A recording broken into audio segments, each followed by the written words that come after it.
It is the man who is sleeping that you arouse. You don't awaken the man pretending to be asleep. Am I the one who has to tell these religious traders that the country is collapsing around their ears and they should tell their congregation? They could march on the street and be praying nonsensical prayers, but they cannot speak in support of the right of citizens to protest. Am I the one who will tell them that? Am I the one who will tell the imams who went to Aso Rock and the lesser imams were given, the lesser clerics were given $10,000 and the bigger ones were given 20? Am I the one who will tell them to stop lying to the victims of their excesses? If I'm working to awaken the people to find common purposes, and those who are called in the name of God are busy profiting from the misery of the people and being paid off to be silent, to the point where clerics have become distribution point for palliatives, so I cannot waste my life. In actual fact, I think about 4 or 5 years ago, I wrote a piece, I do not write for you. What was I saying? I'm not speaking or writing.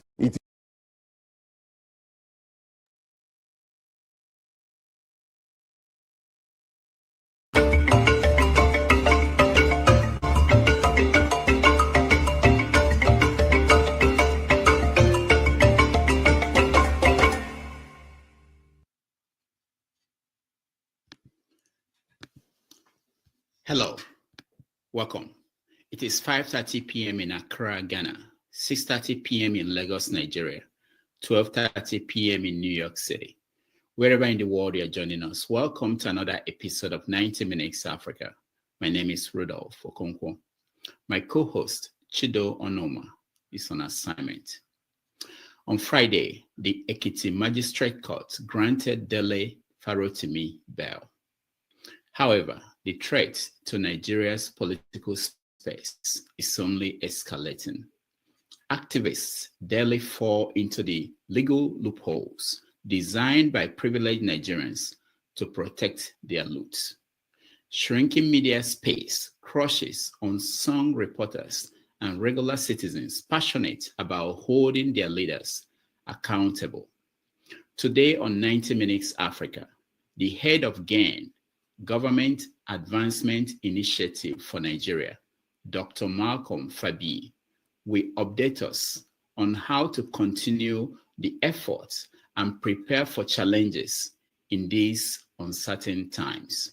Dr. Malcolm, welcome to 90. Thank you very much, Rudolph. It's a pleasure to be with you. Thank you so much. It's been a very interesting week. As I mentioned, Dele was granted bail on Friday. I wanted to know if you know any current situation, his situation. Has he been out of Ekiti or no? My understanding is that he is out of Ekiti and back home. And of course, as you know, that bail came with some very onerous conditions. Part of which is that they're still attempting to silence him. He's not supposed to, engage in any type of electronic communication. He's not supposed to be speaking online.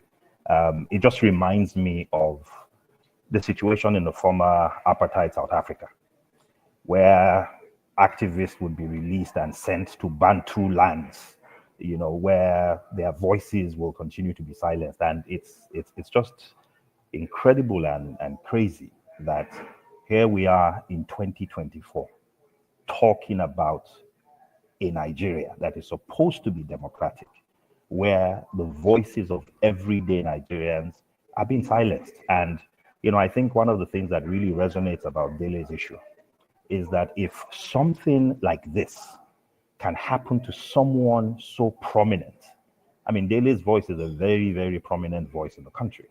And it just speaks to the incredible terror, intimidation, and oppression that is taking place for many lesser people as we speak. Rudolph, I cannot, there's so many cases of people whose only offense was essentially telling the truth as we know it. So again, if you take Dele's case, what did Dele say that nobody has said about the Nigerian judicial system? I remember just last week, this is the supreme irony of it. There was on several groups that I belong to on WhatsApp, there was a video circulating about a justice, Justice Mrs. Ogie of the Supreme Court, a justice of the Supreme Court, who had made a video talking about how corrupt the Supreme Court itself was. A justice of the Supreme Court. I think Dele's offense was having the temerity, the audacity, and the effrontery, as we would say those days in secondary school, to name the corruption. You know, the way we normally talk about it, we say, oh, the system is corrupt. Well, the system is not somebody's name. The judicial system is corrupt. There are corrupt lawyers. Law enforcement is corrupt. Dele's offense was to put names and faces to that corruption. And for that crime, we saw what happened to him. We are going to get into the specific cases, but let me just get your view on a few things in the news. One of them is this tragedy across the country about people stampeding and dying in the process in search of food. What is your take on that? It happened in Ibadan, in Abuja, in Anambra State. I think it tells you how terrible things are economically in the country. I have been a Nigerian for decades. This is the first time in my lifetime that I have ever heard of Nigerian citizens dying because they are rushing for food.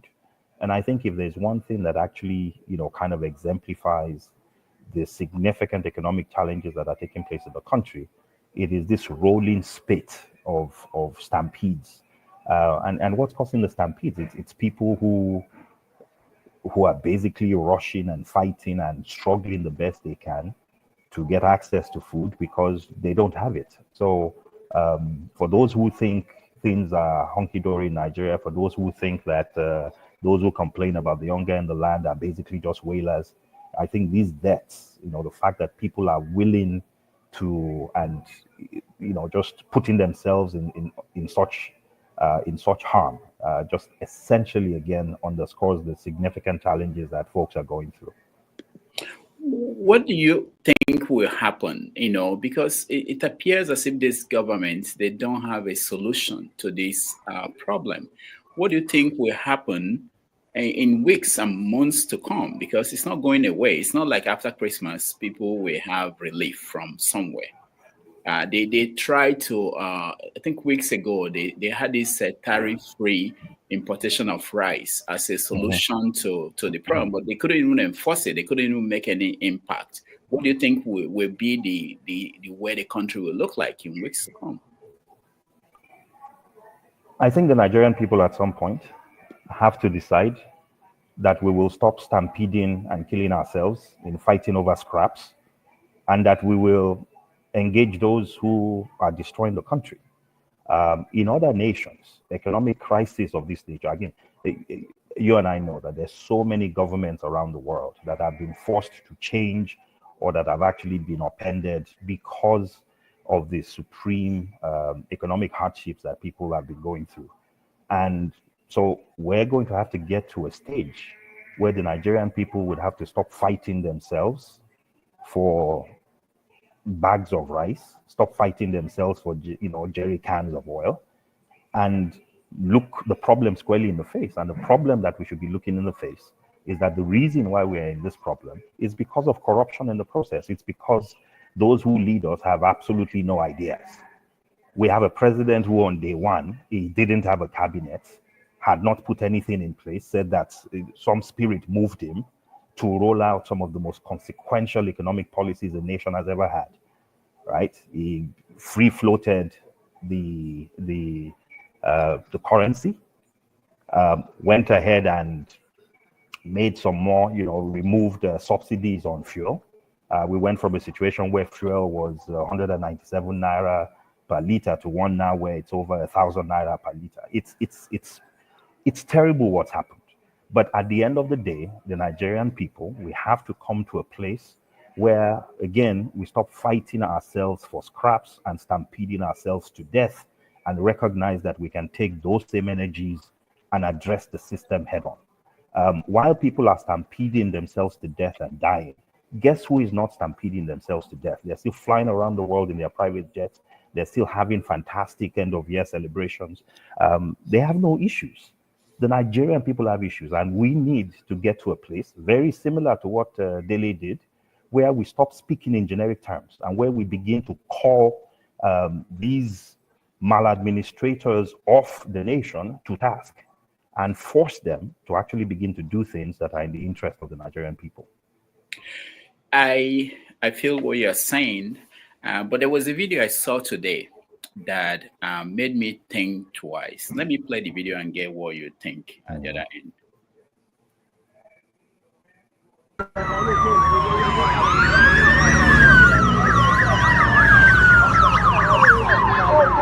Wow. Wow. Number one. Number one. Number one. Number one. Àárín ló wà, ó ti lọ. Ó ti lọ. Number one. Kí ló ṣẹlẹ̀? Kí ló dé? Kí ló dé? Kí ló dé?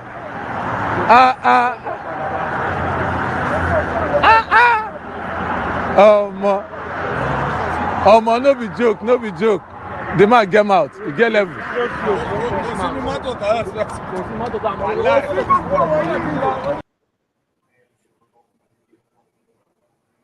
This is a regular Nigerian watching a convoy of people who just budgeted billions to replace these cars and their tires when people are hungry, and they are hailing them. The same people who are putting their lives in desperation. What do you make of that? You know, I think it's a sign.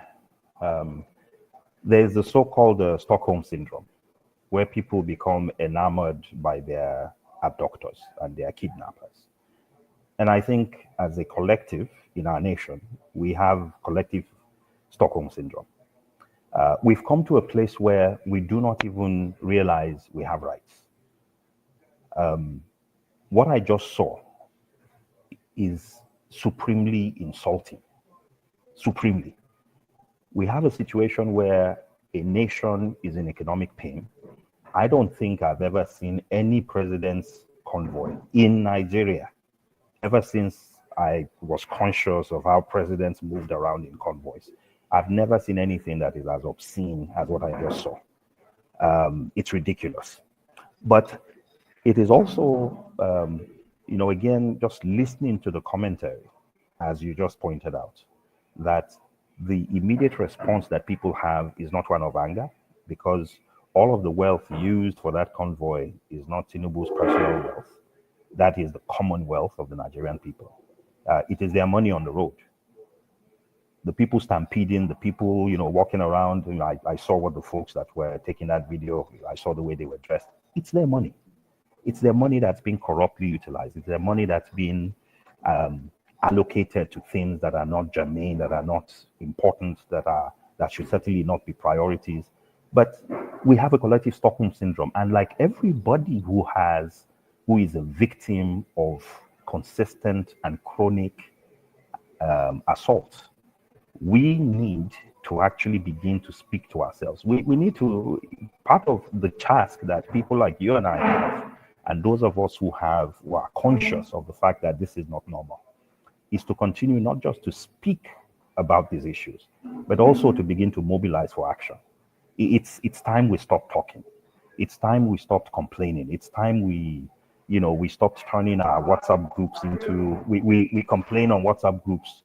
And it would not surprise me if the same people who are taking those videos would go and post it on WhatsApp and talk about how terrible this is. But at the time, what do we do? What next? We cannot just continue to complain. We're not the only nation that has gone through these issues. But unlike us, many other nations that have gone through this have found a way to organize themselves and to begin to speak truth to power, whatever that takes or that means. And I think we need to get to that place where we move beyond being outraged. We move beyond engaging on social media and speaking out our disdain with such issues. In fact, Now it's dangerous to even do that, because if you do that, you get picked up under Section 24 of the Cybercrime Act, and you could go to jail for 14 years. That's what's going on now. What's going on now is they will do the terrible things, and if you dare call them out on it, then you get into trouble. So not only are we being assaulted, not only are we being injured, now there's salt being added to the injury, because you can't even speak about it. Speak about it and you'll be arrested for libel or defamation. Speak about it and you are going to be essentially, charged with cyber crimes for doing nothing other than calling out corruption. We'll get to some of the things your group is planning to do, but let me ask you about the budget. Did you have any chance to look at the budget with the figures and what they are doing with the money? I looked at the budget. It's ridiculous. Again, misallocation of resources, education seriously underfunded, health seriously underfunded. Most of that budget is going into recurrent expenditure. There is no investment in the economy. I can tell you for a fact that based on that budget, nothing is going to change for the Nigerian people at the end of 2025. Most of that budget is not going to be funded. It's going to be borrowing galore. They're going to be using ways and means to continue to print funds. And there's I hate to be the bearer of bad news, but there's nothing redeeming about that budget. There's nothing in that budget that tells me that there's any part of the Nigerian system, there's any part of Nigerian society, apart from the political class, that is going to look back at the end of 2025 and say something significant has happened. It's a budget of misappropriation and mispriority. I saw that they are spending 25 billion to take care of former heads of states, former presidents. 25 billion naira to take care of these former heads of states. And in the office of the chief of staff, they are buying scanner printers for hundreds of millions. I wonder, and then in the presidency, they are buying plates and pans, and every year they buy pots. Do they need pots every year, spoons?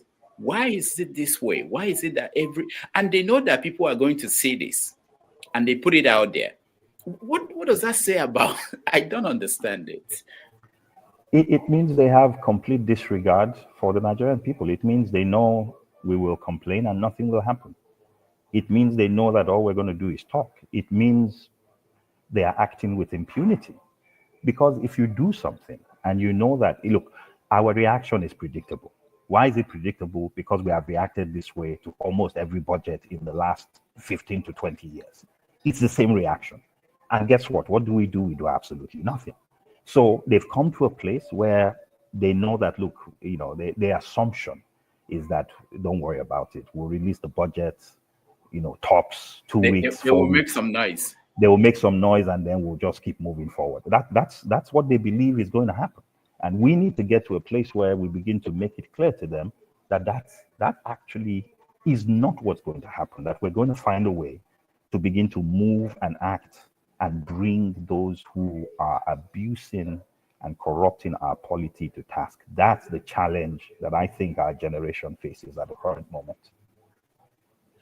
Okay, let me play a little bit of what Dele Farotimi said, and then we'll come back and hear you talk about what you think should be done moving forward. I remember sitting in this same chair. You were right there as well. Just a little over a year ago, and we were talking, and I was specific in saying that Nigeria had been damaged beyond repair by Buhari, and that anyone who is going to rescue Nigeria would have to reimagine it and then rebuild it from the ruins of the Buhari regime. And I did say in addendum at the time that Bola Ahmed Tinubu is incapable of envisioning a future for Nigeria because he's part and parcel, integral part and parcel of the horrible past of this country. Nobody alive is more responsible for the emergence of the Buhari regime than Bola Ahmed Tinubu. He's on record as having honed it himself. If he says he has inherited a bad situation, the question is from who? It's the same people, the same character, it's the same man. How clueless is this president as far as you know? What do you mean clueless? Let's be clear. When we excuse the madness we see on account of the cluelessness or inability of those who rule Nigeria, we're actually making strategic errors. They know exactly what they are doing at every point in time. The man is on record. He said, reduce their purchasing power, widen the tax net. All those things the man was saying, and everybody was busy catching crews and laughing at the time. That's exactly what he is doing. You're seeing pockets of protests here and there. I remember saying some years back that the Nigerian revolution will start in northern Nigeria. I stand by what I said at the time. Now, how long it will take before the inevitable would happen, I don't know. But one thing that is clear and glaring is that given the level of weaponized poverty that has been unleashed against the people, is nuclear grade. When you see the number of Nigerians scooping hot food off boiling cauldrons, packing rice with sand, you then begin to have a glimpse, just a mere glimpse into what lies ahead, because it's just starting. It's as long as criminality has been licensed and impunity has become the order of the day, there is nothing anybody needs to say. Eventually, it's a self-fulfilling prophecy. At some point, this system is going to grind to a halt. My own singular interest is in making sure that the mass of the people do not turn against themselves, believing that they are their own. No, the real enemies are sat in government offices. It is easy to predict the harvest when you see the seed. All right. That was Dele Farotimi talking there. So give us an idea of what you've been doing and what your group is trying to accomplish moving forward. Yeah, thank you. Thank you for that, Rudolph. So I think when Dele's challenges began, and they began precisely on December 3rd. So December 3rd, he gets invited by the Lagos State Police Command. He gets there and he's told that somebody has instituted a libel complaint against him for a publication that he responded to on Twitter, on X. And that exchange was with regards to a question, according to Dele, that somebody posed on whether or not in Nigeria we would see people of means like a Tony Elumelu do what an Elon Musk did in the US, where they go to a political candidate and put their monies behind that candidate. And Dele's response was, why would a Tony Elumelu do that? Because at the end of the day, he is part of the current system. And there's no way you would find a candidate that is outside of this system to put his wealth behind because he benefits from it. And so that initial invitation to the police, by the police in Lagos, was in regards to that exchange.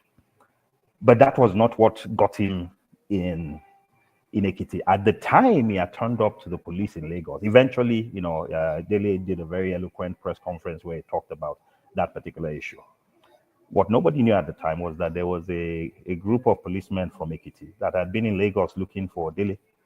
And they'd been looking for Dele precisely because Afe Babalola, who was named in Dele's book, where he described the corruption in the Nigerian judicial system, had done a number of, and yes, I'm saying this online, I would say it without fear, understanding and knowing that everything that I say now can be used against me, because that is all it takes now. This is what they term cyber crime and cyber stalking in Nigeria now.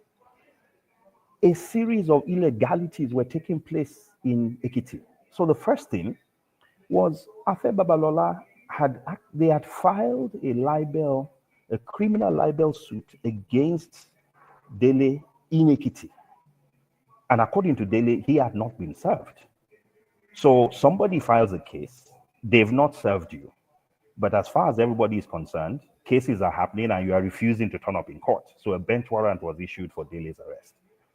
A team of policemen leaves Ekiti, crosses 2 states. They cross Oyo State, they cross Ogun State, they come into Lagos State to abduct, I don't call it an arrest, to abduct a citizen that is domiciled in Lagos. And then they whisk him to Ekiti on account of this bench warrant for a case that Dele, according to him, did not receive summons for. And what was the case? Criminal libel. Well, it turns out, as very knowledgeable legal minds like Professor Odinkalu has now told us, that Ekiti does not have criminal libel on its books. It's been reformed. There is no criminal libel in Ekiti. And if anybody would know that there's no criminal libel in Ekiti, certainly it has to be a lawyer of Afe Babalola standing. But that is the kind of abuse that you see. So Dele was whisked on that case, went to the magistrate, was denied bail, and right there and then, another set of 12 now cyber stalking crimes were now opened up against him, this time by the Nigerian police.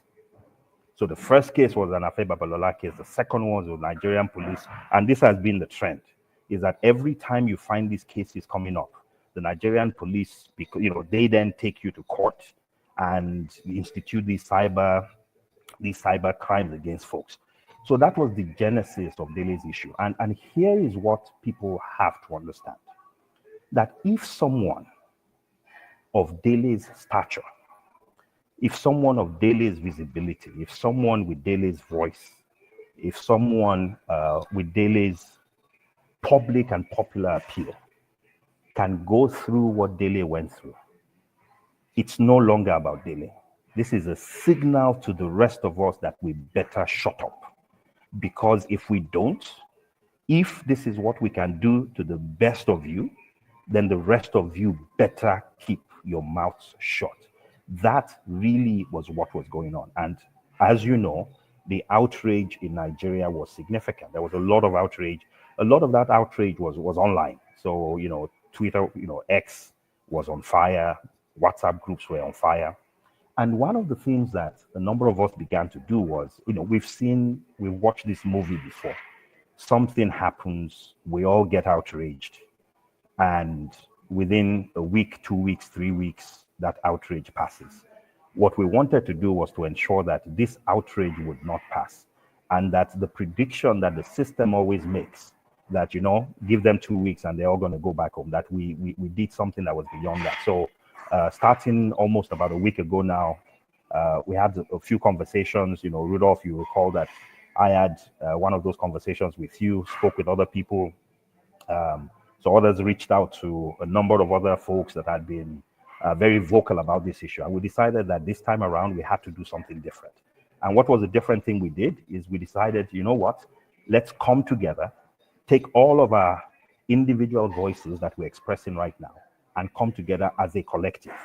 And if we come together as a collective, let's do it in order to be able to achieve 3 things. 1, set up a legal defense fund, not just for Dele, but all the other people that are being challenged by the system. And why is the legal defense fund important? Because one of the ways the system gets you is they stretch you financially.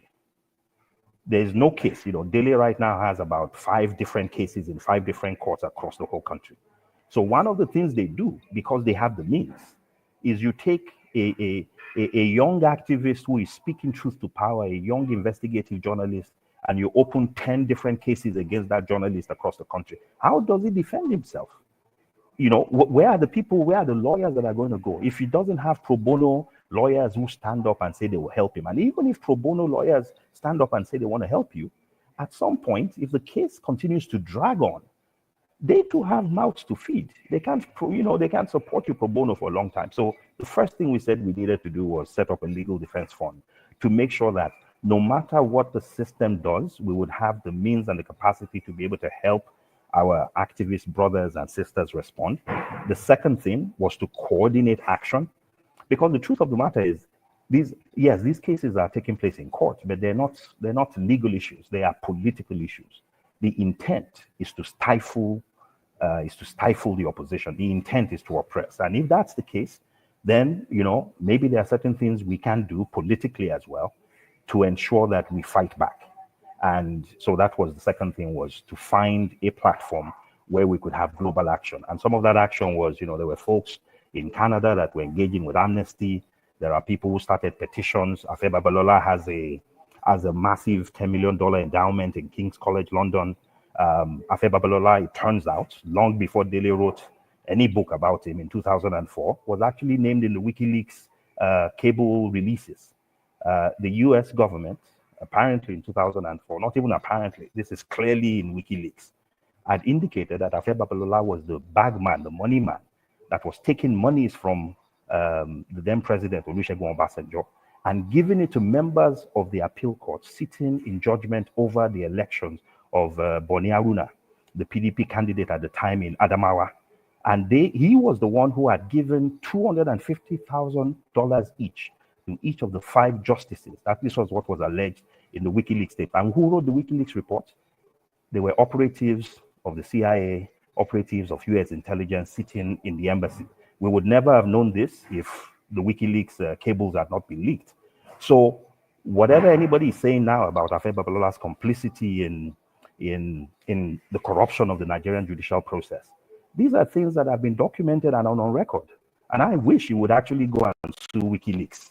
I want him to sue the US government, because whatever Dele has said is tame in comparison to what is written about him in the diplomatic cables of the US that are now public record.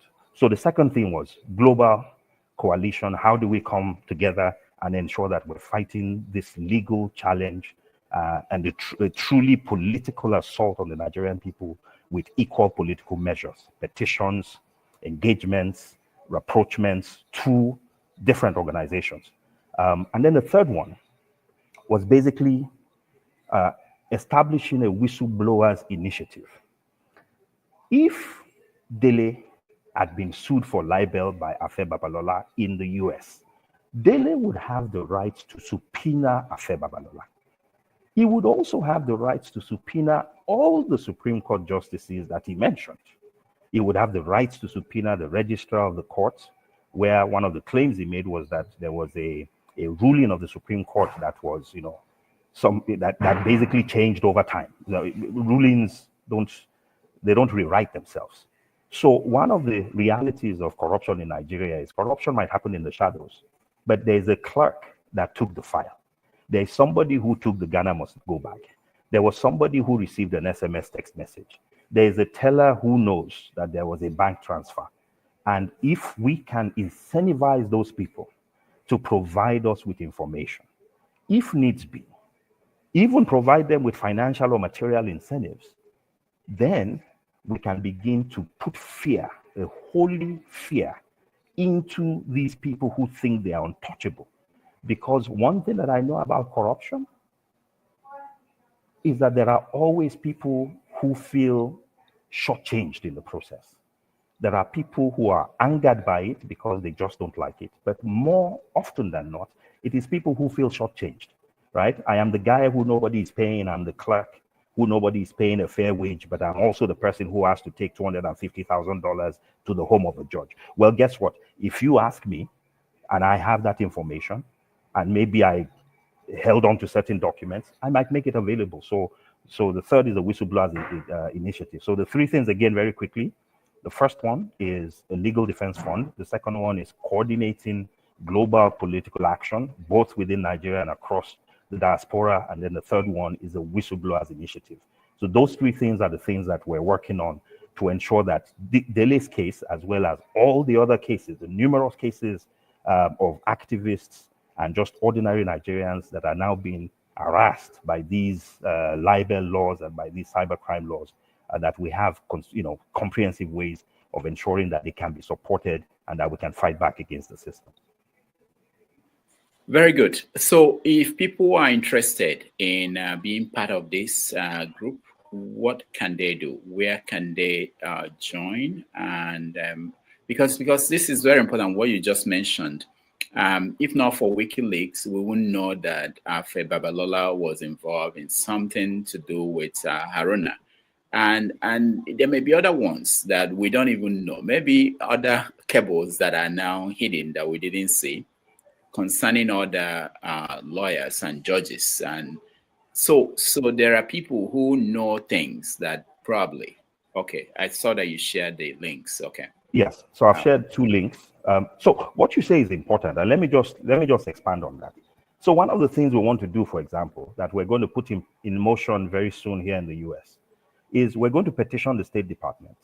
So WikiLeaks, we know about the Boni Haruna case because it was part of the tranche of records that was released in the WikiLeaks leak. But one of the things that is now clear is that the US government and probably other governments in Nigeria also have such cables. It means they investigate, they also have their own reporting. We know about one individual case, but there have been so many cases, we're sure. So one of the things we're doing is we're going to be petitioning the State Department.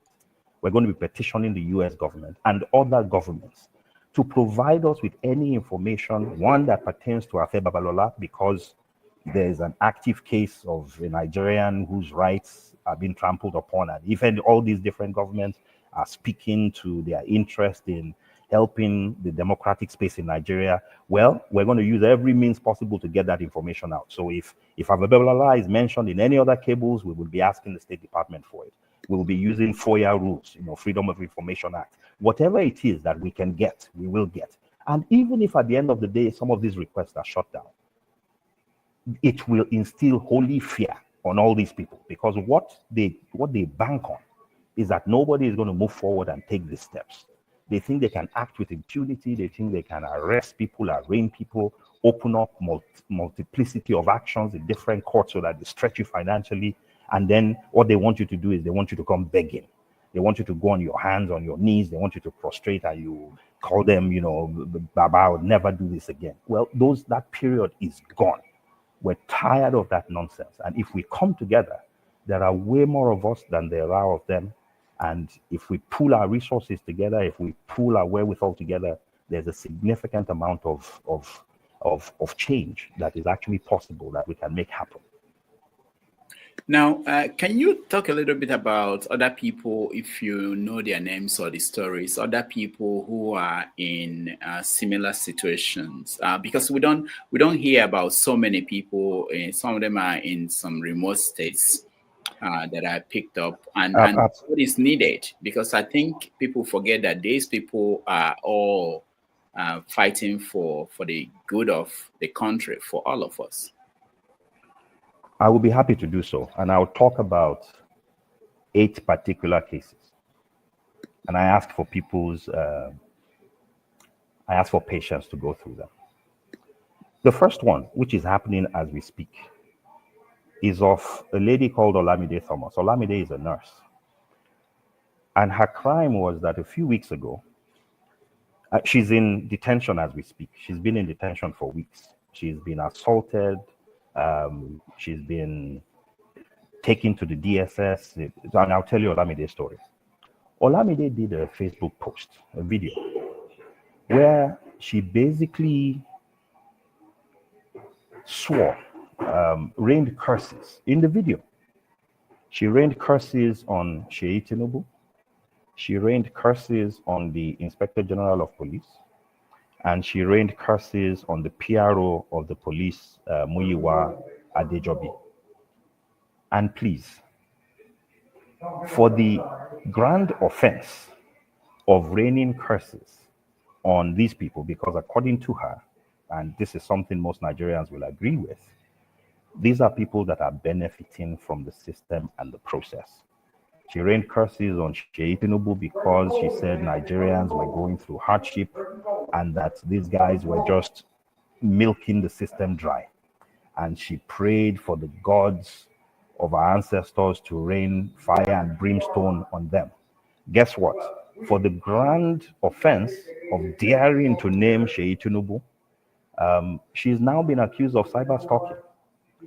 She may be going to jail for 14 years for doing a video, less than a 5-minute video, where she calls out the corruption of obviously corrupt people.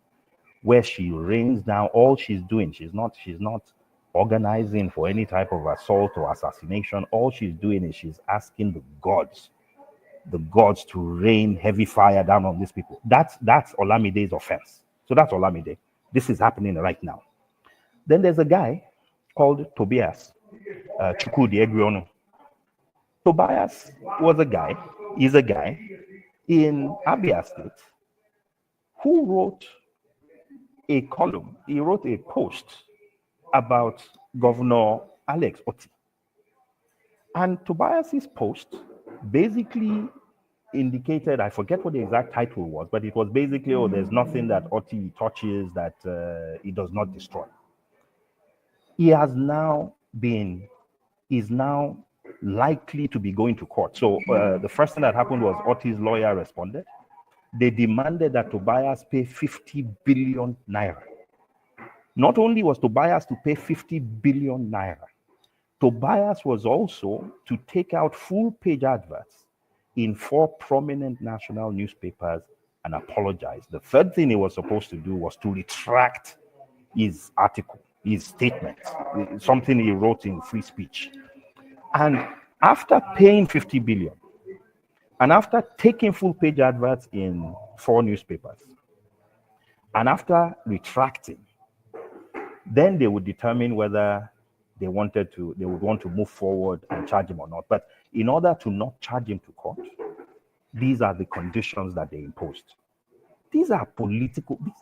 The man is a governor. If you want to be in the political space, you must have some thick skin. You must be able to at least tolerate some type of, you must be able to tolerate some maybe nonsense being said about you. But what we're seeing now in Nigeria is they don't even want any conversations about them or their misdeeds. Whether those misdeeds are allegations or not, they want to just completely tampen public discourse. Another egregious case. So we've talked about Olamide Thomas, we've talked about Tobias Chukwudi. Another case is of 4 bloggers. This one is not of a political system, but this is about GT Bank. So they wrote something uncomplimentary, and I'm talking about 2024 cases. I have decided only to focus on 2024, current cases. There's Precious Eze, Olawale Rotimi, Roland Olonishua, and Sheun Odulami, 4 bloggers. And they wrote a blog basically talking about the things happening with GT Bank, the challenges the bank was facing, some of the issues. A lot of people know that GT Bank is going through certain challenges at the moment. For that crime, GT Bank took these bloggers to court for cyber stalking. They've been charged under Section 24 of the Cyber Crimes Act. And these charges could lead to 14 years in prison for each of them for the grand offense of writing blog posts about the challenges GT Bank is going through. There's another gentleman called Mubarak Bala. Mubarak's challenges started last year, rolled over into this year. And he was taken to court by the Kano state government for the grand crime of blasphemy as well as cyber stalking. He was sentenced to 24 years in jail, and that sentence has now been reduced to 5 years. But his crime was cyber stalking. Then obviously, we all know Showore's case. Showore's cyber stalking case has not ended. He was alleged to have cyber stalked Buhari. The treason charges against him were dropped, but Showore actually has an active case ongoing now on cyber stalking because he wrote uncomplimentary articles about Muhammadu Buhari. There's another cyber stalking case. This involves 2 investigative journalists. One of them is called Babatunde Abdulrazak. The other one is called Lukman Bolakale. And what they did was they wrote about a local politician in their state, Jumoke Gafar. And they've also been charged with cyber stalking. They were jailed. They've now been granted bail, but that case continues. And then another case is one that was instituted by the rector of Kwara State Polytechnic And again, this was a case of a number of individuals who had written blog posts about what was going on in the Polytechnic, and they were also charged with cyber stalking and charged with conspiracy and defamation. And they were jailed. They now are on bail, but that case is ongoing. So everywhere you turn now in the country, you have individuals and citizens. Look, everybody who is on Twitter or X, anybody who is on Facebook, anybody who is on WhatsApp, let me just tell you right now, you are one tweet, one text, one SMS message away from being charged with cyber stalking. And so if we think that this can't touch us, we're mistaken. So, Rudolph, this is just a very small sampling of some of the individuals with, that are going through these issues now. Something that has been brought to the fore by the very public travails that Dele has had in his encounters with both the Nigerian police and with Afe Babalola. Thank you so much. Now, most people might think, despite the fact that you laid it out and explained it, that they won't be victims, especially people who are abroad. But can you give us instances? Because I remember that there are people whose names are at the airports with DSS, that whenever they come into the country, they are harassed. And I'm hearing that they're adding new names to that list. Oh, yes, absolutely. There are names being added to lists. So, yes, so all I would tell Nigerians are, if you are on social media, any social media platform, whether it's WhatsApp, whether it's Facebook, whether it's Instagram, whether it's Twitter or X, whether it's Threads, it doesn't matter. If you are on any platform and you have the audacity to name any Nigerian politician, you have the audacity to call the Nigerian police or the judicial system corrupt, if you have the audacity to say your governor is not doing the right thing, if you have the audacity to say the budget was padded, if you have the audacity to say that it is an outrage for the president's convoy to be so large when everybody in Nigeria is suffering, if you have the audacity to do any of these things, let me just tell you for a fact, just hope to God that none of these people was just scrolling through social media one day and decided and happened on your post and decided that they wanted to make an example of you. So that's the reality. It can happen to anybody. And to your point, Rudolph, they have lists. They are developing these lists. And what is happening to Dele is, without a doubt in my mind, it's a test case. They are flying a kite. Because if this can happen to Dele, at the end of the day, Dele was basically arrested and detained from December 4th until he was released yesterday, on December 20th. He was brought to court in handcuffs. And the supreme irony of it is, on one of the days he appeared in court, Yaya Bello, the grand thief of Kogi State, was also in court.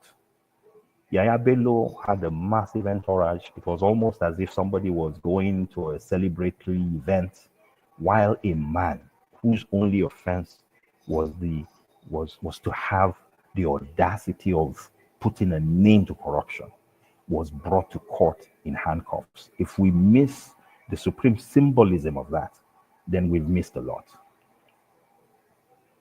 If you can just touch on, it's not just government. We also have cases where individuals, like church leaders, or people like musicians, like Burna Boy, will,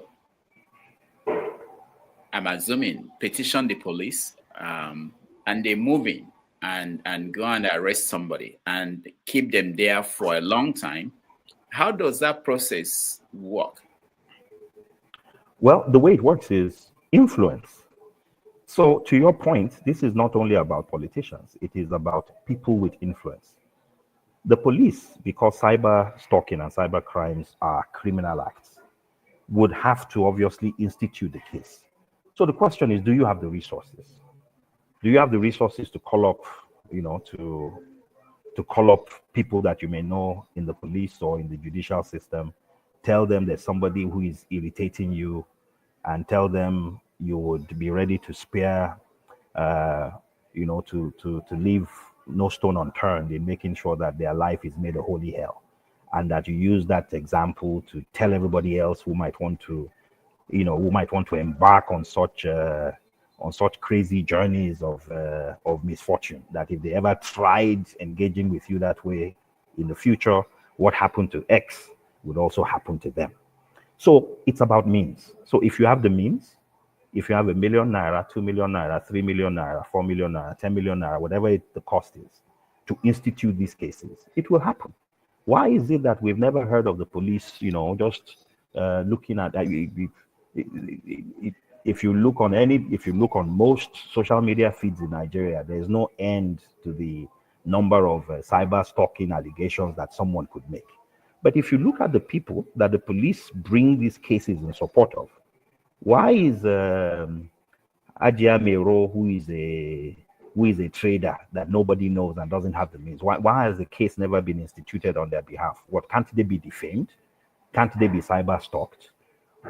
Why is it only these people with means? And you made an example. There's a case going on now in the US where there's a lady in, I think she's in Maryland, where the one pastor of the Mountain of Fire Ministries has basically made her life a living hell, where they've abused the system. They've used laws, defamation laws, criminal laws, to basically turn you into a pauper, because they have the means to stay in court forever if they have to.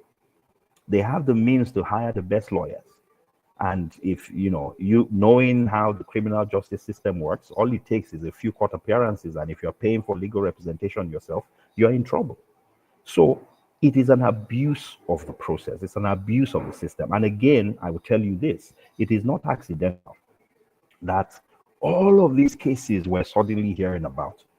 I mean, most of the cyber stalking, cyber crime cases, most of the libel and defamation cases you're hearing about, I would dare say that almost 90% of them, if you look at the 25 years since we got this new democratic dispensation in 1999, almost 90% of those cases have happened only in the last 2 to 3 years. Why? It's because the laws have changed.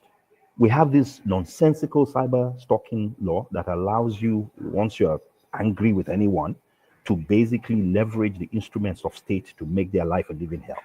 And now everybody, from activists to investigative journalists to ordinary citizens, are being swept up by this tornado of injustice. So we need to do something.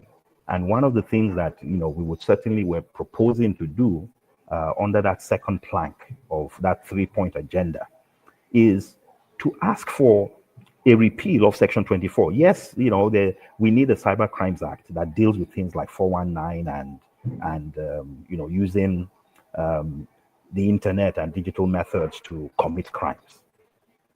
But for heaven's sake, Section 24 of that Cyber Crimes Act is an outrage, because what that section does is it criminalizes free speech. It means if I say something you don't like and you have the means to deal with me, you can deal with me, and the judicial system is going to be behind you, the police is going to be behind you, and there's nothing anybody can do about it, and you may be going to jail for as many as 14 to 24 years, depending on what those charges are that are labeled against you. I know you're not a lawyer, but do you remember when they started talking about this cyberbullying law and the people that were architects of this? So we can see what are they trying to protect?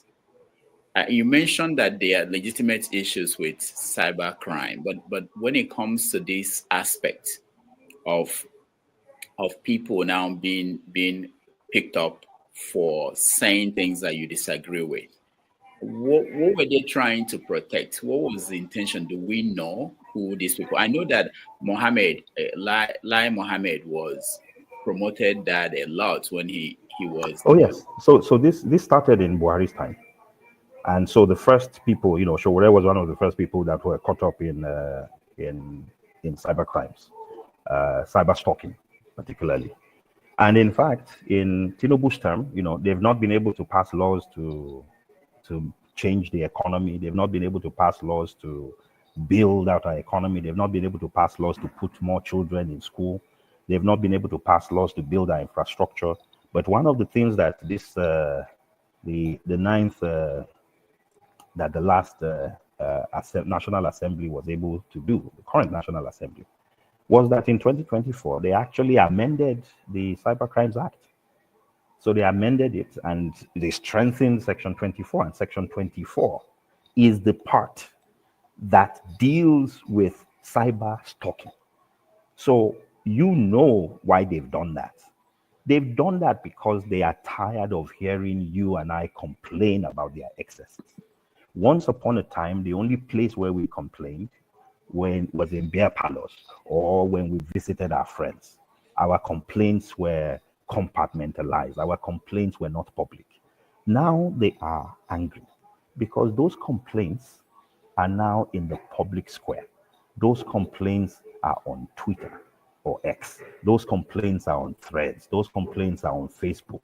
And all of a sudden, there are people who see it, and their children might see it, and their child might come back home and say, "Daddy, somebody said you did this, and I'm out. Is it true?" They're embarrassed by it, and guess what? If I don't want any embarrassment, I want to be able to commit crime, but I don't want anybody to talk about it. And if it means I need to strengthen this act, so they did strengthen it. It's an amended act now. So this particular, and it's ridiculous. It criminalizes online behaviors. So this Section 24, subsection 2, it basically says, if you send a message that is offensive, knowing it to be false, and whether or not it is false is now dependent on the person. So before it is even proven that it is false, guess what? The police will take you to court and they will put you in jail because it is a criminal offense. Before you are even able to prove whether the allegations that they are alleging are untrue, is true or false. And here are the other things that act says. So if you send a message for the purposes of causing annoyance, inconvenience, danger, obstruction, insult, injury, criminal intimidation, enmity, hatred, ill will, or needless anxiety to another person. So when Olamide Thomas was picked up, the charge suggested that what she said about Seyi Tinubu caused him needless anxiety.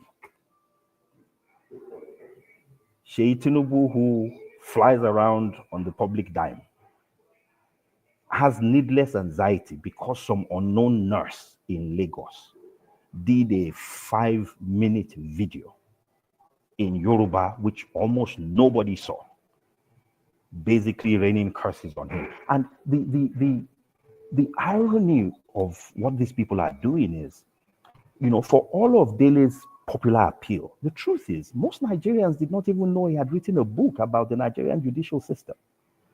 It was their assault on Dele that made all of us aware that he had written a book. And guess what they did? They allowed that book. That book became the top political bestseller on most lists, certainly on Amazon, for a period of time, beating out a lot of books here in the US. But here is the absurdity of the crimes that they are now just sweeping up Nigerians on. And as I had indicated to you earlier, and I'm sure many of the names I had shared with you before are names that most people don't know about. Just bloggers, investigative journalists, people nobody knows about that are being swept up. And the intent is very simple. The intent is to intimidate. So when everybody else hears that, Olamide Thomas made a video basically, indicating that the ancient gods should deal with Seyi Tinubu, and she's now likely to be, she's been detained all this while and likely to go to jail for 14 to 24 years. Guess what? The next person who wants to make a parody video is probably not going to do it. Is that the type of nation we want to live in? A nation where you can't even speak, a nation where you feel pain, and when you ask for that pain to be dealt with, when you speak about the corruption in your land and the sore that corruption is causing, what you get instead is salt being added to that injury? That is not the type of country that we should tolerate. And we have to fight with everything we have to make sure that the right of Nigerians to speak truth to power, the right of Nigerians to call out the corruption in the system, the right of Nigerians to criticize their public officials, the right of Nigerians to criticize corporations like GT Bank or any other institution that is providing services to the people, that right is not trampled upon, and we need to fight these laws. I think you are muted, Rudolph. Yeah, thank you. So our guest today, we are Dr. Fabiyi. We not stay too long. You guys who are used to having our guests here for 3 hours. So I just, we will take a break. When we come back, I will let you guys in to ask questions if you have questions and comments. You also tell us, I shared the links on how people can join the WhatsApp, but you can also tell us what they will do when they, what you want from them when they join the WhatsApp group. But let's take a quick break. We come back, we'll bring in those in the studio. If you want to join the studio, I share the link, I will share it again. And please turn on your camera so that we can let you be able to come up and ask a question to our guest, Dr. Fabiyi. So let's take a break, we'll be right back.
right.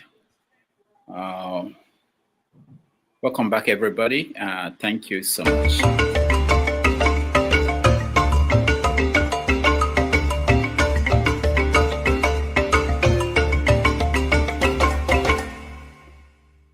Okay, we're having a conversation with Dr. Malcolm Fabiyi. There was a question someone posted on the comment section before we went on break. He was saying, and if I can find it, but the question is about why is it that they did not arrest someone. Let me get it. Okay. All right, let's see. Why did they ignore the Islamic Malam that ordered the killing of the first lady in Abuja? Do you know about that story? Oh, the reason is simple. The policeman who go to arrest him will be killed. They will not be able to arrest him. And even if he was arrested and arraigned, I can assure you that it will precipitate a riot and a crisis. They know who they arrest. They arrest those who can speak or fight. And touch Malam in the north. And guess what? I have seen those videos too. I have seen videos of imams and malams basically the recent tax reform they wanted to do. That tax reform is going nowhere. And you know the reason why it's going nowhere? Because the North doesn't want it to go anywhere. I mean, let's forget about the merits or demerits of the tax reforms. But where it died was when clerics in the North started talking about it in the mosques. So you think it's over? It's not going to pass. The North doesn't want it. It's not going to happen. And when Northern clerics begin to talk about an issue in the mosque, it's not going anywhere. So look, there's a reason why it is people who dress in suits and ties and speak English on Twitter and Facebook that they arrest. They should try it. What did Olamide Thomas do that caused stress and anxiety to Sheyi Tinubu? That was not done by whatever it was that this Malam said.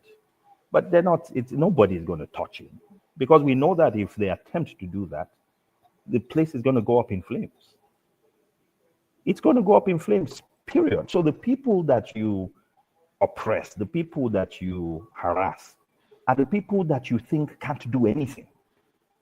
The people that you think can do something, or that have the ability to incite a response to your actions, you don't touch.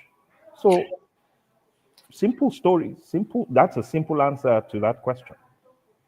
Now, if you go to a typical social media account, let's say Shore, for instance, and see the comments under any post, if he's going to use the same law, he could put 200 people, have 200 people locked up. Oh, just absolutely. by the comments. Absolutely. But guess what? He would have to use the civil libel, because the Nigerian police would never institute a case on Shore's behalf. That's why I asked that question. How do you have to pay the police? When do they come in? Because you're not supposed to pay them. A crime is a crime. But guess what? So are they looking at my social media to see if somebody is insulting me? No. So you will go to them, and if you are somebody of means, you can basically say, Mr. Public Prosecutor, I feel wronged. I feel needless anxiety, as the law says. I feel that something was done in ill will. I feel that there's something causing me injury, and it's making me have enemies, and it is inducing hatred against me, and I want you to act. So it's criminal. The police are the ones to do it. But again, as you and I know, if somebody, even if there was a supreme insult against you, even if somebody went to your feed and basically threatened you and threatened your life, I can assure you right now that nobody is going to institute any type of cyber crimes act against anybody that does that to you. So it is just an instrument that is currently being used as a cudgel to put people in line. to protect the people in power, To essentially. protect the people, yes, to protect the people in power, to protect companies like GTB is doing, right? To protect people of means. The question is, so it is either, do you have the political power to influence things? Do you have, judicial access to be able to have those resources that are supposed to be solving real crimes dedicated and allocated to you? The same policemen, the same police prosecutors that are the ones responsible for, taking terrorists to court, taking bandits to court, taking kidnappers to court, taking armed robbers to court. It means they are spending time, instead of handling those cases, writing up some ridiculous charges against people, and then devoting their time turning up in court and pushing these cases forward. So guess what? It's going to be selective. And that selective nature of this Cyber Crimes Act is basically what makes it something that is utilized by people of influence.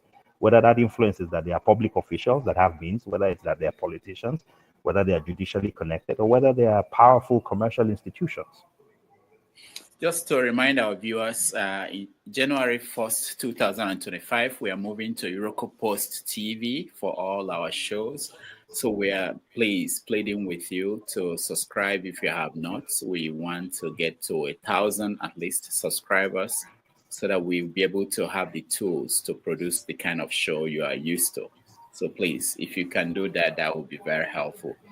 Now, Malcolm, this is this situation now is quite alarming. I had Showore on the show recently, and he was talking about the difference, and how it's approached in America here compared to the way we do that in Nigeria, in terms of if you are sued. I know you mentioned it briefly.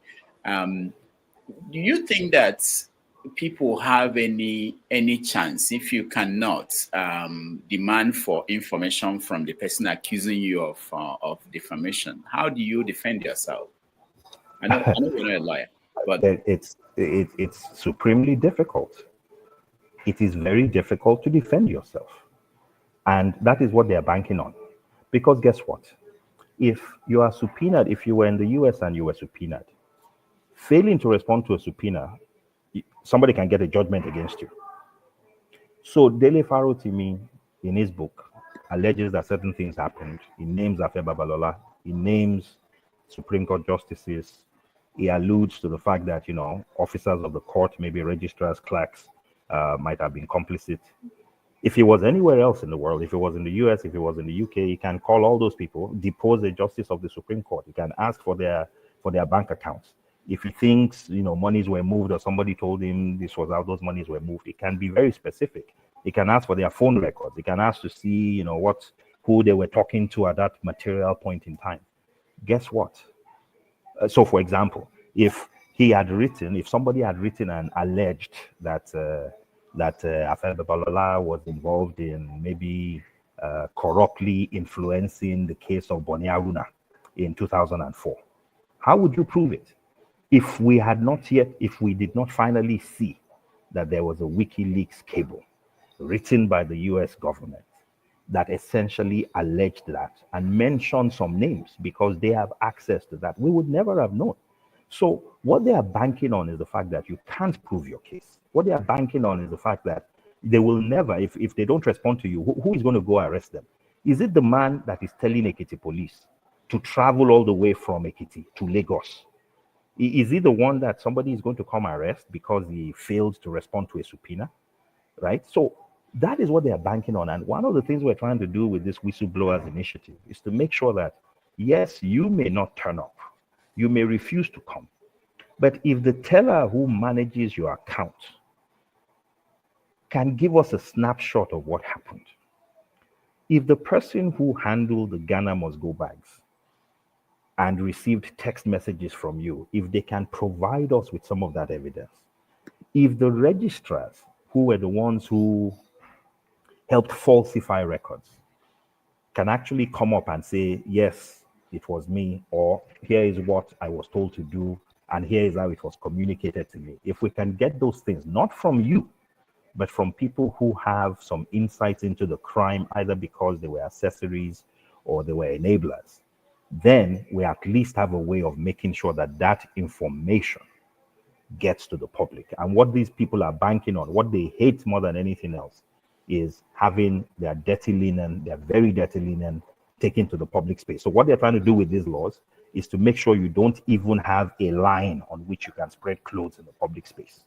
They don't want anybody talking about them.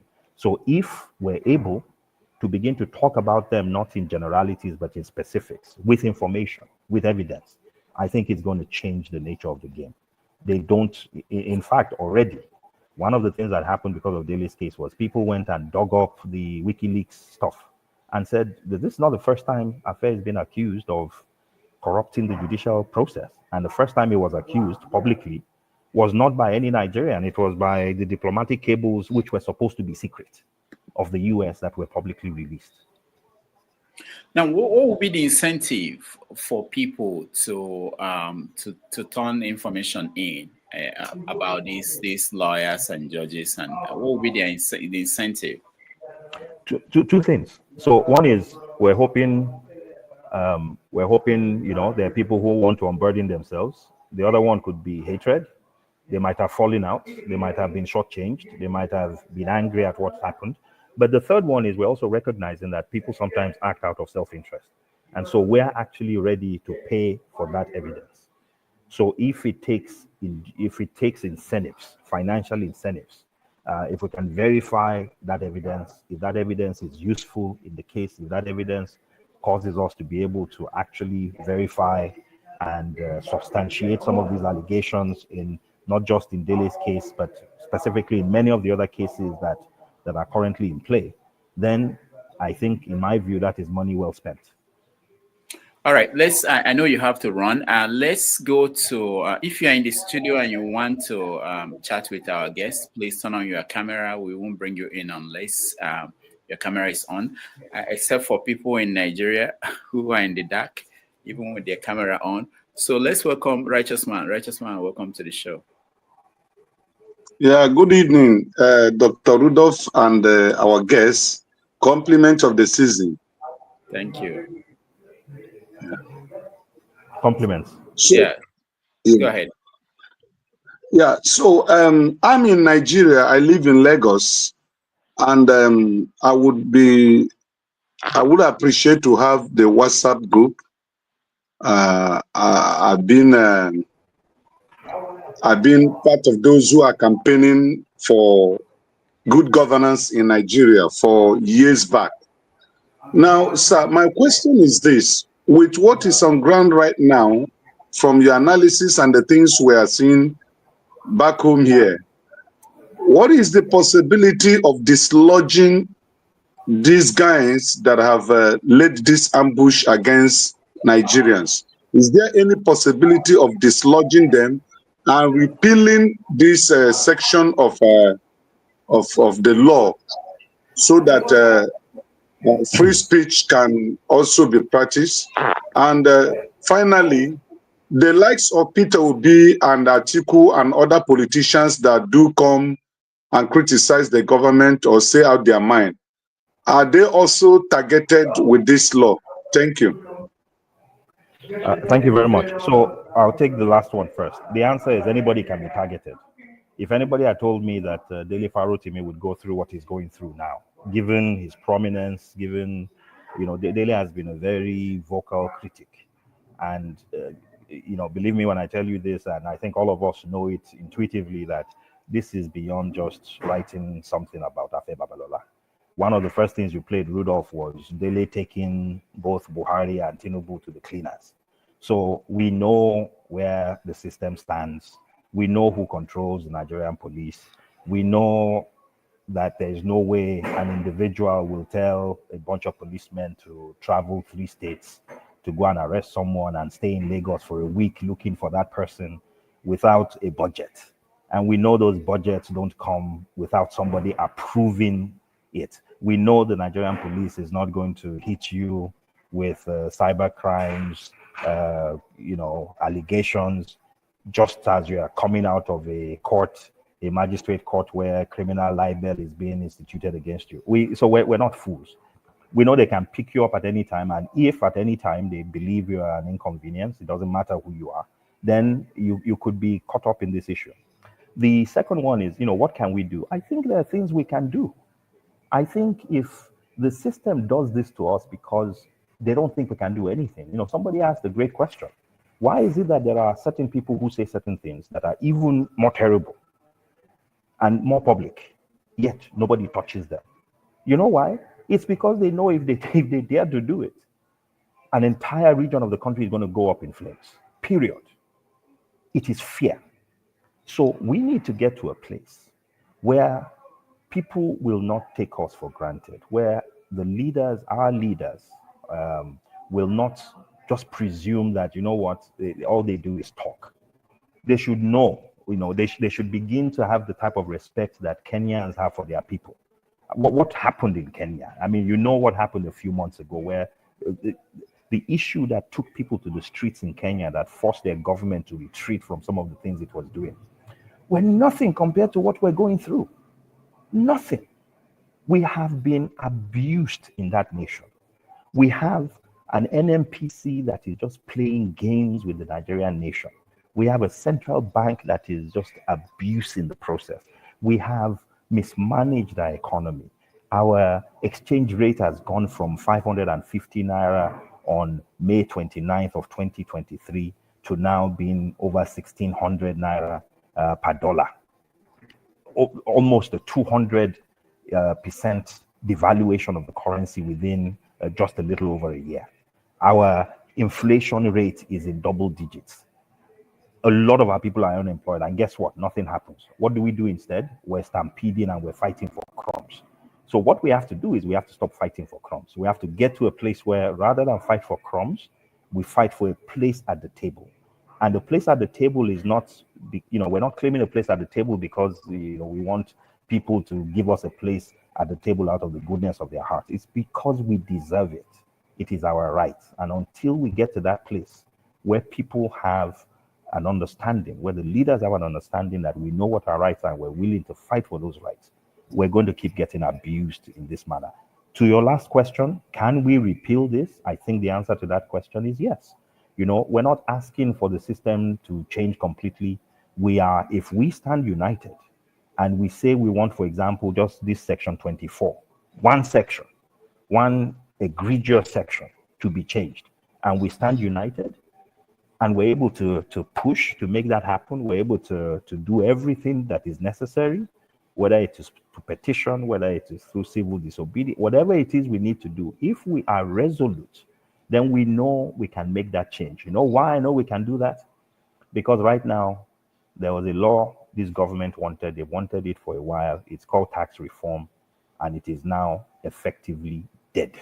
And the reason why it is dead is because there was a region of the country that came out and said, we don't like this, it's not going to happen, and it didn't happen. Remember, one of the first things the government did when the Coupists took over in Niger was that Nigeria wanted to send troops to Niger to go and intervene. Did we go? No. You know why we didn't go? Because the North said they didn't want it. So there are people who know their rights. There are people who they speak, but everybody knows they will back their speech with action. Until we begin to back our talk with action, nobody's going to take us seriously. The North understands that lesson, and they use it all the time, and nobody's going to mess with them because they know what happens if you do. All right. I know you have to leave in 5 minutes or so. Let me do two things. I want to, for those who just joined us. I have 15 more minutes. 15 more minutes. Okay, good. Yeah. So let me play a video I've played before because I know people may not have seen it. And then I'll play a follow-up video and get you to connect the two together. And then we can go on with the conversation.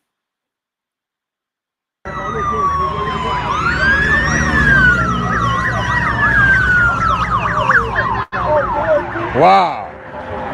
Wow. Number one. Number one. Number one. Number one. Àárín ló wà, ó ti lọ. Ó ti lọ. Number one. Kí ló ṣẹlẹ̀? Kí ló dé? Kí ló dé? Kí ló dé?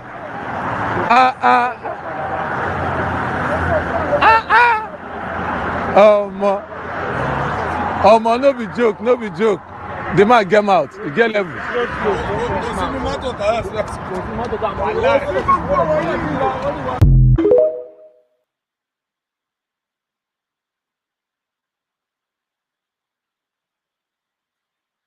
This one is how much, please? 500,000. This one 510,000. 510,000. Yes. This one come. That here you go start. No. From here. But like this one, it's almost 1.5 bags. Okay. So I don't join them. But like this bucket is 13,000. 13,000. 45,000. 45,000. This is 13,000. This is 13,000. Look at the 500 around. This is 500. Yes. This one is 1,000. 1,000. How about the pepper?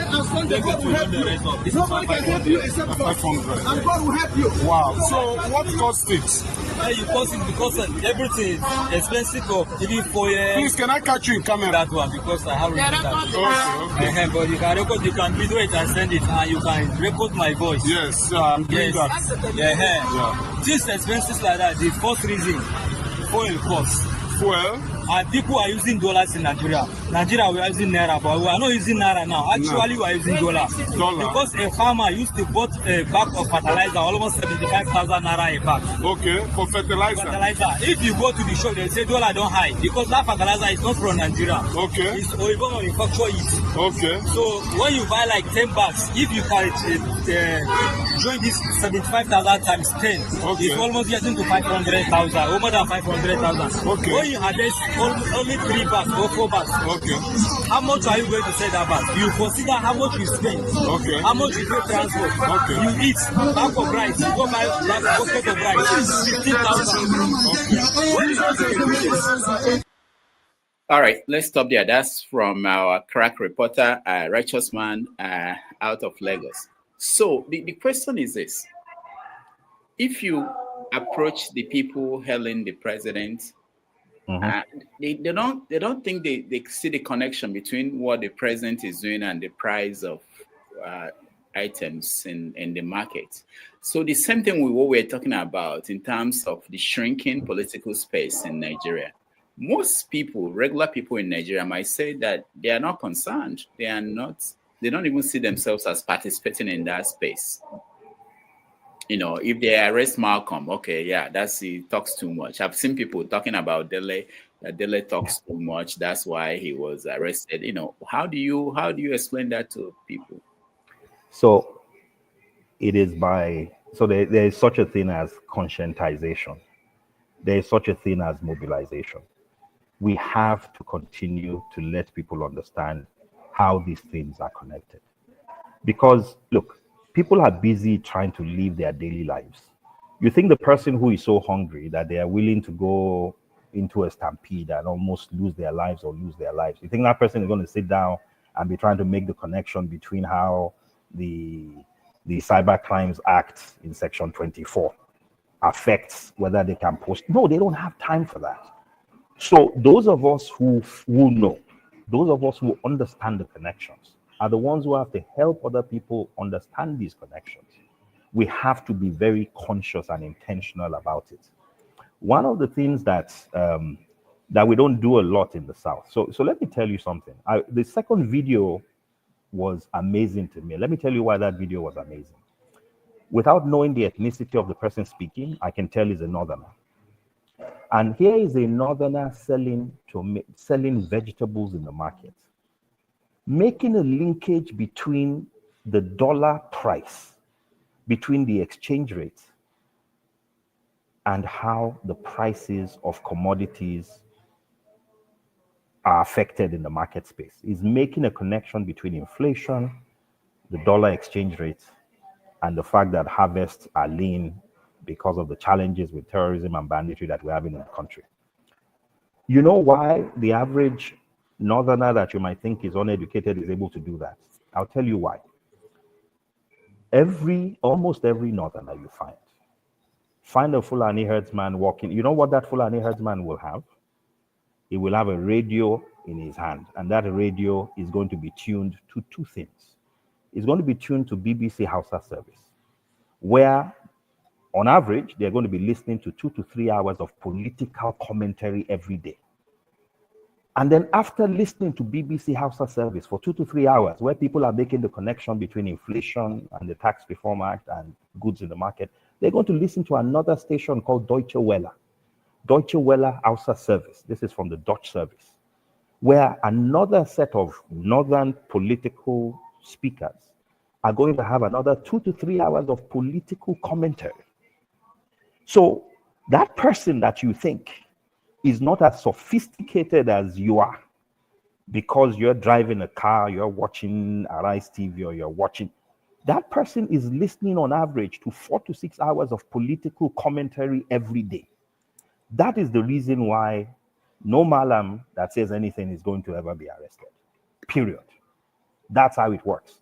Because the average person there has been mobilized. And how have they been mobilized? Because they are listening to political commentary. They are not coming every Sunday or every Friday to spend 1 or 2 hours. They are listening every day. And every day, whoever gains their attention is actually providing them with a view of how their lives are impacted by the everyday things happening in the country. Certainly that tomato seller did not sit down and make a connection between the exchange rate and the price of goods. Somebody helped them make that connection. We have to become more sophisticated in helping our people understand how these connections, the connection between Dele Farotimi and what we're saying on our WhatsApp platforms, the connection between Dele Farotimi and his case, or Olamide Thomas and the challenge he's going through, and the little videos we make on our Facebook pages or on our TikToks.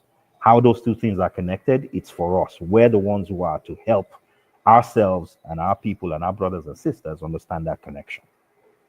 Yesterday on the show, someone pointed out that when the tragedy in Ibadan happened, that there were some people who were saying that, kind of framing it like there's hunger in the West. And then the next day it happened in Abuja, it happened in the Southeast. Do you think that this ethnicity and the lines of division, that there are situations we may get to a point where people will look beyond that and start seeing that this issue is across the country and everybody's impacted? Oh, absolutely. And we're already beginning to see evidence of that. So, and you're right, while the first response to the Ibadan crisis was, hunger in one part of the country, nature, providence, God, whatever it is you believe in, proved that to be a lie within two days. Because within a space of 2 to 3 days, in the East, in the West, and in the North, we saw the same thing happen. That hunger knows no language. The sound of hunger in Hausa is the same as the sound of hunger in Yoruba, is the same as the sound of hunger in Igbo, is the same as the sound of hunger in Efik and Ibibio. It is one. Hunger pangs speak no language. It is one universal language. So I think the challenges we're going through are going to make us realize that we're going through the same issues. I went through a listing of all the different people that have been caught up in these criminal libel and cyber stalking charges. And it is people from all over the country. People that are Igbo, people that are Yoruba, people that are Hausa. In fact, in the case of the issue with GTB, there's a Precious Eze, there's a Wale Rotimi in the one case, right? If there's anything that unites us, it is the fact that our oppressors are the same. Our oppressors see no ethnicity. And if we are to dislodge our oppressors, if we are to unshackle ourselves from these chains, we also need to drop, these shades of ethnicity that attempt to separate us. Lugard said it best. It is divide and rule. So the people we fight against understand this well, divide them. Meanwhile, while we're divided, they are marrying into each other's families. They are giving themselves away in marriage. There's the one area where there's unity in Nigeria is at the top. Those who oppress us are supremely united, but they have ways of making us, those of us fighting and entering into stampedes for crumbs, make us think that we're different, but we're not different. And we are the ones who need to keep reminding ourselves that what unites us is way more than what divides us. Now, righteous man, today is a good day, a wonderful day for you. So you have a chance to ask a second question if you have any. Okay, yeah. My second question is looking at the electoral law of 2023 that led to a lot of debates and misinformation and so many accusations for and against the last election. Is there anything that can be politically done by those who are representing Nigerians in the House to repeal or to fine-tune our electoral laws? Because 2027 is at hand, like the president did say while presenting the budget of 2025, when he jokingly said, just like he said during the campaign of 2023, when he said, when he was in Rivers State, I think, he said APC, PDP. People didn't know what he really meant. They thought that it was just, it was mistongue or whatever. But at the end of the day, we saw the reflection of AP, PDP in Rivers State. So what can we do now, sir, to make sure that our electoral laws are repealed and we have a better laws for 2027? I'm sorry, but there's no way a system can fight itself. Everybody in the National Assembly right now is a product of a flawed process. And, you know, why would they be interested in any type of reform?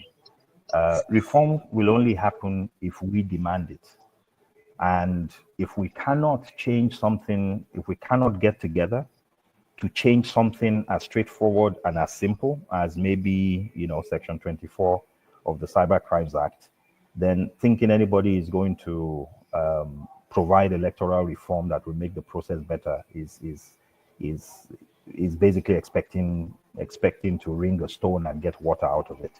So my view is that we should actually use things like trying to reform the criminal justice system, especially the repeal, or at worst, the reform of Section 24, this very egregious section that affects all of us, as long as we're on social media. If we cannot get together to make something like that change, then I actually do not believe at all that there's any way in which we're going to be able to get a system that benefits from the issues with the electoral process to reform themselves. There's no way you're going to take food out of your own mouth.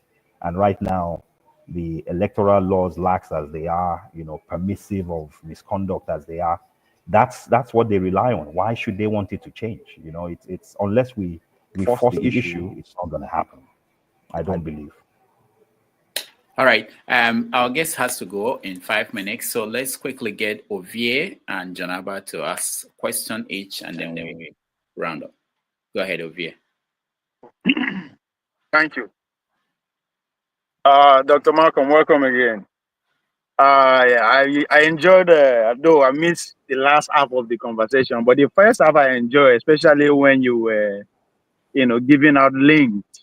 You know, I'm happy because I'm one person that criticized this idea of we.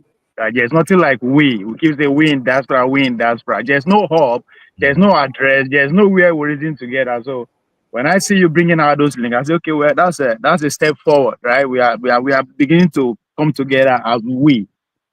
Then Dr. Dameji played a video that Righteous Man sent in, the tomato seller, and your analysis was spot on. But I can't help to notice an issue there, because when you analyze the psyche, the ideology that driven the North and how the relationship between them and how much they are so much inclined with politics and all that, you know, we fail to actually bridge the gap, give the workings, what actually led to that. I said that for me to come to that, let me say this. Anytime we are pointing out the ill doings of the North, maybe the Alimanjiri school that is not working, the illiteracy, whatever, within that conversation, we'll draw the analogy how their elite is actually responsible and why it's like that, why they're taking advantage of it. So I expect you to actually put their elite in this conversation of how come the ordinary tomato seller is analyzing forex and all that. It is due to the consciousness of their elite. They guide those people what they listen to and what they see. There's a reason we don't see all our craziness shows in the south and the north. Nobody is talking about that. They are doing that for exactly what you just pointed out. There's a reason for you to be conscious to know what is happening first before you want to go into those Western. So I would be happy if you actually draw those connections, because that is what we are missing. You said something about mobilizing and conscientizing. To me, that's not enough. We have to start organizing. We have to actually do the work on ground. How do we, I don't know if the word is control. How do we actually control what our kids are hearing? Because Iboki man is describing forex and how it affect them. If you go down to the south, they're going to tell you how Bobrisky and VDM did it. It's two different things. We live in the same country. So the workings of this elite in the north and in the south, how they affect their words, negative and positively, I think it's very important if you actually draw that analogy too. Thank you. No, look, you're spot on. And, I made mention of something. I said, look, the average northern person is listening to 2 to 3 hours of programming on BBC Hausa service, another 2 to 3 hours of programming on Deutsche Welle, the Dutch global radio station. It is somebody that is putting them on those programs. Right, it is somebody that is saying, "Oh, there should be a Hausa service in fact, when there were no Yoruba or Igbo services at the BBC, there was always a Hausa service on the BBC. Many of us perhaps have never heard of Deutsche Welle, but Deutsche Welle is a Dutch radio platform. They've had a Hausa service for decades, chock full of programming. And to your point, yes. At the end of the day, somebody decides on the programming. Somebody, so look, it is up to us. The good news is what the North has done. So whether it is the elite, and you're right, that, the elite shapes the programming, the elite shapes the conversation. How is it, what does the average Northerner know about tax reform? But guess what? Go and speak to anybody on the streets in the North now, and what they'll tell you is that tax reform is intended to punish them. They may not know the details, but they've heard enough, either from all these services or from what they've heard from clerics. So it's very organized. But here we are, with disparate voices. Nothing is organized. When it comes to, when you go to for religious services in the North, the average cleric is spending, maybe 25% of the time talking about what you need to do to get to heaven. And the remaining 75% of the time is politics as it is played on the ground in Nigeria. We go to whatever religious inclinations we have in the South, and all we're doing is laying up treasures in heaven with absolutely no regard for what is taking place on earth. So how can we even be on the same level or on the same page with the level of political consciousness that these guys have? But the good news is we know that exists. So the question then is, how do we begin to find ways of enhancing awareness, given the systemic challenges that we already know we have in the South? There's so many voices, so many platforms, so many programs, so many distractions, so many cultural things that we're interested in, so little interest in politics as a thing, across, that cuts across our geopolitical zones. But if we're to make people aware that what they need to be doing when they see a convoy like that is to rain curses on that convoy, maybe even, if it was in some countries, people would take off their shoes and be throwing their shoes in disdain at such a splurge and such a show of crass obscenity, rather than hailing what they are seeing when it is your money that is being utilized uselessly. It's your money. We shouldn't be having Stockholm syndrome. But the people who have Stockholm syndrome don't know they have Stockholm syndrome. Somebody has to tell them that actually the way you are behaving is not normal. This is not what you do with an oppressor. So we need to be in a place where we're having those conversations and we're articulating that consistently and comprehensively. All right. Thank you, Malcolm. One last question from Jonaba. Jonaba, welcome to the show. Thank you, Dr. Rudy. Can you hear me? Yes. Yes, sir. Dr. Malcolm, Fabiyi, thank you for all you do. And before I come to you, Righteous Man was asking you whether people like himself and Rudolph, everybody is a target. Is that why you are in darkness or there's no light, Righteous Man? Okay. He planned too much. so I think Righteous Man, are you trying to respond? No. We don't have time, Jonaba. Leave Righteous Man alone. He's good in the darkness. This is the discrimination. You don't want to hear the Northern voice, and this is the problem we are having. Jonaba, you're not from the north. You're not from the north. You are from Benue. I'm a complete Kanuri. Benue is in the Jonaba, listen. Your children are American citizens, and they will tell you, my father is Igbo, but I'm American born. I'm from Brunei, I'm a Kanuri. What are you telling me? Jonaba, you're from Benue.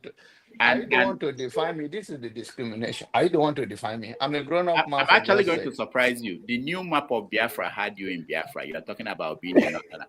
The new map of Biafra had you in Biafra. And you are Nigerian is a scam by Biafra, and Biafra made in Finland is not a scam. Anyway, okay. Dr. Malcolm, thank you for having me. What is your stand about the political awareness and the North, in your own word, and the other side of Nigeria? Why the East or the West are more educated and more informed, and their level of political involvement is less? So I think the previous question before you was actually very instructive. And even though the average Northerner might listen to more political programming, it is programming, right? Majority of Northerners are out of school. As we speak, there are over 30 million Northern youth in Almajiri schools. They're not going to school. These are, and the Northern elites tolerate this. In fact, they don't only tolerate it, they encourage it. And the reason why they encourage it is simple. It gives you a ready army of people that will vote for you no matter what. And because everybody listens to just a few political programs, it is easy to shape and form mass public opinion very quickly.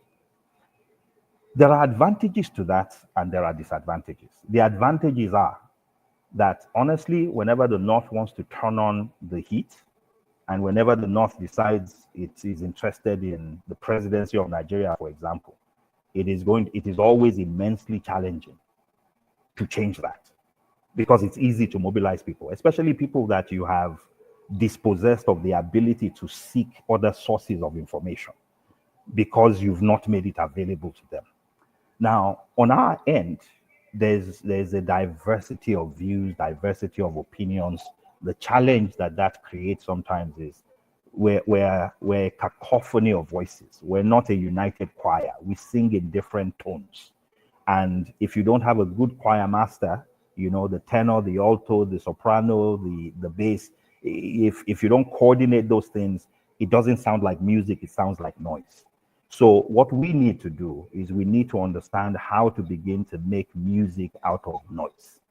We need to begin to recognize that we all have, we might have different preferences, we might think we have different issues, but the reality is we need to start finding a way to ensure that those of us who believe and want Nigeria to move forward, regardless of where we come from, the North. I'm from Kogi State, so I'm a Northerner. I'm from the North Central region. If you are from Benue, you and I are from the same region.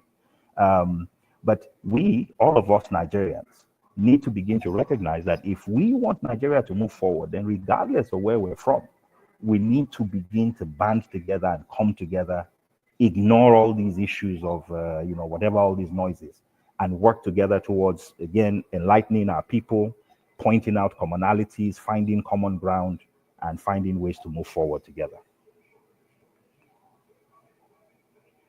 Right. Thank you so much, Jonaba. Thank you, Malcolm. And on this note, unless you have final words, you can maybe you can remind people what to do to join the movement and take action to help protect the political space in Nigeria. Absolutely. So, again, what we came together, driven primarily by what happened to Dele Farotimi, and recognizing that what happened to him can happen to any one of us. And that, in fact, it's not if it can happen, it is a question of when it happens. So what we would, we're trying to do three things. One is to make sure we have a legal defense fund so that anybody who is a victim of injustice in Nigeria can have a means of defending themselves. The second one is to make sure that we coordinate action and activity. Yes, these laws are being, they are legal cases, but the truth is they are political cases masquerading as legal cases. Olamide Thomas, who did a video about Sheyi Tinubu, it's not about Olamide Thomas. When all of us are now discussing it, the woman's travail has been very public. So the next person who wants to make a video that is parodying Sheyi Tinubu will understand the risks of doing so. And the likelihood is they will not do so. So again, it dampens discourse, but we want to make sure that we're responding politically to political issues while also making sure we're responding legally to those legal issues. And the third one is a whistleblowers initiative. And what we want to do with that whistleblowers initiative is to ensure that those who have information about corruption, that they are able to bring it to the public space. And there are two things we want you to do. So there's a link to a WhatsApp group. Please join that group. There are many other Nigerians that are there, and everybody who wants to find a way forward to stand against all these injustice in the legal system and the judicial system, please join that group.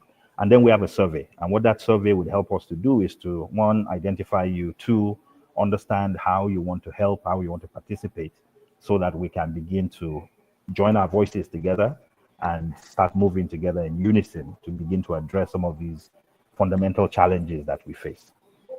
So thanks again, Rudolph, for the opportunity to come and have a conversation with you and everybody else. All right, thank you so much, Dr. Malcolm Fabiyi. We are going to take a break, and then we will come back and review what happened. Malcolm, thank you so much, and hopefully you'll join us again another time. Thank you. All right.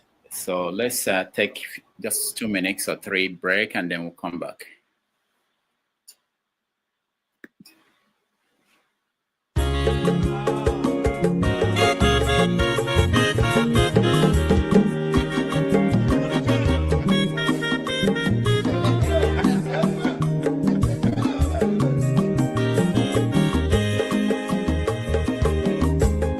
When your mazolo bio, akwa mazolo bio, Max, if you bunye go kwanu mo no fube nazo olaga ni piazigo, ulaga do ni piazigo, akwa wilo chio biko rapuzo, kona bazia. Onyo mazoro biko abamba wazoro dasari ibya unyane gwana mo ulaga dori biazigo mo ulaga dori biazigo abamba wilo chila bigora buzoro ona wazia. Mazi welcome up. Odoguna kwezi naka. Onyo maniga dele mo. Mazi ni mazi.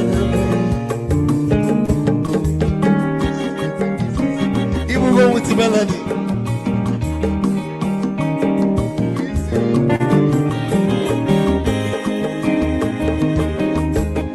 You got to know where you're from. Odogu Nachala Noka. Is it one them nigga delemo? Olagado ni pesigo. Olagado ni pesigo. Amama wilo chilo. Bigora muzo. Anamaze. Say. Anyamazoro. Amama wazoro. Sorry. Ibya muyano kwana mo ofube naru. Olaga doni biasugo, nasa boy. Olaga doni biasugo, amama wilo chilo, biko rapuzoro, anabazi. Ice.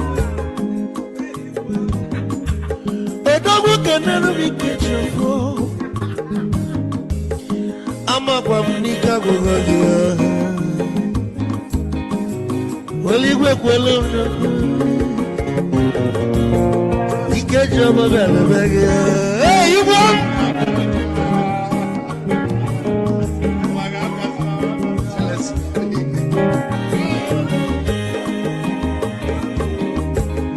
Eku kampune kene, amago ninso. Chukwe mekalumo, ike chukwu negaje. Esi nwanne m ekele dị ịlapụ ife niile na-eme wee bịa nke gosili na anyị na gị bụ nwanne wisdom ga-adị ka nye gị maịkị ka ogobanya bụ egwu isili mmasị ọ bụ na-etiri egwu a malụkwa malụ n'imego m ife ọjọọ wee sị gị nwanne m ife ọkụ na-echọlụ na ngeme wisdom onume ekene gị gbamanwụ iyo iyo biko lapụ na-abasị ya zoro zoro zoro zoro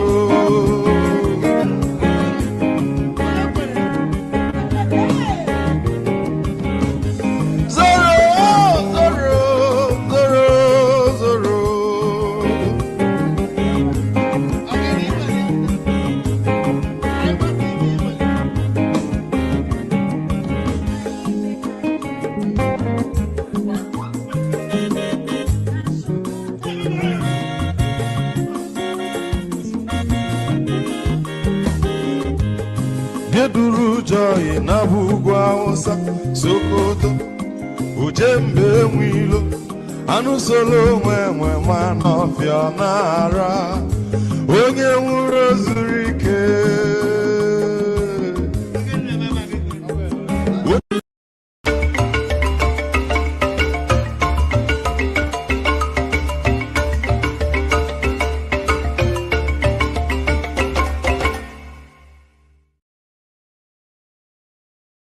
that you arouse, you don't awaken the man pretending to be asleep. Am I the one who has to tell these religious traders that the country is collapsing around their ears and they should tell their congregation? They could march on the street and be praying nonsensical prayers, but they cannot speak in support of the right of citizens to protest. Am I the one who will tell them that? Am I the one who will tell the imams who went to Aso Rock and the lesser imams were given, the lesser clerics were given $10,000 and the bigger ones were given 20? Am I the one who will tell them to stop lying to the victims of their excesses? If I'm working to awaken the people to find common purposes and those who are called in the name of God are busy profiting from the misery of the people and being paid off to be silent to the point where clerics have become distribution point for palliatives, am I the... So I cannot waste my life. In actual fact, I think about 4 or 5 years ago, I wrote a piece, I do not write for you. What was I saying? I'm not speaking or writing. It is the man. All right, welcome back, everybody, and thank you for staying with us. Ovie is still here and Jonaba is here. I appreciate all of you. And I just want to announce that we are 28 subscribers away from 1,000 for Iroko Post TV. So please, we can make it happen today so that we'll be going into the new year ready to provide you with the kind of programming we're able to do out of Dr. Damage's platform. Dr. Damage, I'll give you secret where you go use. Yeah, just set up a show. Say Dr. Damage second marriage is coming up on the 1st of December, January. Put picture, put everything, do small video, put there, and you now said you go live when you have 30 subscribers. 5 minutes later, you go complete. Just one propaganda there, say you won't marry or something. Obi, you don't have anything to lose, so I understand. You have nothing to lose. When you get to a position like our position, your wife go understand. Your wife go. You go reason out with your wife first before you put her there. Yeah, when you get married, you start. Then we can talk. John Abba understands, and people like us, you don't understand. But thank you so much for the advice. Maybe, no, I'm married before. Maybe that's why I no work.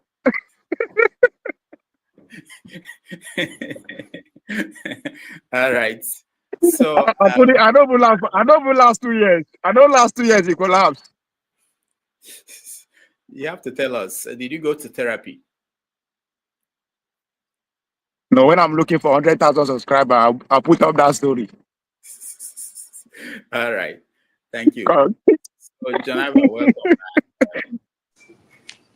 Merry Christmas in advance. I know that for people like you, I know you celebrate Christmas, or do you not?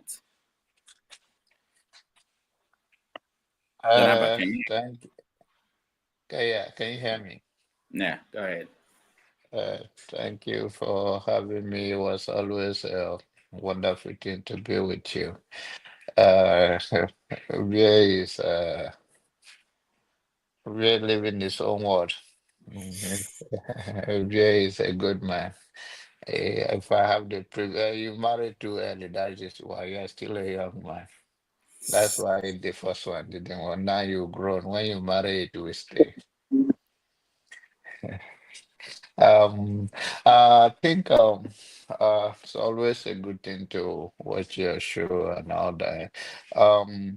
One of the things I struggle with when I listen to so many educated Nigerians that they don't believe that the Almajiri school, no matter how it is, even though they say it's a school, but they don't wrap their mind around the fact that the reason why Africa and Nigeria and where it is today, we don't have a commonality of one voice as a school in our own tradition, even though that one also can be direct, that is maybe Arabic school, or which they call it an Almajiri school, that is a foreign education, but the sense behind it is like it's still a school, but they dismiss that. It just has to be English. And that is when they will recognize it. That baffles me as educated people. Yeah, physics and chemistry, they are not English, but they impart the word and the formula to advance the world where we are today. So I don't understand that, but it's okay. Uh, yeah, I think we have to come to a better understanding of influence. The only thing is that I always say that if Nigeria will change, it will start from the north. Uh, Regardless of your view, how you see it, whether the people are being brainwashed or they are loyal to their own people, but then whatever they say is there. they are in more unity to carry out whatever they want. And I hope the South, the West, the Southeast, and all the, if you come to two part of Nigeria, North and South, we understand that, so that we can hold those people accountable. The same way you see that the protest that was carried out, it was more impactful in the northern part of Nigeria than any other place, because they were able to galvanize them. Even though people started demonizing it, that where those children come from, no matter what it is that they use them, whether you say as a tools, but at least they were able to communicate and they carry out their agenda. The same way, if we have people in other part of Nigeria to say enough is enough, to push back. On the issue of Dele now, you can see that very few came out in person. I think it will be meaningful and more impactful in the real life than just online. But which online also was a very way of communicating. But the people will come out without uh, uh, fear or any consequences to push back in number if it happens in any part of the north that they feel that it's injustice. And I tell you, so already said it on your show, the reason why the 1% still hold people hostage, one is fear. Secondly, is people are not coming out in masses. And if they come out, the people that are afraid of, they are more afraid of them than the way we think. Thank you. Jonaba, before you go, let me ask you, if the Amajiri school system is good, the way you are, and we people in the South do not understand it, why is it that the elites in the North, they are not sending their children to that school? They send them to the traditional schools, even abroad. If it's that good, why are they not doing it? I know that the children of Atiku and El Rufai, they all went to traditional school systems abroad and came back, and they are in big positions. People who went to Amajiri schools, do they end up working at NNPC and places like that? And Marjorie School is Arabic school of the tradition of Islam, just like you see the people people went to Webi school, which is Baoyedepo. They went to Redeem School, and that is the same thing. The other one you are saying about their children going to the Western get educated in the Western part of the country. This is, we are talking about traditional school, that the belief system that they invoke in the North. So the fact that they do not, and people leave an Majority school to attend all the school you are talking about, most northern and most of the elite today, they went through the same school. So it's not like they are educated like Erufai's children now in political space in Kaduna, that they do not go through it. They all went through it, but only have the privilege to go through the reform one. Maybe they are not in the same class. So are you saying that, Jonaba, are you saying that you can take WAEC after going through a Amajiri school? No, I told you it's a traditional school. So I'm not saying, I already explained to you. I think you are not paying attention. And I said to you that all of them that you are saying that they went to no, I don't know. I'm just asking. And then you if I tell you it's a traditional school, yes, I say to you that they also leave that and the Islamic or whatever you call it, and Major is an insult to them. And another language you are using, that is an insult. Okay, Islamic. Okay, so it's Islamic school. You are saying, of course, they're citing the Quran. So if it's just like you. Hold on. Be careful. Be patient with us. You know, we Southerners, we don't know anything. Now, you know more.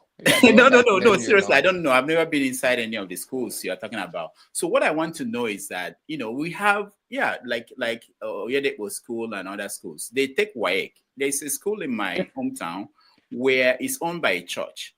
No, I'm not talking about the Oyedepo University. There is a traditional a Bible school that is not that they call it WOBI. WOBI is all about religion, about Bible. It's not the college. It's not the communal university. That if you want to become a Oyedepo workers, for instance, it's almost like compulsory for you to go through WOBI school.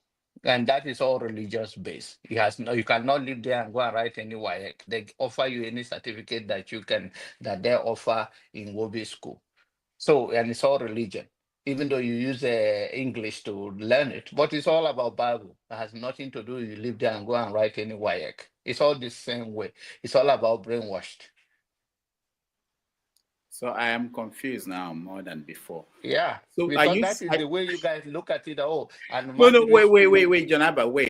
You said that the people in the South do not understand the school system. Okay, we are trying to understand it. And you are saying that it's not terrible, it's not bad, because it's only because it's Arabic. Yes. So I wanted to know, when you finish from that, because when you finish from that, where do you go to next? I asked you, and I also replied to you, when you finish from Wobi school, introduce. I don't know what Wobi is. I don't know what it is. Okay, then you go and do your the one in my hometown, owned by a church. When you finish, you take WAEC. Yeah, that is when you are talking about secondary school, primary school. The Arabic school, or that you guys call it an magistrate school, is the Islamic school. It's just like a religious school, and most of them incite it, and they believe in Allah and all. And when you are done with that school, where do you go to? Those that have privilege to go to university and all the elite, including. How do they? Wait, hold on. How do they get to the university? Do they go to? This is I told you from the beginning, is traditional to their belief system, right? And those that have other means of educating themselves or breakthrough still go to university, go to secondary school and graduate and go to university. And most of the elite you see in the North today, they went through the same school. The only thing is that though other people may not have a privilege of learning the Western in the Western education. That is all the difference. But the only thing is that traditionally, like people were citing the Arab, the Quran and all of that, is the basic religious study that they learn. And that is all about it. And people from there that graduated from that school, they don't offer them any standard of education, but at least they understand whatever they are teaching them. And then people that have privileges go to school and graduate. But most of them in the North, they all went through the same school. Okay, one last question. Buhari went to Zaria College. Most of the elite in the North, they all came out from Zaria College. I'm talking about in the 60s and 50s. Did they also went to a majority school? Is it something go side by side? Yes, they do. Oh, okay. Yes. Yeah, and you can ask Ovie went to school in a part of Brunei State. He can understand that. We have a lot of our classmates who also, it's a normal thing when you are growing up. The Almajiri is beggar. Almajiri is different from Arabic school. You are telling the Almajiri are the people who come out in the evening to say Allah Ro. So that is a different thing. Yeah, you are missing two things. And Okay. So this is not different from like Sunday school that we have in the South. Very correct. Biblically. Okay. So you don't go. Okay. All right. Good. So thank you, John Abai. It's not aggressive. We're not being. No. It's not only because I wanted to establish the fact that the difference we have in culture is to understand my culture. I understand your culture. If you understand that, okay, the Western education is very important, and it's also about colonizing. You know, if the West or the South. More into colonized by the English people, and from the back of the North by the Arab. So it's still the same thing, that having part on both of them in a different way, even in the religion, that they come from that side as Islam, and they come from the South as Christian as it is today. So it's the same thing. Now you have Bible school in the east or south, and then you have the whatever you call major school in the north. All right. Thank you, Janaba. Ovie. Assalamu alaikum. Alaikum salam. So what do you take? What is your takeaway from the show? Yeah, I think I wanted to actually know what next. What are the details of his of the base condition. What are the details? What can and what can you cannot do? So I think I get a little bit of that. It's not too far from what I assume or what I think it would be. That I mean, he has concluded that them stopping from talking to the media is pretty much to. No, remember, I don't know, my Dr. Damage, if you still recall, we have this conversation briefly, on the side when I said that this man. I think comically, I comment on one of your posts. I said that this is not a message to the rest people out there who want to do that part, not to shut them up. I said something like that, and you laugh, and that's exactly what Dr. Fabiyi is actually repeating. Which and now waiting I asked, don't worry, be that everybody keep looking at the narrow picture. But if you pay attention, if you look around what is going on in the world, it's pretty much the same. The Brazil government say, man, you know what? Yes, we will tell you what and what is accepted. We want to see in our internet space, and that become a big deal between him and Elon Musk. And the Brazilian government won because they tell us, say, if we bring in all others in company back there again. The same thing with Australia. TikTok is on his way out, so it's not. I see it from that angle, and I think exactly this is what is happening. And another thing that I'm seeing here, I think there's a power tussle too between. I mean, if the guys were there in charge now, how many of them remain, right? Tinubu, Atiku, that's it. So if you not look at the guys who they come, so and I think there's a fight between them. Can they finish with Tinubu? See, pass on that to the other person again. So I see that it might not be very clear. I could be wrong, but I think this is bigger than just Dele Farotimi. Another thing again, I appreciate. I should have asked him when he was talking about whistleblower initiative. Now, it has to be passed into law, right, before it can even make sense. Dr. Dameji, that whistleblowing. You are muted, Dr. Dameji. Yeah, what they are trying to do is essentially what the media is doing, which is that you can send information to Sahara TV today or Sahara Reporters today or Premium Times and say, look, I have this information about this person, about this situation, and they will they will take it from you and investigate, and if it's accurate, they will publish it. So that's what they are trying to do, the same thing. But in the case of this group, Malcolm's group, they have incentives that will encourage you to turn in information that will be useful. But in the case of the media, most media houses, they don't pay you. They won't. No, I'm not talking about pay. You were talking about. I think the whistleblower. It's a law in some other countries. If I'm right, it's a law in Nigeria too. There's a law about that in Nigeria. And there's a law. There's a law to protect whistleblowing. Oh, okay. Yeah. Really, there was. But that's not enough for people to do that. It's still dangerous. You have to need the cooperation of the media or the people. I understand that. Yeah, so that's a good thing. So, and these are the kind of things that made me ask him that question when we were talking about the average Norths, how conscious they are and all that. It is they're not bonding with them. You understand? Their space is so controlled. Maybe now one of the things where we no go like, right? Just like when you look at America, you look at China. An average American tells you, oh, Chinese no get freedom. But do you really know? You understand? But that's just how they program them. So the same thing with us. I think the reason why they just allow us not to just consume everything. Right? If you go our media space now, all these useless shows, right? I think the reason why they leave is just for us not to know what is going on. Because so many, I think 99% of the kind of shows where they show for South. You know, go be seen for corner too.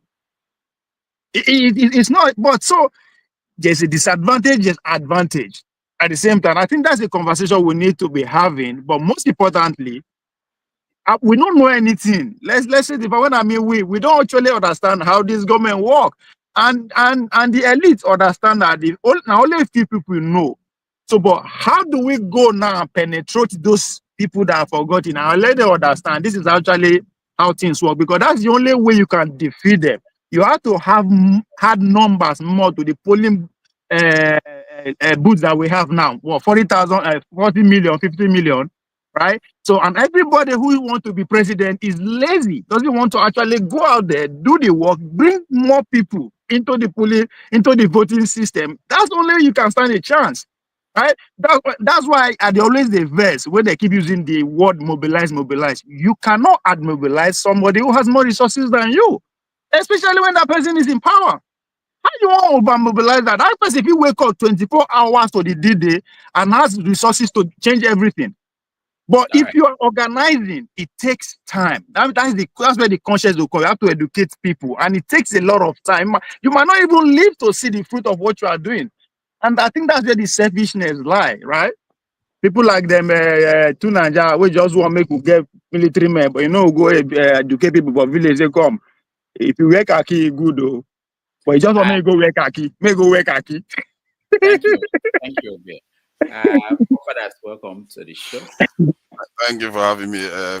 This thing, Dr. Damages. I was enjoying your line of questioning, Jonaba, so I came in. But that said, Ovie, in terms of mobilization, you can mobilize without having as much resources as your Sorry, Father, hold on. Sorry. No verse. On Almanjiri, no, not on you. On Almanjiri about Jonaba. What Jonaba is saying, right? Almanjiri at the very, very stage of your life for education, that very, very basic stage, at the age of 2, 3, when you go to work, those days for village, Dr. Damages, where they will carry slate, give you, make you go class. That's exactly. So now that stage, now you go join Almanjiri school. So as you grow older, when you don't reach the age of going to primary, secondary school, you can combine them. That is where if you're now free anyway. But if you can afford it, you can do that. But if you cannot afford it, even if you continue to the ranks of the elementary school and you become an adult, within that process, you go learn trade. You go see learn other tools. There's advancement to it, but not just that basic stage that you can say it's compulsory or it's not, but not everybody they do. But it doesn't just end there. As you grow into other way of aspect of life. Yeah. Back to the point I was making regarding resources, whether you have less resources or whether you are in office. If this is the problem, I say to people all the time, you have to learn the right lessons. You just had it happen in America right now, and you said the opposite here. You just had the same situation. I will debate you on that. In America right now. Kamala Harris had 1 billion in funding, and Trump flattened her. And it happened the last time when Trump won again. Hillary had a lot more resources. Their party was in office. They flattened her still.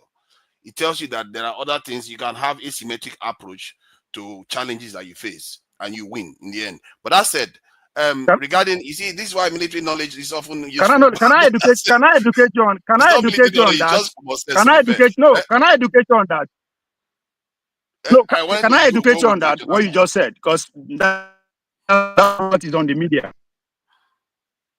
No, but that what you are saying is not accurate. What happened in America? It's not accurate. Okay. If you want, I can educate you on what actually happened. Now, first of all, what you need to know is a two-party system. There's history, there's structure to it, right? But what you don't understand, when Donald Trump lost the election, they started organizing the next day. Even up to today, he no agree say that he lost the election. But guess what? They swing to action. Go and study what they call Turning Point America, what they did.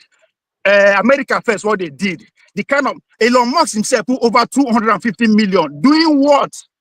Mobilizing voters. So there is a lot of work that went into what finally come to the result that you saw. Forget what they tell you for TV. They never stopped working since the day they lost election. Never stopped working. Steve Bannon even went to jail. You understand? So they say that's why they always the best when we are making example, just without actually giving details how they arrive at that. And that's where the work is. The example I gave is well within reason, because you don't expect the Democrats that are in office. It's not well within reason. Resources. Hold on. Why are you arguing this point? It's not even a point what arguing, it's a fact. The money involved you cannot just come back. is a lot Can you more than that of mobilize PDP and APC that already have structure?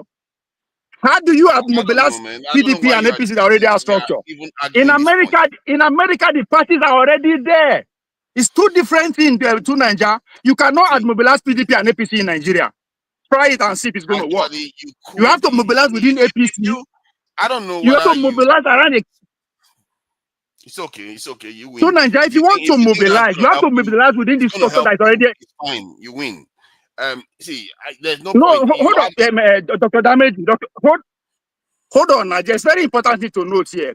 If you want to mobilize to win in Nigeria, you have to mobilize around the structure that's already in existence, which is what PDP and APC. You cannot mobilize outside these two structures and win. Try it and see if it's going to happen. That's the difference between America and Nigeria. There are two-party system in America who has been there for over 200 years. So even if you don't have money, just do the work and result will come out. That's what happened. Infrastructure. I don't see. Please let's leave that side for now because I think I'm more interested in majority. Yes. Macron was a banker. What is the coalition that brought Macron to power? Macron was a banker. Let's go into the details about Macron. All right. Let's go into the details what brought Macron. You just say about Macron. What is the structure? What is the structure that brought Macron to power? Can you tell us about that? Ovie, hold on. It's not a new structure, it's an old structure. You know, there is the concept of asymmetric. It is not about concept, it's a reality. Can you make it work outside existing structure? It is possible to have a larger force lose to a smaller force. Not outside existing structure. You have to have an existing structure for you to mobilize around it. It's two different things. Okay, let's end. This is what I want you guys to understand. Let's end this formally before you can go into this new debate. People watch this maybe 2 weeks from now, 3 months from now. People will come back to watch what we are doing now, and they will be confused at this point because they thought that we were trying to do feedback on what our guest spoke about, and then all of a sudden it goes into something else and totally. So people just think about that. So let me hear your view, forefathers, if you have any view on. I'm sorry I didn't catch a lot about the guest, but all I caught was you grilling Jonaba, and I was a bit enjoying it, but it looks like you pulled back again. I thought I should come and finalize or find out more clearly what he's actually trying to say there, because you are alluding to the fact that there was a bit of separation between modern education system and the majority system that actually has consequences. That's what you're trying to say. And he is trying to say that it's benign and it's normal.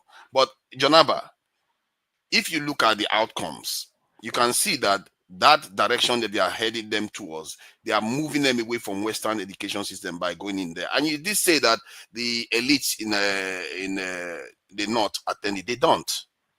The elites don't. Their children don't attend it. Maybe they will attend maybe a Quranic school when they are going to the mosque or something like that, but they don't attend a Majri.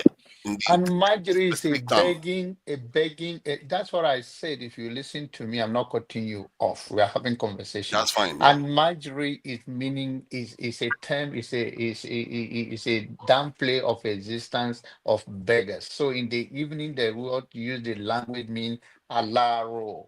In the evening, those are less privileged people who attend that school. And Majri, the word and Majri, go and look at the term. So the point I'm making means people that travel around seeking knowledge. That's what it means.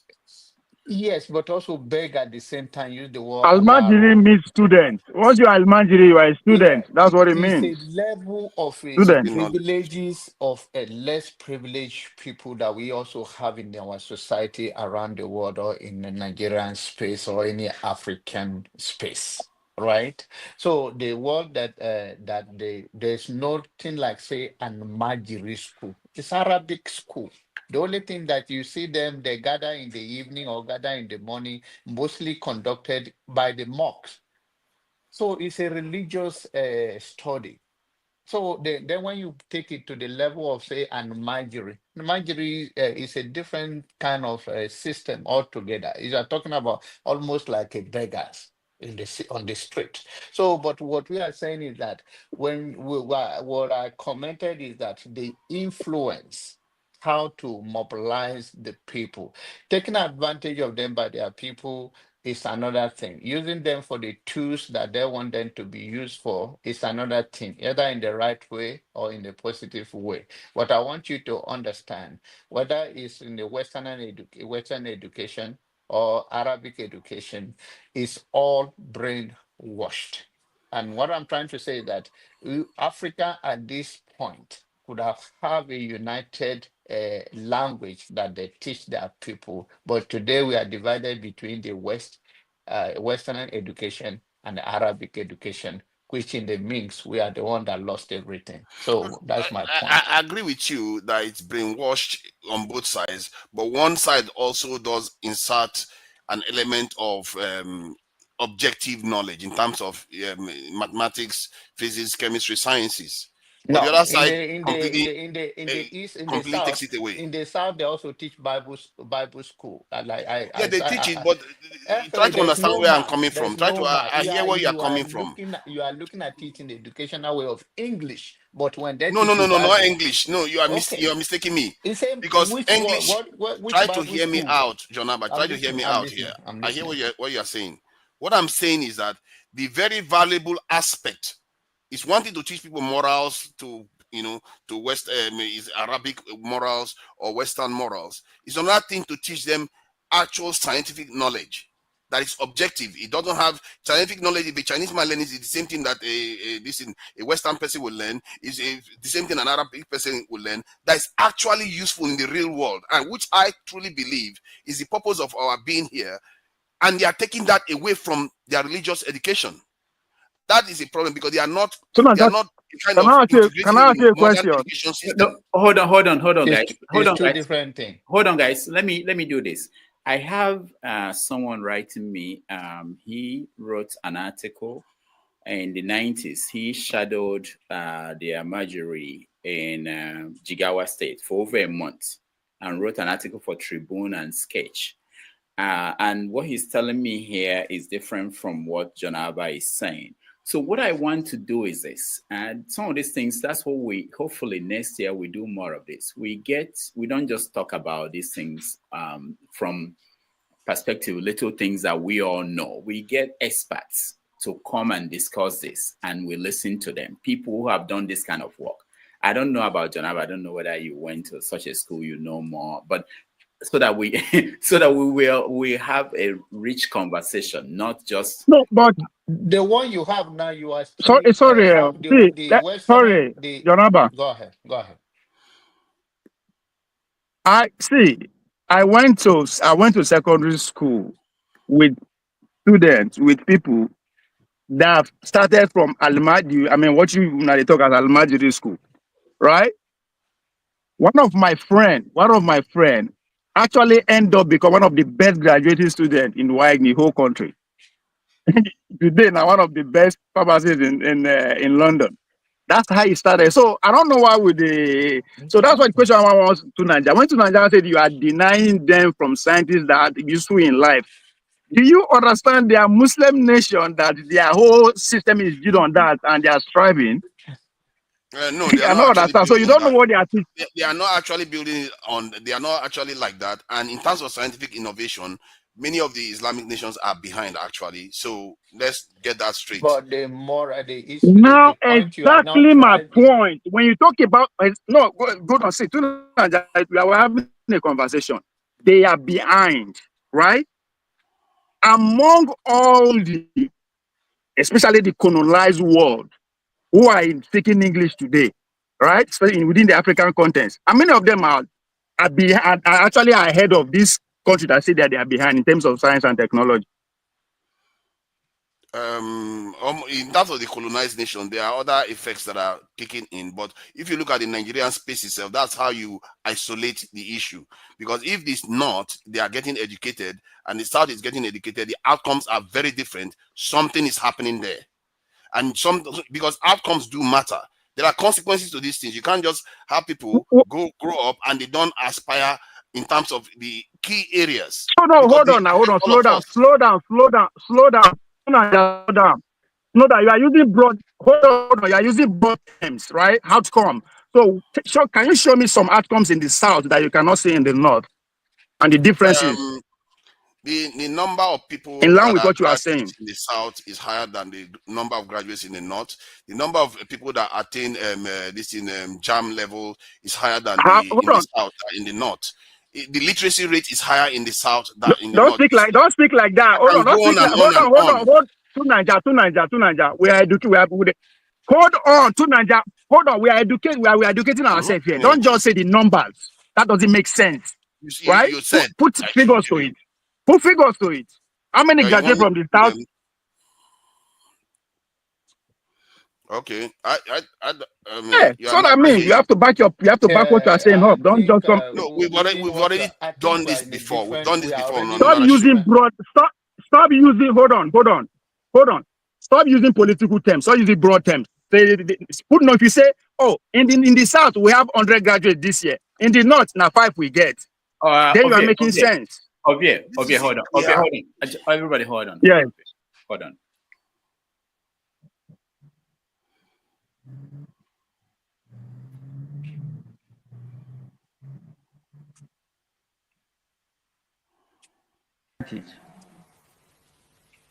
Okay, we are giving lower cut-off scores to catch up. Have we caught up? It has only made people lazy. So, I'm sorry, madam. I'm sorry. I don't think we should hide. We should hide behind fairness and say that everyone must be equal. The best we can do is to give people equal opportunity. Yes, Today we live in a country in which, for federal government colleges entrance exam or JAMB, one state has a cutoff of X and another state has a cutoff of 10 times X, and you say you are building a nation. You are not. You are creating bitterness from the grassroots. All right. Why I played that is, hold on, who is speaking? Why I played that is to point out that there are some debates that there are some issues that you don't, even without giving the specifics, because we didn't plan that we're debating this. I'm not expecting Niger to know the figures of how many people graduated in the South. I don't think anybody in the North is protesting or saying that they have equal number of people who are graduating in the North as in the South. No, that's not a debate. It's not being debated. So we will not have the figures, but there's no debate around that issue.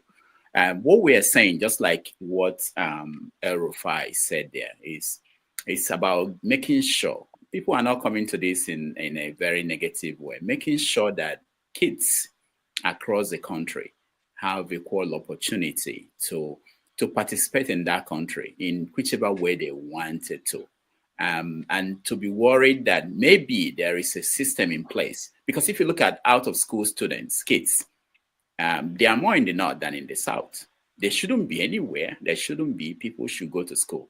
Even someone like Atiku, most people don't know this, that the colonial government forced the father to send him to school. Dr. Dameji, before you go far, I think when somebody tells us that we are a victim of history, the person is spot on. We should not be intellectually lazy here, right? When that law was put in place, what is the ratio of institution of education institution within these countries? That is what is result. That is why this law was put in place. Between that time and now, almost 50 years, how many universities has they built? You can almost compare, right? The reason why you don't want us to go into number, I'm putting you now because now you bring out why you are listening to El-Rufai, who is also a house member of the people who are responsible for what we are saying today, and you're not expecting to come and take responsibility in public. No, don't do that, right? I'm not saying you should give me exactly accurate of what number that is out there. No, when we are having a conversation like this that is challenged, that is been in our subconscious for a very long time, we should try, right? If you don't have number to actually back it up, don't bring it up because you will be challenged. So Nigeria is one person that likes to challenge people. So I'm challenging. If you don't have number to back it up, put it aside because it's even our time. It's our time we allow that law where they give some people low score and a high score. It's at that time. But they don't want us to have that conversation. It happened in Bangladesh. That's what they fought for. Quota system, right? Every state in the north has university. They are producing as much as we have. Now, when we all agree, according to the number, the constitution that they have more numbers in the north than us, of course, you should expect anything that is calling for that demand numbers. People, when they tell you, they plenty pass you. But you agree to say people no go school, they no reach your number. How does that make sense? An average university in the north is more than 20 years. So all those people that are reproducing, what did they do? So if Erufai, who is the architect of making sure things are not working within the north, and you are believing him, I'm sorry, then we are not going anywhere with those kind of conversations we are having. So the reason they put that law is because they don't get school. Now they almost get school past us. They've been producing graduates, right? They know they go on strike, make we no go. Now the same thing. So all those they are graduates, if they are not producing, which again, I disagree. Because by the time we begin to be some professionals abroad who are the northern region, who came from ABU, you will be shocked. That's why they challenge them. So please, we should not just shut conversation down just because one politician come. No, it's obvious, it's visible to the eyes. There are more universities. We can argue that every university, I'm not the billion universities that's older pretty much every other university in Nigeria. How many they produce? How many southern and plenty pass for that bill and northern plenty pass? So the people where they brag in and then get number pass since the inception of Nigeria, right? So what happened? They know they go school, they know they pass. So we should stop all this old belief that we are more educated than them. I disagree. All right. 100% I disagree. Unless you can prove it up with numbers that we all can agree with. It's higher. Literacy rate is higher in the south than in the north. We've done it here. I can show you the data right now. Hold on. Please let me say something on Erufai. Is playing into political arena, looking forward to buy into the debate of the most southern that they are giving opportunity to. So it's a political talking point he's creating for his future office. He is there, he's still not changing or pressing and denying other even a basic human right. So if you take Erufai for his sincerity, not because of his political career he's building for his future, that is fine and good is you. And then when it comes to what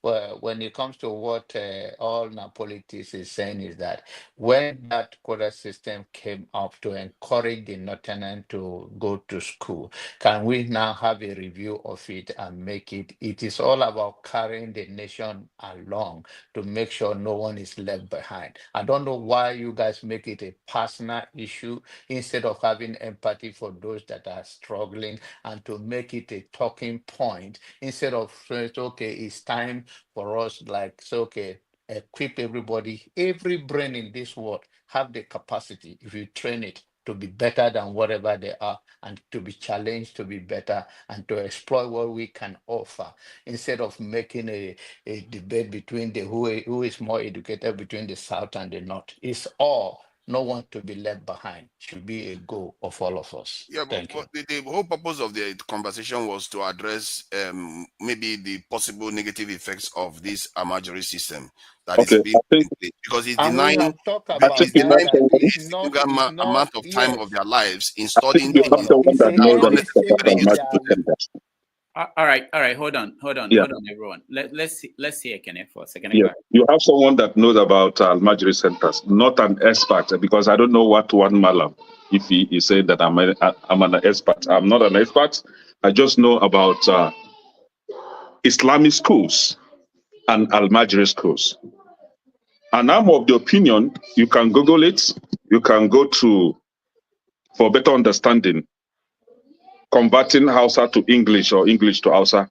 Almajiri means apprentice, going to learn something, going to learn, acquire skill. That's what it is, Almajiri. It is not a school, right? It's just a center. They call it Almajiri Center, not Almajiri School. I don't know why we are attributing school to it.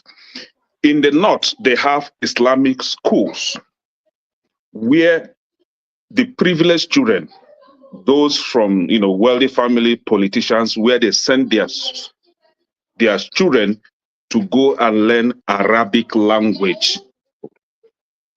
Why the downtrodden? Because they cannot afford or they cannot be in the same level or center with those of the rich. They will resort to taking their children to acquire skills in Almajiri centers. Now, these Almajiri centers are used for a lot of, different things. One, they use it, as I said earlier, to acquire skills. Two, some use it as a form of punishment to their hearing or stubborn children.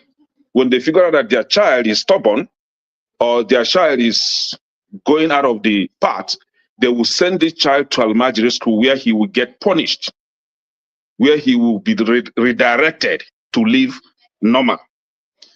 Others also use Almajiri school as a confinement center. For example, in the north, you come to a family where a child will decide to leave Islam and turn to Christianity or turn to any other religion. This child will be captured, bungled, and sent far away out of the state. Like, for example, if the child is in Kano, the child may end up finding himself in Castina under one malam that he has no knowledge of. He doesn't know this, no family relation, nothing. And this child will be dumped there and be converted to Almajiri, right? So Almajiri Center isn't a school. It is an apprentice center. But what do they use it for at the end of the day?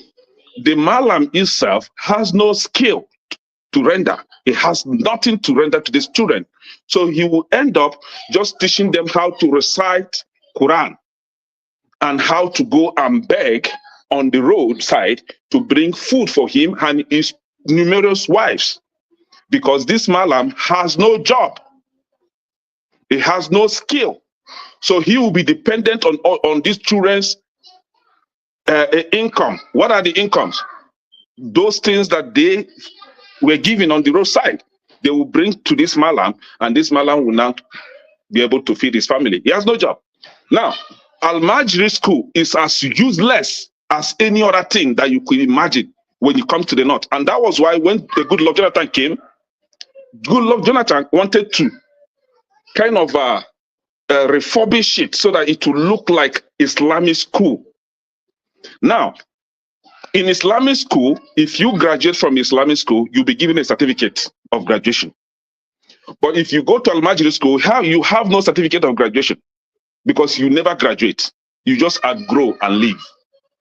You understand? So it is a center, it is also a center where they incubate, hold me for this, where they incubate bandits, those that the politicians use to carry out nefarious acts. That is where you find them. And they liaise with the Malans. The Malans will be the one to send them out. Okay, go to this politician's house and help him do this kind of a thing. That is what they use Almajiri centers to do. Recently, there was a video that I think I sent it to Dr. Damages. I can't remember if I did, where some guys, I think two guys that went to UK, they studied. I think one of them had master's degree and the other one had doctorate degree. They came back to Nigeria. They are from the north. And they try to stay away from Islam or Islamic religion. Just on that mere suspicion, the family captured them and sent them to Kano, Almajiri Center in Kano, where they are chained. And they were forced to be reciting Quran every day, reciting their Quran stuff every day. So I think one radio station or a TV station went there and interviewed them. Very outspoken, very smart guys. They went to they are very, very educated, but as a form of punishment, they were confined in Almajiri Center just to punish them and force them to go back to Islam. That is what Almajiri centers are used for. So for anyone that is coming here to tell us otherwise, no, we know Almajiri Center very well. We know what they are used for. Thank you. All right, thank you, Kene. Let's hear from Richard. Richard.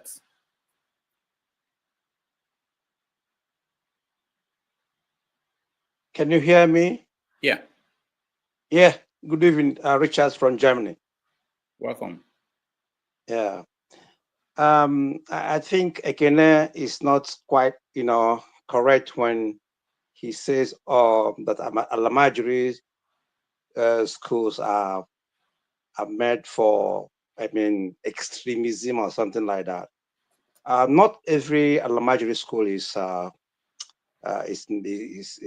considered as extremist school, because growing up in the north, I witnessed some of them, and some of them could be a place where they breed, kind of Islamic fundamentalist mobs, but some of them are not. For example, I grew up in Gusau, that is now Zamfara State, before it was Sokoto State. And I saw two types of Alabajiri schools. One for the elites and one for the poor people. The one for the elite is like well-funded, combined with Western education. They learn Islamic studies and Arabic studies there, and also they learn in Western education, at the same school. But the ones that are for poor people, it's just literally nothing. That's where you see those malams abusing those children. After 1 or 2 hours, they will send them with, balls, and they'll start begging in the streets. That's what I witnessed. But not every Alamajiri school is meant for Islamic fundamentalism or Islamic, fundamentalism of mobs. No, I didn't say it when I was growing up in the north. Thank you. All right. Thank you so much, Richard. You see, people see different things from different areas. Let's hear from KJ, who lived in Abuja too. KJ, go ahead. Okay, thank you so much, Dr. Rudolph. I think at this particular point, I don't have anything to say really. Kene is, I'll lean towards what Kene has said. I know that there was a time there was an outcry. Some members of the elite of the North wanted it gone. Other very powerful ones didn't want it. So that struggle was there. In Benue, you didn't have too many Almajiri centers because, of course, Benue people are more of Christians than any other district. So, but I have friends who went to the system, and there's a school. I think the only one I know, I don't know if there are other ones. It's called Arabic Primary School in Makurdi. It's one of the oldest, in fact, one of the oldest that existed. I have friends there who went there. Before Nigeria started going south, there was no difference. Our primary school, which was Holy Ghost, was beside the Arabic school. And after during break, one mix come to their school, beat them up or play football, go back to our school. There was nothing, there was no segregation. There was nothing like you are from the Christian side or we are from the Muslim side. Nothing. In fact, that was, some of them come to even, we just, it was a free life. And, but eventually as time goes on, we realized that they started trying to teach, start bringing that segregation of having certain children go to those places where you give them place to go and beg. I don't agree with Erufai, just like John Abba said. What he's simply doing is pandering to those who he's trying to get to be in his support, to bid for his ambition. That is a typical far north politics that is playing right there.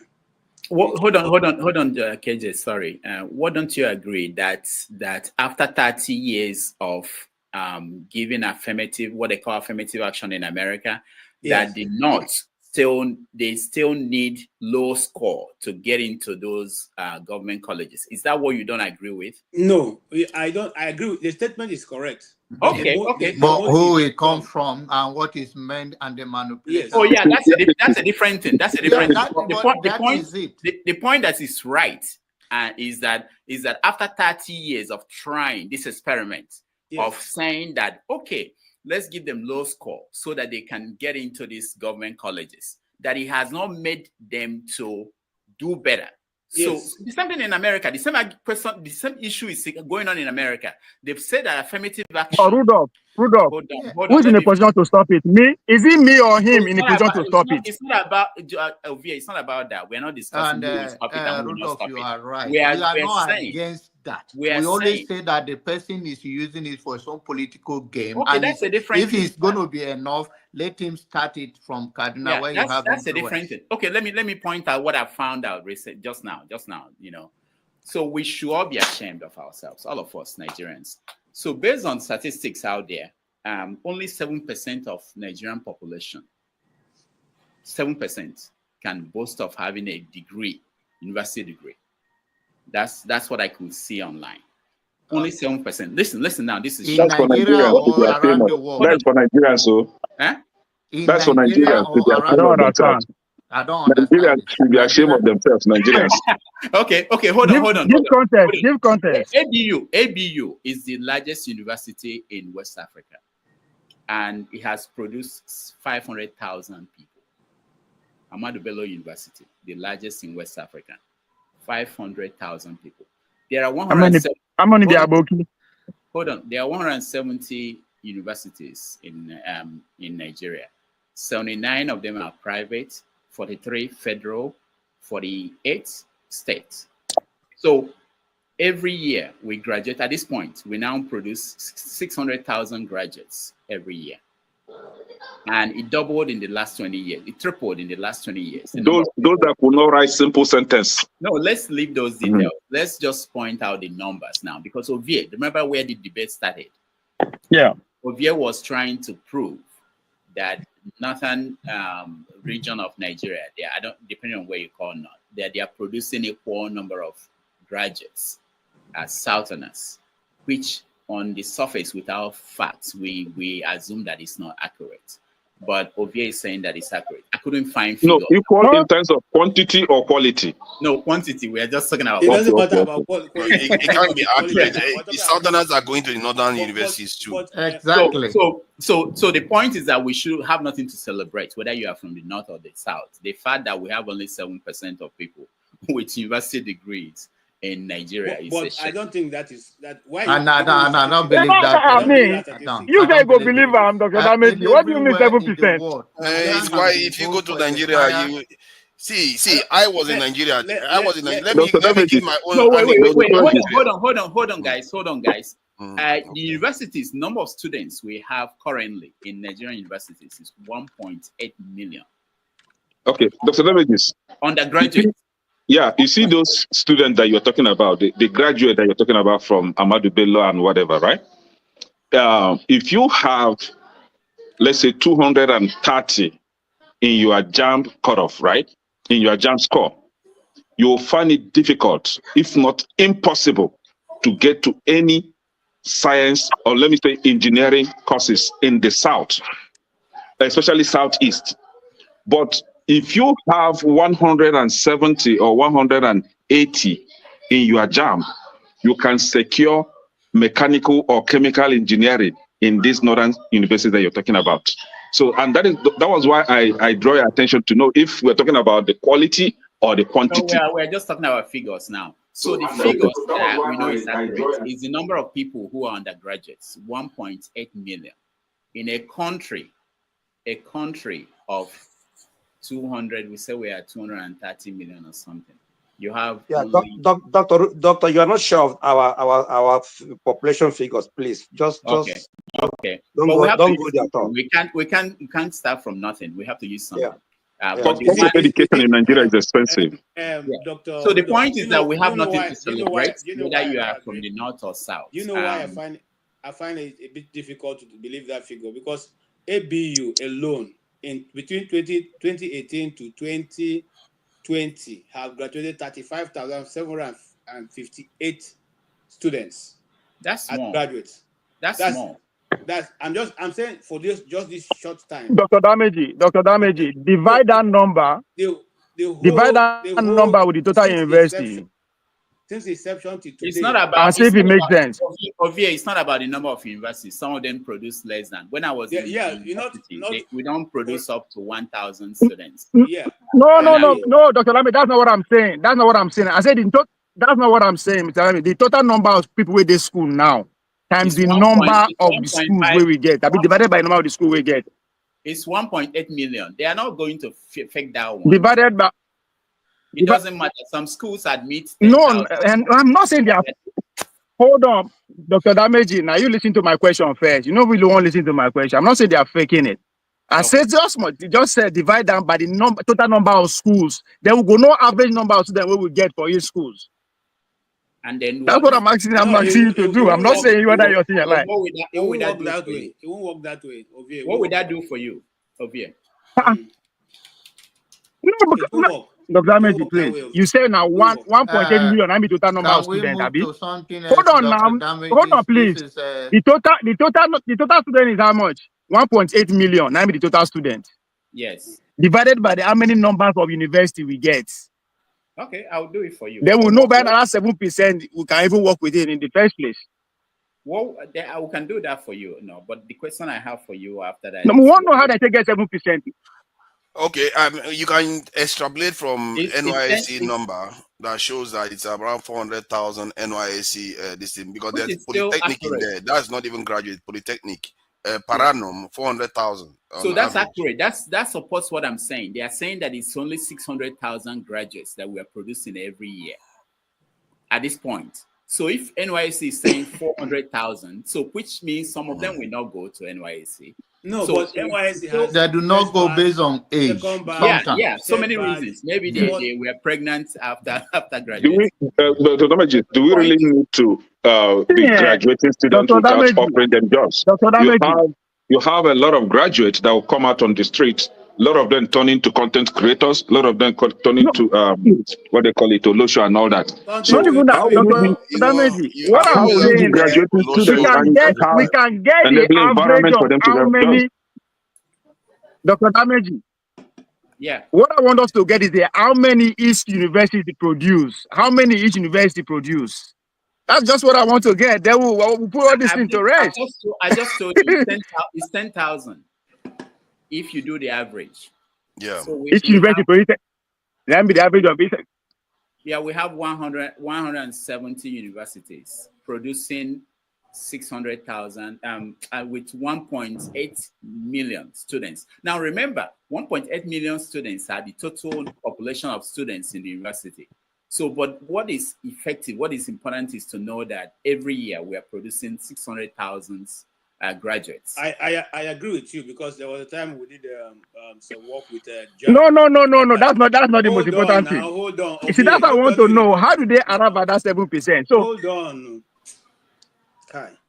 Ovia, you have to understand it's progressive. So in the next 10 years, obviously we have more. But 20 years ago, we don't have this number of universities. We don't produce this number of graduates. We produce less. 30 years ago, maybe we were producing only 10,000. I don't know. Or 40 years ago, maybe it was only 12 people that were graduating. So you have to understand it that way. It's progressive. It doesn't mean that because we are producing 600,000 this year, that we produced 600,000 30 years ago. And if you check the population of the country, it might be right. I'm not the one saying this. Rudolph, sorry, can I come here a little bit, please? All right, go ahead. Dr. Namajis, do we actually need graduates in Nigeria? Of course we need them. Let them support the diaspora.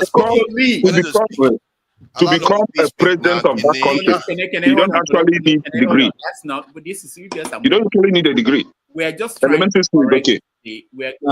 to correct one impression. We assumed that the North is not producing the number of graduates that the South or has not produced.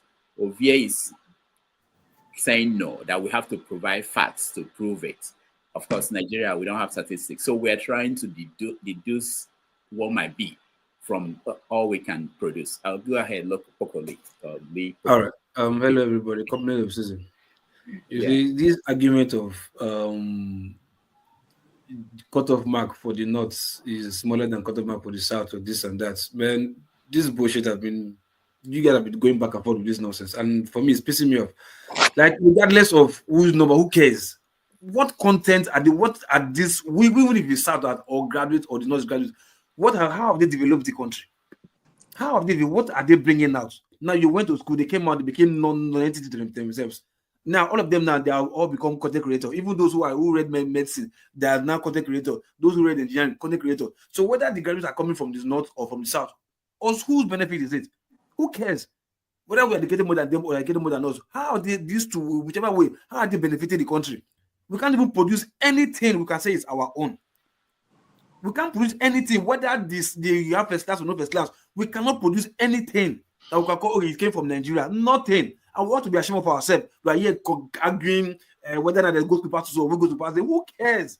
21st century, who cares? Who cares about the number? Whether we produce 1 million or the best or whatever graduates in the country, who cares? What cares? Nigeria? Nothing. You are telling me you are producing 6,000, 1,000, who cares? To hell with all that. One person, one student cannot even say, okay, let's produce this robotic one thing or this genetic one thing. We cannot even do that. And we're here, internet university, we're here. We export INEC officials to Ghana. Oh, man. What I say. The only way we can develop is to actually know our statistics. So people care. We want to know how many graduates we are producing. We're reaching to the north, so that we care. If you don't care, we care. We are having this argument because there is no correlation between the north and south. There's a big divide, and these are the statistics. Why would they be having? Why would they be having that advantage up to today after 30 years? Why? So it's important. We cared. What do you mean? It's not important. It's not important. Why the quota system still be existing up to today? Let me finish. Why quota system up to today, 2024? Why? Listen, what we should care about now? Yeah. Just listen. What we should care about now, right, is the best brains, no matter how few that they are. We should be thinking of harnessing their talent and develop more on them, even if it's 1 or 2 or 3 we have, right? We should be in developing their talent. You understand? We have people who are doing very well with little or no support. The government that we have, Ministry of Science and Technology, is not even doing anything about them. We should be quarreling about those people not doing their job. Like, all right, reminding you guys that those people in those Chinese in Nigeria, most of them, 90% of them, are not university graduates. Those ones who are building, those ones who are building our bridges, our schools, our infrastructures, most of them are not university graduates. Just I wanted to let you guys know. All right, no, thank you. My point. That's why I said nobody cares. It's the content I'm interested in. Local P, thank you. You cannot plan a society without statistics. I don't care about it. It's not about whether you care or this or that. You cannot plan a society without knowing. You guys have said we don't know the number, what our population is. That should worry us. We should know who is where, what they are doing, how many people are going to school. If the government, let me tell you guys one thing that how they deceive you in Nigeria. So Tinubu just announced that people are going to use the train free or pay half the fee, or people will go to home. They will pay for you to go to Ibadan from Lagos, free. You don't know how many people are going to use that service. You don't know how many they budgeted for that money. So you need to have statistics to do anything in anywhere in the world. So we should care about these things. Hold on. What you are saying is right, but we have to start from the basic. You can't jump into saying we are producing people who cannot write their names when you don't even know how many people you are producing, who is paying for it, what's the quality of the education. You have to start from the basic. So all these things are important. Nobody's saying that what you are saying is not important. Every university, right? We have award for best graduate students. Yeah, award for best graduate students. So regardless of statistics, you already have some coming out in little chunks. You understand? Best medical graduate student, best engineering, whatever, best whatever. You have those ones there first, not even from state, from federal universities. Now, what are you doing about those people first? Those little ones are coming. No, but Just yesterday, I watched a video of a first class graduate, the best graduation student from that school, Her job right now is peeling of she's peeling cassava for people. That is her job right now. Peeling cassava. So you know, this new year we're getting into, I'm beginning to think that some of the arguments we have and discussions we have should move in a different direction. We have all agreed, I think, here that the government, the people running the affairs of our country, they've failed. Okay, so the next question is, who is going to step up? Where are you going to step up? So I give an example. One professor in a college reached out to me and showed me what they gave to a graduating student in their university. 1,000 naira, the best in accounting. And this is University of Nigerian Nsukka. And I said, this is my question to the professor. Compare that to Miss Nigeria. Hold on. Okay, brother. So the question is this: how did that happen? I wanted to know, how did that happen? There is head of department there. There are professors, and whose name? And there was a name. There was a name attached to that prize. So you know what happened? And this is why it's important to get to the bottom of things, not just to hold the issue at the top. At the bottom is this: somebody 30 years ago decided my family will sponsor this. Every year, the best student in accounting, my family will give 1,000 naira. At that point, it was big money. It was important. It was reasonable. And then what happened? Over the years, nobody bothered. The university did not bother to check on the family. Maybe somebody died. Maybe the person that had the money died, and they continue to give 1,000 naira. The people attending the ceremonies, nobody said, this is not nice. Even the graduates of the university, alumni, nobody bothered. They continue to give 1,000 naira for years. Till today. Who do you blame? Do you scream that this is outrageous? Why are they giving? You can say, I'm affiliated with this university. This is outrageous. I will take it over. I will give 10,000 naira. I will give 100,000 naira. What can you do? What can we do? That's the next argument. The government has failed. If we come to lament every day and don't do anything, that was why I brought this guest that came today. You know what he's doing?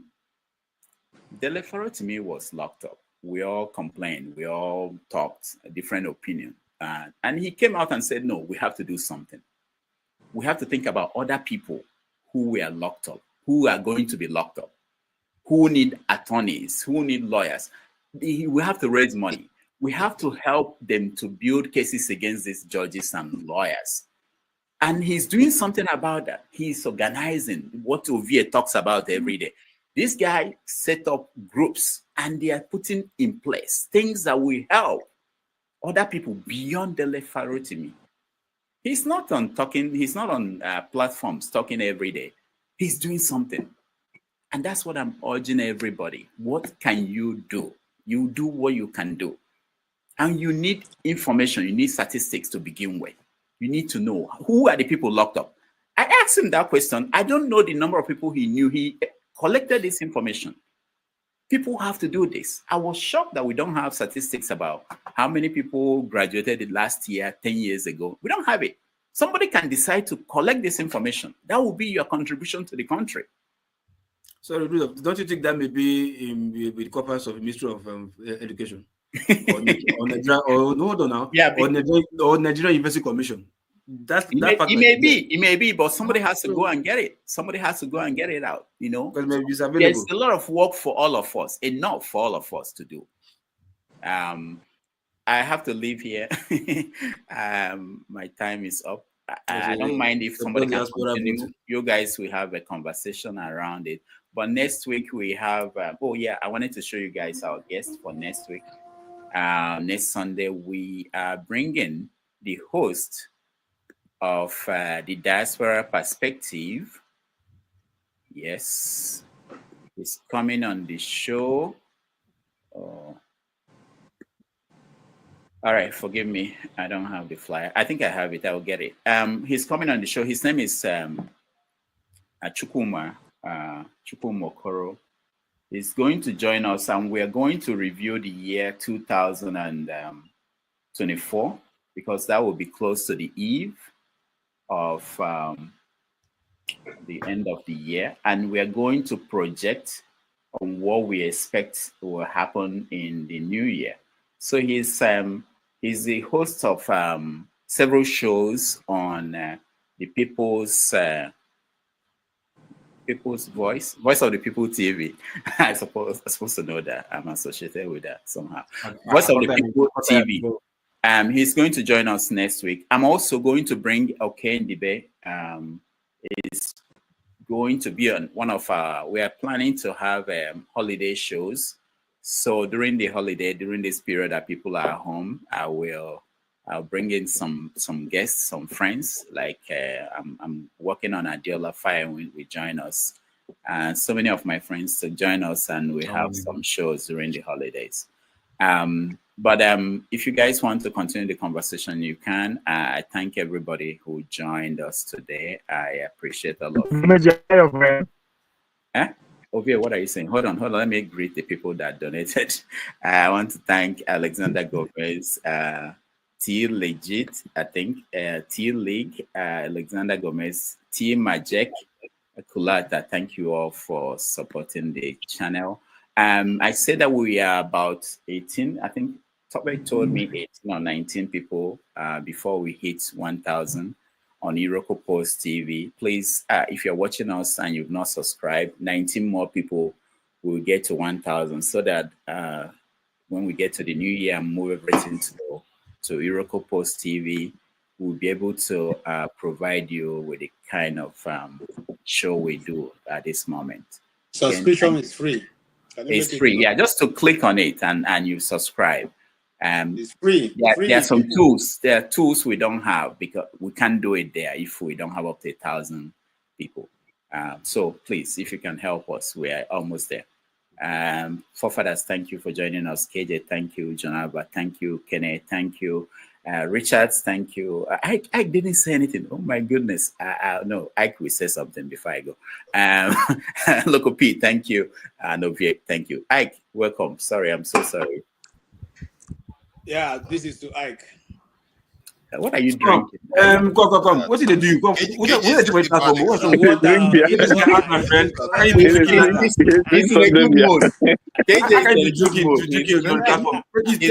Yeah, on air.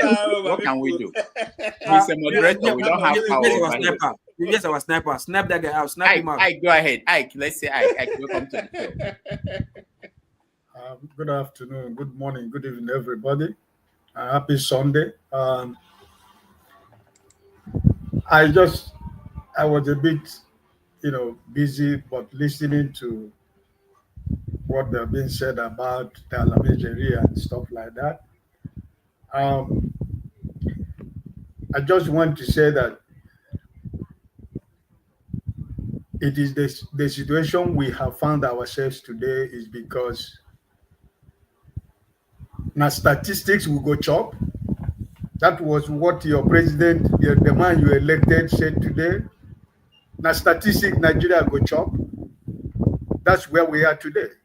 So anybody who is being honest to himself and saying that statistics is not important or doesn't matter, I don't know how we can build a new society when you don't have information of what you're trying to build on, right? So I think when people like Mr. Peter Obi are quoting all these things, people you laugh over it, think it is just a joke. But this is where we are. This is the reality. This is the reality check that where we find ourselves. Is that statistics that we are eating right now? Because example of what the last comment of Rudolph here, your government is saying that they're going to give free ride to Ibadan or to wherever. Nobody knows how much they have budgeted, and nobody cares to know. Nobody knows how many people is going to ride that train. Nobody cares to know. All we know that the government say, hey, we are going to have free ride, and that's it. That's the way. That is the level of Nigeria has really surrendered everything about their future, their destiny, everything. Nobody wants to know anything anymore. So yeah, I think that the issue of Alamajeri, I want to be factual. I lived in the north, in Kaduna. John Abba also lived in Kaduna. And I lived in Lagos. My last home address in Lagos is number 38 at Detola Street, Agoda. My landlord owns a mosque in the yard, and he has an Arabic school. If anybody here that is arguing about what the Nigerians are doing, or what the people that are their so-called teachers are using them to do, actually, it's not all of them. Few of them that I know ended up going to normal secondary school and become graduates today. But 75% of those people who are in the Alamadiri school are the people these politicians are using today. They have brainwashed all of them to the point that they don't have a decision of themselves. And the man who becomes their teacher or whatever they call them he doesn't have a job. He only dress well. You see him, he dress like a minister. Why these little children carry plates and everywhere, going about the whole city begging for food? You see in a plate, jollof rice, stew, ewedu, amala, everything in one plate because they are getting from different people. And at the end of the day, they will take it to the man and the wife, right? So it is where it is a place they trade most of these bad guys you call the fundamentalists, the terrorists or whatever you call them. It's not all of them. Like I said, I live in Kaduna. I know some of my friends, some of my friends from the north. They attended that school, ended up going to secondary school, ended up in Ahmadu Bello University, and they are living a very good life, right? So there are so many mix of things in the issue of Alamajeri, but nobody should take it away that the point that where we are today, like so Obie was asking, after 30 years, that we gave these people this idea of because it's the north, they have a lower mark. What has they achieved? Where has he helped Nigeria as a country? After 30 years, we are still doing it. The same quota system we are still doing in Nigeria today. So it's a fact. We should be able to tell ourselves the truth. I don't see why we say we are one country and somebody is getting a preferential treatment in education. My brain and your brain is not the same. You just have to accept it, right? If we are in school, somebody must carry first, somebody must come second, somebody must come third, and there are people who's going to come last. That's your choice. Because if you want to come first, you have to study.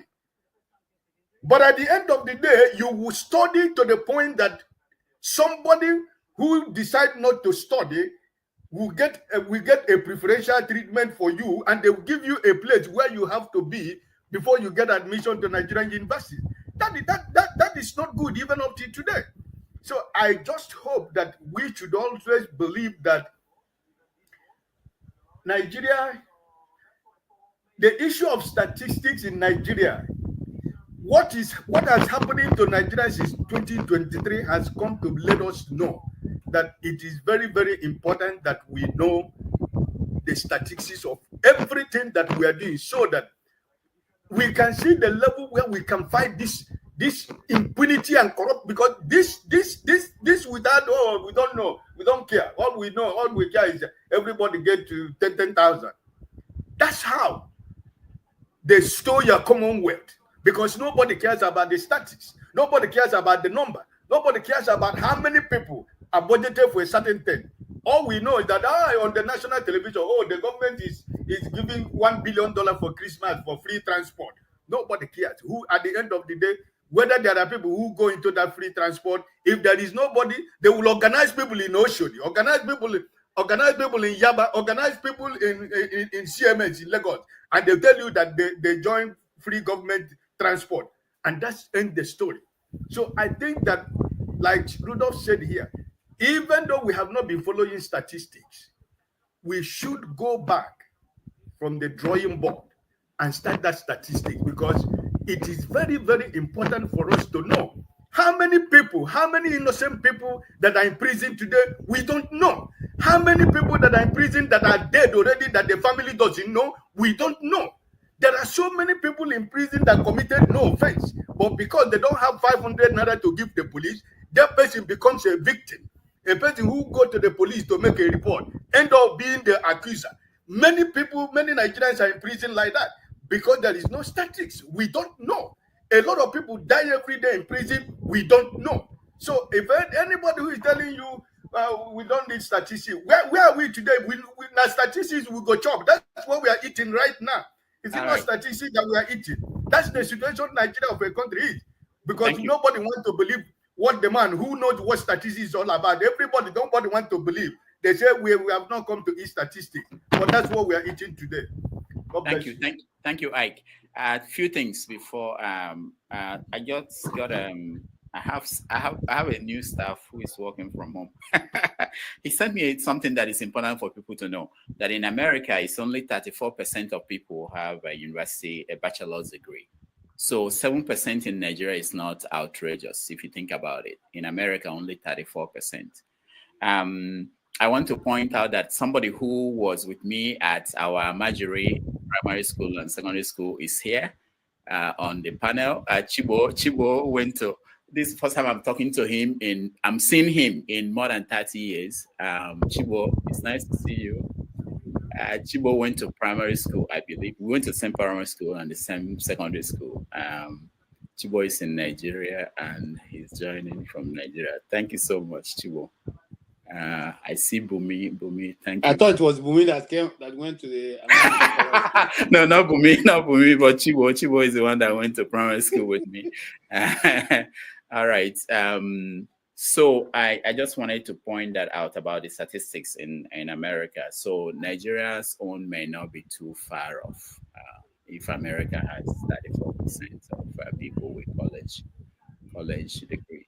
Who else should speak before? I think everybody is covered other than the new people that joined. So I will hear Chibo and Bumi, then I will take off and see you guys next Saturday. Chibo, welcome. You unmute yourself. You are muted. Just so you know, maybe this is the first person from my primary school and secondary school that ever joined this show.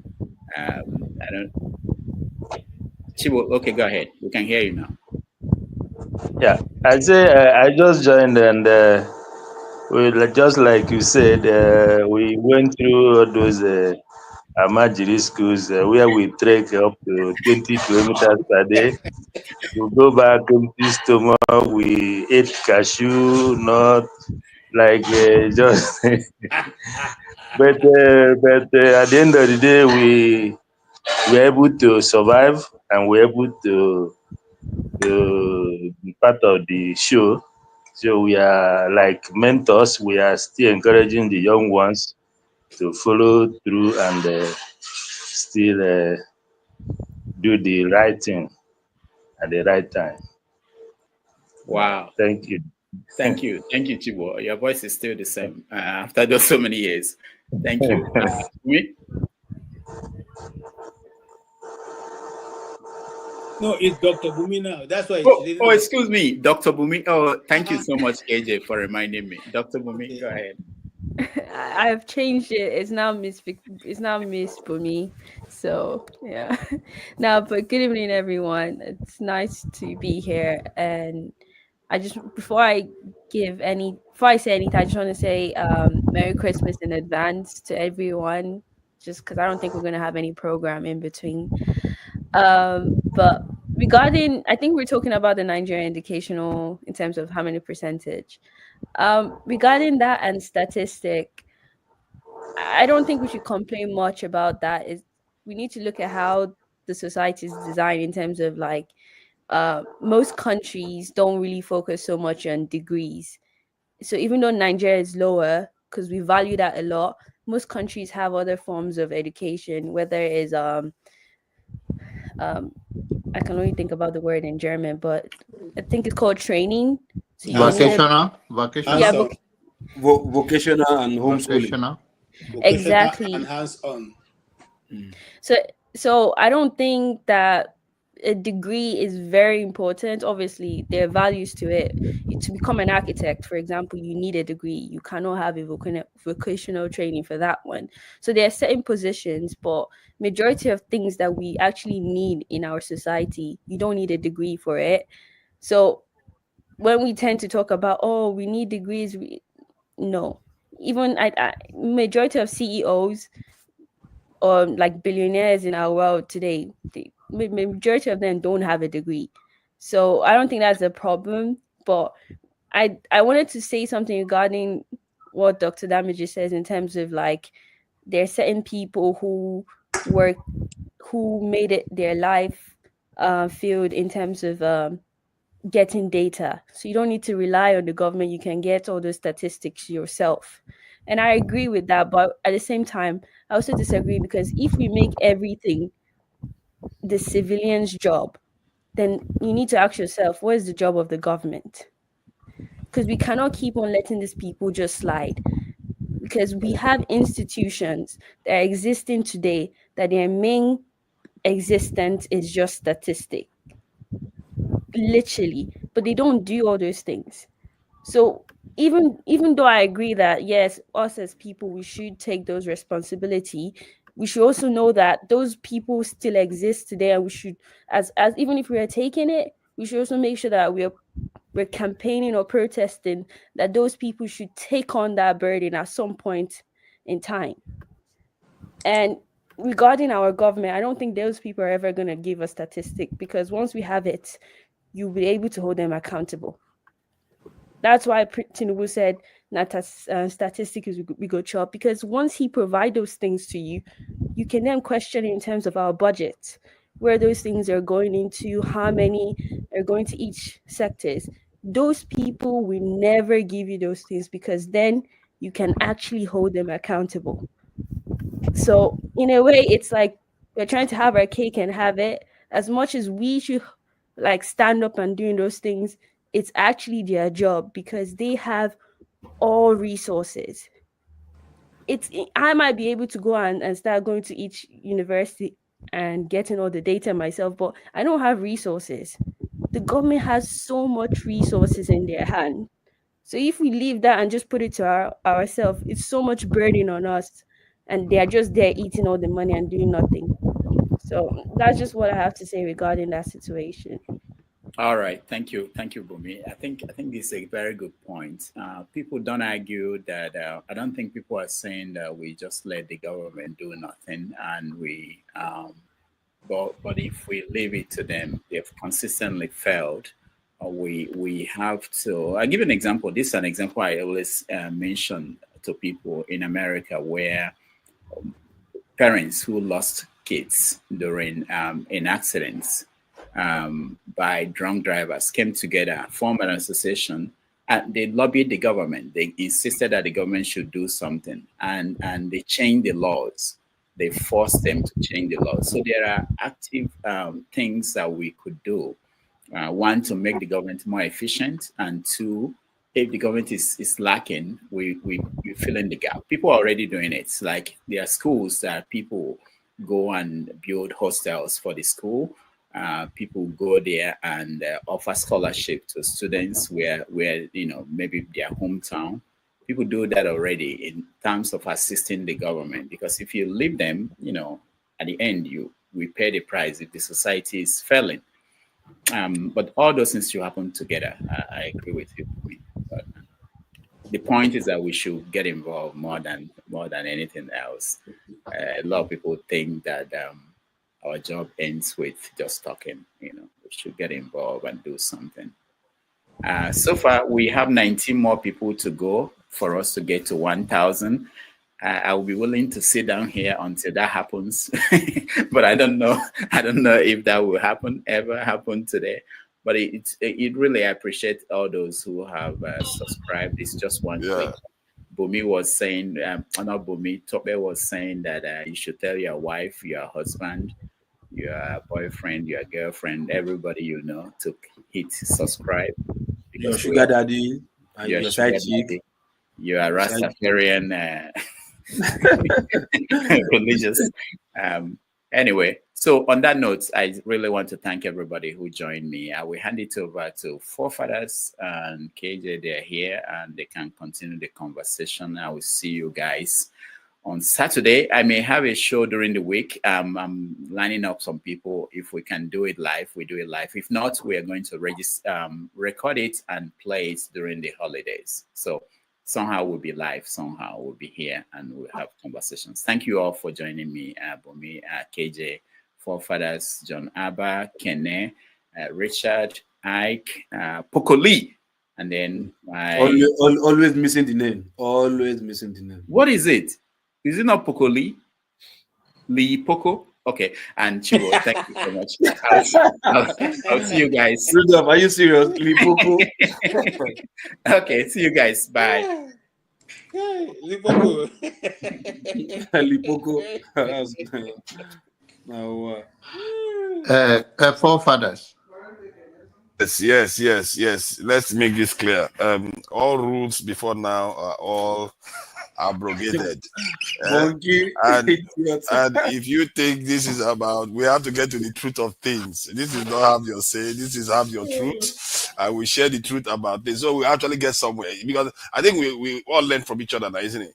From a bit of the way Kenny explained this Amajiri stuff, and Jonaba also tried to clarify things. Now I know that there is Islamic school. There's, it's a little bit biased when he says bandits and all the rest. I will never be. I know how to filter. I will never be biased against anyone. I just stand for the truth. That's it.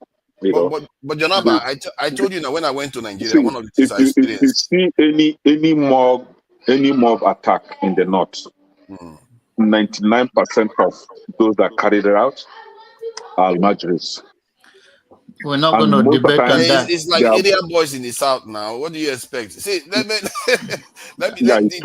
right on that. You're right on that. The point, my own experience was that.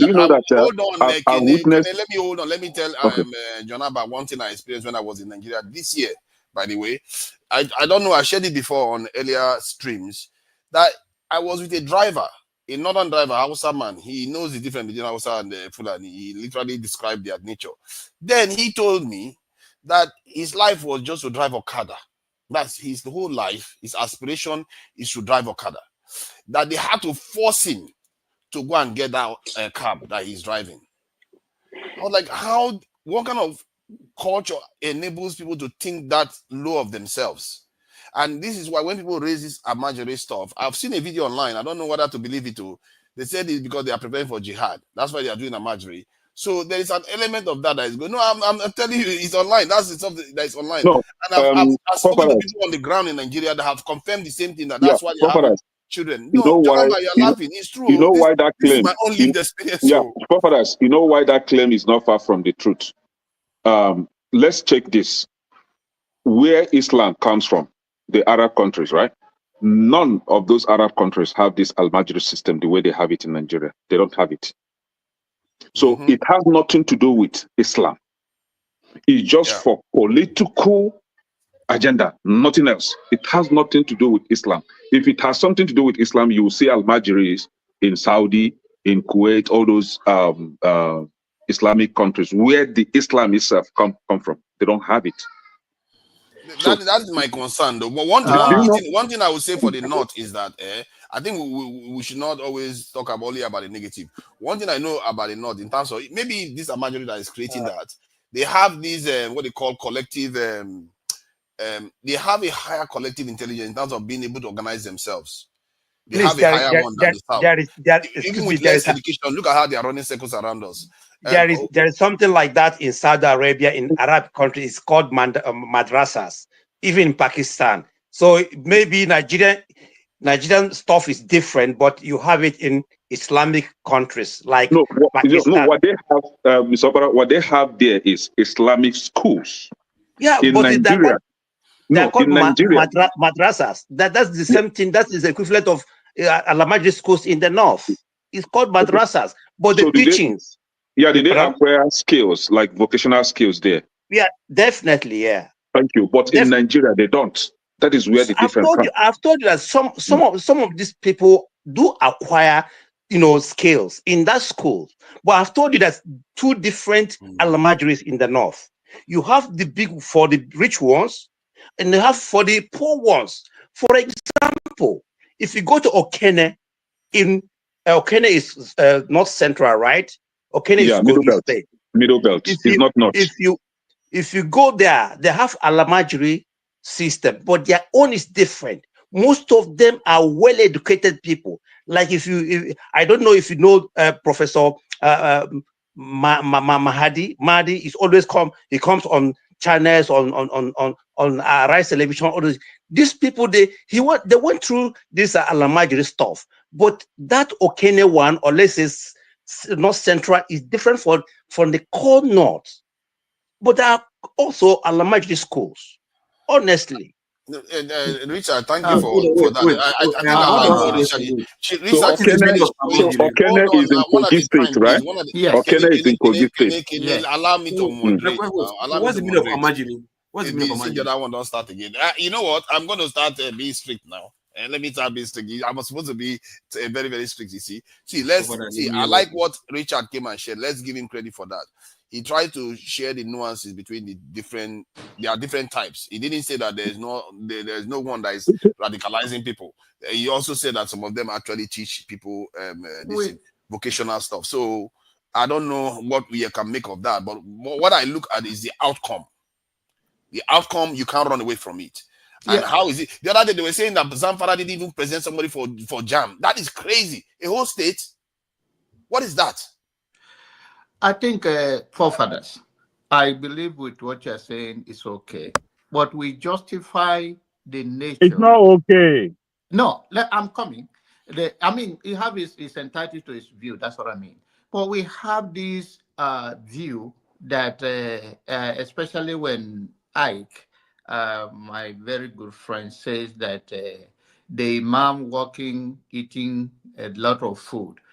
The pastors, we have the same thing going around, having all these private jet, living flamboyant life. But for you, because this is Islam, another one is Christianity, you justify it. So it's about begging with star. One is more sophisticated, and one is more of other level that is classless to you.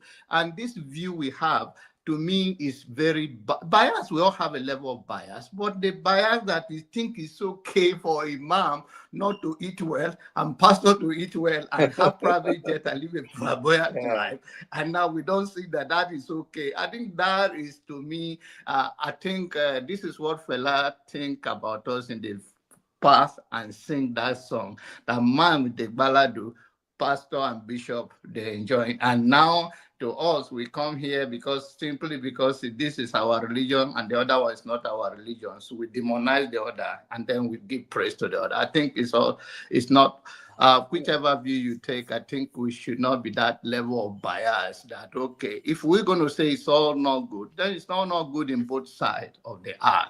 But it's not justification that, imam enjoy and pastor, we see pastors how they live their life. So I don't think that is the way. Please, can I comment? Can you please say what he wants to say? Can you please help us check for the meaning of Amajiri? Can I explain? The meaning of Amajiri is those that travel to seek knowledge. Almajiri is apprentice.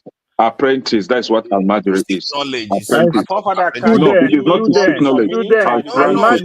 Apprentice. Now, in the Arabic term, that's what it means. Hold on, see, can you give me some minutes? Let me read 1 minute here. Let me read 1 minute here. Okay, you go next. He said it's a Hausa term that refers to a young person who received. I know it's strictly for boys. For males. Can you let me explain all this? It's a Hausa term. Let's young persons. Yeah, hold on. Who receive Islamic education at Tanga. It is meant for the boys. So that we not go to spend time. It's gender specific. Almajiri system is gender specific. You know that, right? And he said it's going to be chaos here if we carry on like this. I'm going to start putting people backstage. Let's not do this now. There are even people backstage waiting. Let AY, since he's AY is an executive member. Let me executive member. Islamic Studies. He's an executive member of Islamic Studies. Let him explain to us. Yeah. Okay. Good afternoon, everybody from here. To be honest, when we are discussing topic, if you don't know anything about it, just listen, learn from people that know. One of the reasons why we come here is not to come and show power or knowledge, it's to educate ourselves. It's very important. Alimajiri, as it is called, right?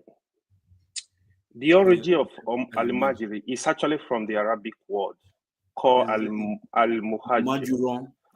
What that means is somebody seeking for knowledge, moving from one point to another.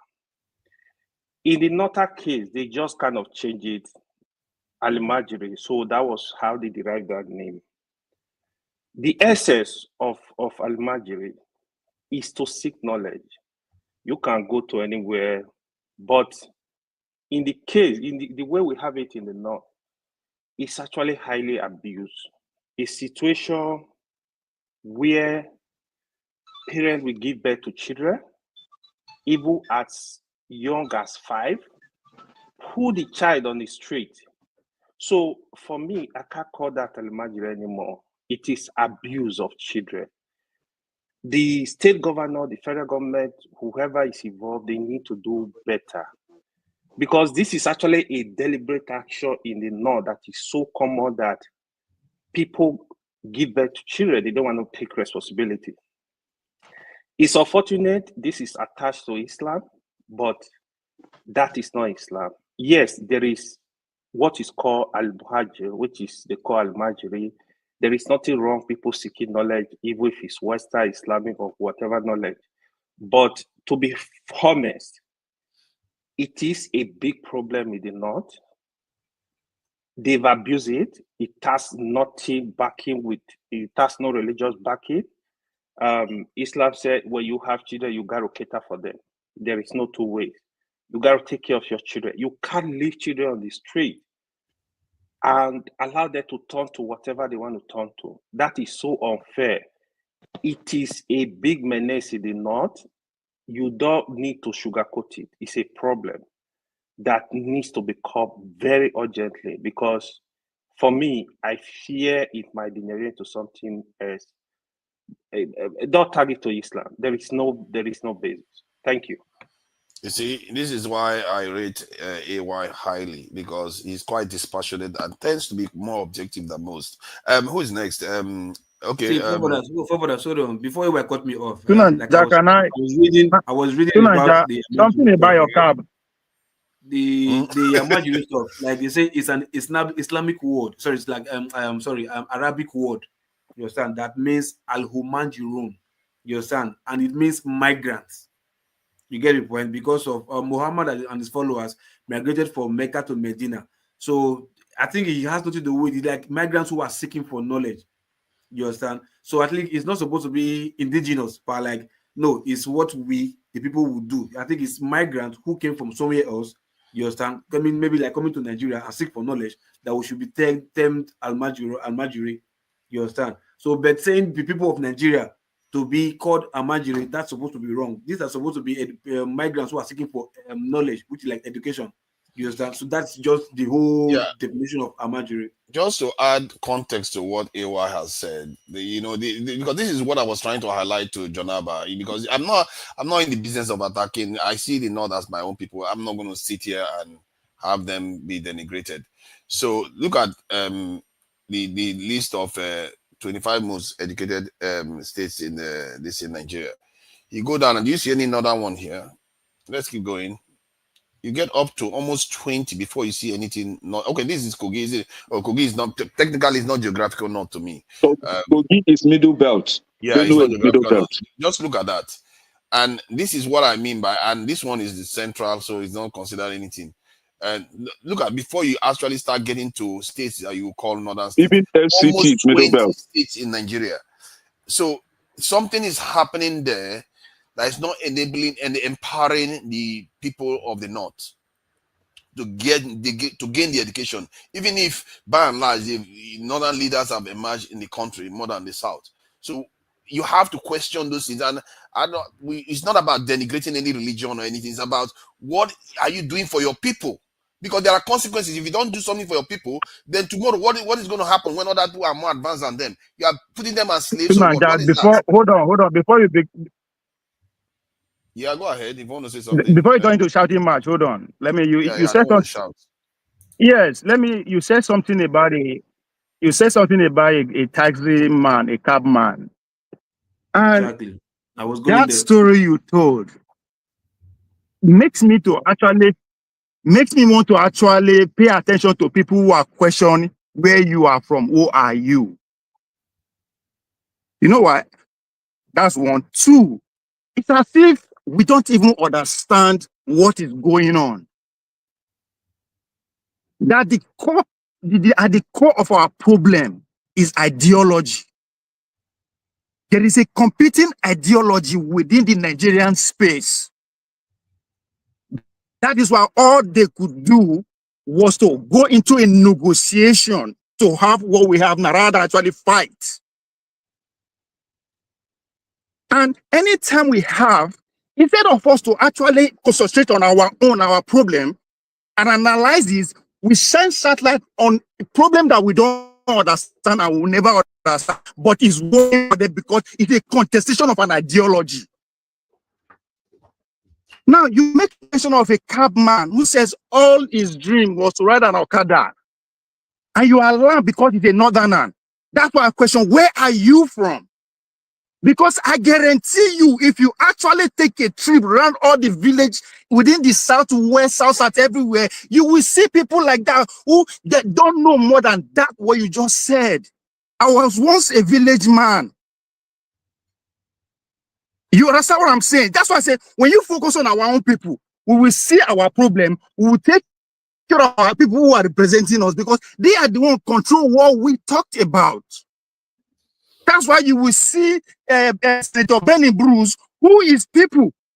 People are in the creek. They don't have a speedboat. They don't even know what city is. It's constituency. But in the National Assembly, they advocate for electric cars. He said that we lost touch of who we are. We don't know who we are. Because people who their dream is just to say, I make Lagos and all will be well. Make I just enter Benin City. People where they say life never see, they don't even have idea. When they grew up, just early 90s here, we not get TV. Life was good. So I'm putting you this to say that leave that thing where you see where they alarm. So if they your backyard, if you're actually anywhere from the south side, forget the story that we talk about in the cities. Go into the interior villages. You will also be alarmed. I'm a bit surprised you say that. The context that we are having this conversation from the that's south. why I challenge what you are. Surprising? That's why I challenge what you. See, hold on now. Sometimes hold on. To your face and you just question. Let me end my point. That's why the context of. No, it is the context that you are presenting issue that I question. Now, this issue of Almanjiri, if you listen to what AY said and Brother Loco, his definition is the same thing. What Kene did not actually put into his conversation is that most of those Almanjiri in the cities, they actually migrated from the inner villages. So the idea of people travel to seek for knowledge fall into what Loco just said. Most of those Almanjiris, they are not from the cities. When I was in the north, I lived in a local government. Even at that local government, you go see ghost of. Yeah. But it is not the content. So the question you are saying, when they say people are traveling to seek for knowledge, you are questioning the knowledge. Is it useful to our society? The question is yes. Because there are over 100 or close to 100 million people. Sorry, because there are close to 100 million people who that is their way of life. That is their ideology. So if you want to accept them as part of the citizen of the country, let them be educated the way they can understand so that place can grow too. So for the fact that you don't understand the kind of education you are getting doesn't mean it's not useful to the Nigerian state. You know what? It is useful to the Nigerian state just because you don't understand it. Take your time. This thing goes. It's a country of there are over 100 or close to 100 million people. So how are you going to serve them? Now with your English, you won't go serve them. Good luck. Because your Igbo man self try, you know what? It's your opinion. Your Igbo people could not change that. They could change everything. They could take their land. They could take their economy. But their way of life and ideology. They couldn't. They could not win the debates. They have to just let it go. So who not tell you that you, because of your own way of seeing things, you can. What happened to him now? Take me backstage. It's not. He just threw himself out by Take me himself. backstage. Just act like CNN people. I didn't do anything. I didn't do anything. He just threw himself out. I mean, I think Take me backstage. Okay, I'll take you backstage. I'll take you backstage. I'll take you backstage. Please let me put it in there. Then we move. Or you can take us to another level. I think we are all saying the same thing. The only thing that nobody question where you are. You are my younger brother. Don't worry. I adopted you from today, so don't worry about that. You are a free Nigerian, so you are a wonderful man. The issue is that Obe is trying to point out is that there are levels of people dreams is to come from the village, whether from one village in any state in Imo State to the capital of Owerri, or come from any village to Enugu. It has been a big dream. And the dream of some others is to leave Nigeria to abroad. It's a progress in their own way. And we always have to understand that what makes society peaceful is to be content. So the problem we don't understand in Nigerian is that nobody will be your own dream. It's good to inspire one another to be great. But what they are saying in the context is that unmarried meaning you move from one place to another to seek knowledge. Whatever that knowledge is, whether it's ideology sold to them that control their way of life, can be a change if we have another ideology to move our nation. And that is why people like me do not believe that the current way of our governance will take us anywhere. We are a captured people, in my own idea, as far as we adopt to this kind of system of the West. The only thing I agree with Kenan, as much I have many differences with him, is a traditional man, and I want him to be a traditional man. Not today he's a traditional man, tomorrow he's a Catholic, next tomorrow he's a Christian. No, be a traditionalist. Stick with it. I'll come and eat with you on that traditional way. So we will all be fine, but it's not something we argue about it. And forefather, don't worry about. And I want you to respect Ovie. Ovie is the host of All Our Politics. Obia is highly respected. It's just that he makes some arguments I disagree and obviously are wrong. So, but it's all right. We all have our own opinions. Bumi, you want to say something? Please go ahead, Bumi. I wanted to say regarding the fact that you found it surprising that someone might want to dream to be an Okada man. It's not surprising because when you look at, and I think maybe that's where Ove is coming from, but when you look at certain, like the certain foundation of things, I don't think people have the ability to dream of this. Like, I do think it's a privilege to really dream about something out of the ordinary when it comes to certain places in Nigeria. It might be easier for someone to dream something out of the box in like places like Lagos or let's say Abuja or so. But other places, it's kind of very hard because the standard is way below the average. So you get people just wanting to just do the bare minimum. Not because they want to, but because they have been subjected to only think that way. When you think about security, for example, if majority of places in Nigeria don't have security, there's certain things that can affect your style of thinking. So I think recently certain doctors graduated, so they're doing their residency. No one wanted to go to the north because of the security issues. This is not that those doctors don't want to practice there, but if they're gonna die anytime soon, why would they go there? So if you're getting people just dreaming to just ride their Okada and just get whatever amount, it's because as a society, we are not feeding these people the basic resources to dream out of the ordinary. It's easier for me to dream when I can go to the next state right now. It's almost midnight, but I can do that very freely.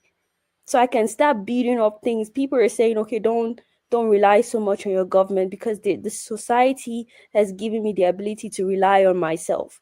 In Nigeria, you have to rely, or they made it in a way whereby you kind of have to always beg your government to give you the bare minimum, because nothing exists. So that affects the way you dream, that affects the way you approach life, that affects the way you think about anything. I hear what you are saying. I'm not sure I was more surprised than outraged by the fact that this is the aspiration that our leaders and our people inflict on each other. And I grew up in the South. I can tell you right now, I've been to the village, no matter what some people like to think. I've been everywhere. Bushes, name it. I've been inside water. You guys don't even have a clue where I've been. I don't know. Some of you are just agricultural chicken and you're calling me now. Look at my solution. Let me finish what I'm saying. Here's my solution. I want to leave. Sorry. No. Let me finish what I'm saying. I'll call you your time, please. Allow me. Now I actually want to leave. Let me finish what I'm saying, please. The point is that I'm more outraged than actually surprised. And I was a little bit surprised, but I should be, because I expected more from all the systems that have been put in place in the North. And if you are outraged and a little bit surprised, the question is, what do? You have to condemn certain things that are just not proper. The things that are not, and it's not like in the South, people have different aspirations, but their ultimate aspiration is often quite high. They will say, okay, maybe I want to get to Lagos, but from Lagos, I want to get somewhere. This guy was like, all his life, just Okada, have a family, that's it. And they had to force him to leave that. That is a difference. And he himself, as an Hausa man, he differentiated between himself and a Fulani, the way he described them. And he was saying it in such a way that sounded a little bit like he was saying Fulanis are a little bit different in a negative way. I was telling him, that thing that you are calling negative, it's not so negative after all, because based on their own experience, that's how they see things. And it gives them some advantages that you may not see. So my point was that I was trying to be objective as much as possible, but this man's aspiration, I felt like there are people who could do a lot better. Nigeria can do a lot better than having people think that Okada is the ultimate way of life, that you do that, you have children. And I can give you another story that I even experienced with Okada drivers again. And he even led to them talking about fighting jihad. This is not, this kind of ideology that you have in the North is corrosive. It's not helping us, and we have to call it out for what it truly is. Thank you. Forefathers. All right, let me leave. I want to leave to Nigeria, please. If you indulge me, let me just drop my life. Bomino verse. Yeah, can I say something? Yeah, to Nigeria. This not now, like, we need more time to actually dissect this conversation you are having, because an Okada man win House of Representative. We won't never forget that one. In the name of Okada, Abi. So it's a bigger conversation to us. Let's leave that one there. But on Almanjiri, the only way you can actually bring any change to that, which I know is not going to work, because you have to actually look at the history. The only thing the West that came to conquer us could not do was to change their ideology and their ways of life. Their economy was taken, their land was, everything was taken, they are king everything, but that ideology, the West could not win. Now, but how do we actually force them to change? We have to attack one of the advantages they are having, which is what? The 30 years of what? Quota system. Let's abolish that and see how they will compete without pushing more Almajiris to the same schools that you want them to put. Because guess what? Another thing you have to actually consider. This is people who are more than 50 million people. That is their way of life. So if you actually want to live in a very brotherly and sisterly manner, unless you actually want to conquer them, you have to live their way of life with them alone. You understand? Unless you want to conquer them. But if that is not the goal, they need people to serve 50 million people. The 50 million people who don't want to actually do anything with your way of life, how do you satisfy them if you actually want to live together with them? So they need that school. But if the only way you can actually challenge it is to actually look at the loopholes, right? They have advantage at quota system. Take that out to see if 1 or 2 million of those out of school children no go to start school the next day, because you have to compete now. So until we start seeing it from that angle, it is a competition of ideology. Forget them. How do you develop your own competitive spirit, techniques, and go around it and forge your way of life? That's what we should be doing, rather than focus on trying to change what, as far as I'm concerned, we can. Because people that came before us, they couldn't. So, but it's working for them. That's the most important thing. Let's develop our own way within our own system and make it work. But they try to tell you, people there from villages from our south, this is way they talk so. Yeah, you can do what Gumi is trying to tell you. You cannot dream. Yes, it's very hard for you to dream outside your immediate environment.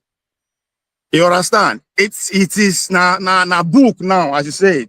If the media environment, for you to dream outside it, it takes the grace of God. So there are some people who are still in our thick interior villages, who their dream is just to finish everything within that context, have married, have family, and it's happening. So there's a bigger conversation to have, rather than just say, yes, you are enraged, you have the right to be enraged, but now you have to be looking for solution, right? Either you beat them to their game or you develop your own winning mechanism. So it's a deeper issue than what we are just the way we see on the surface.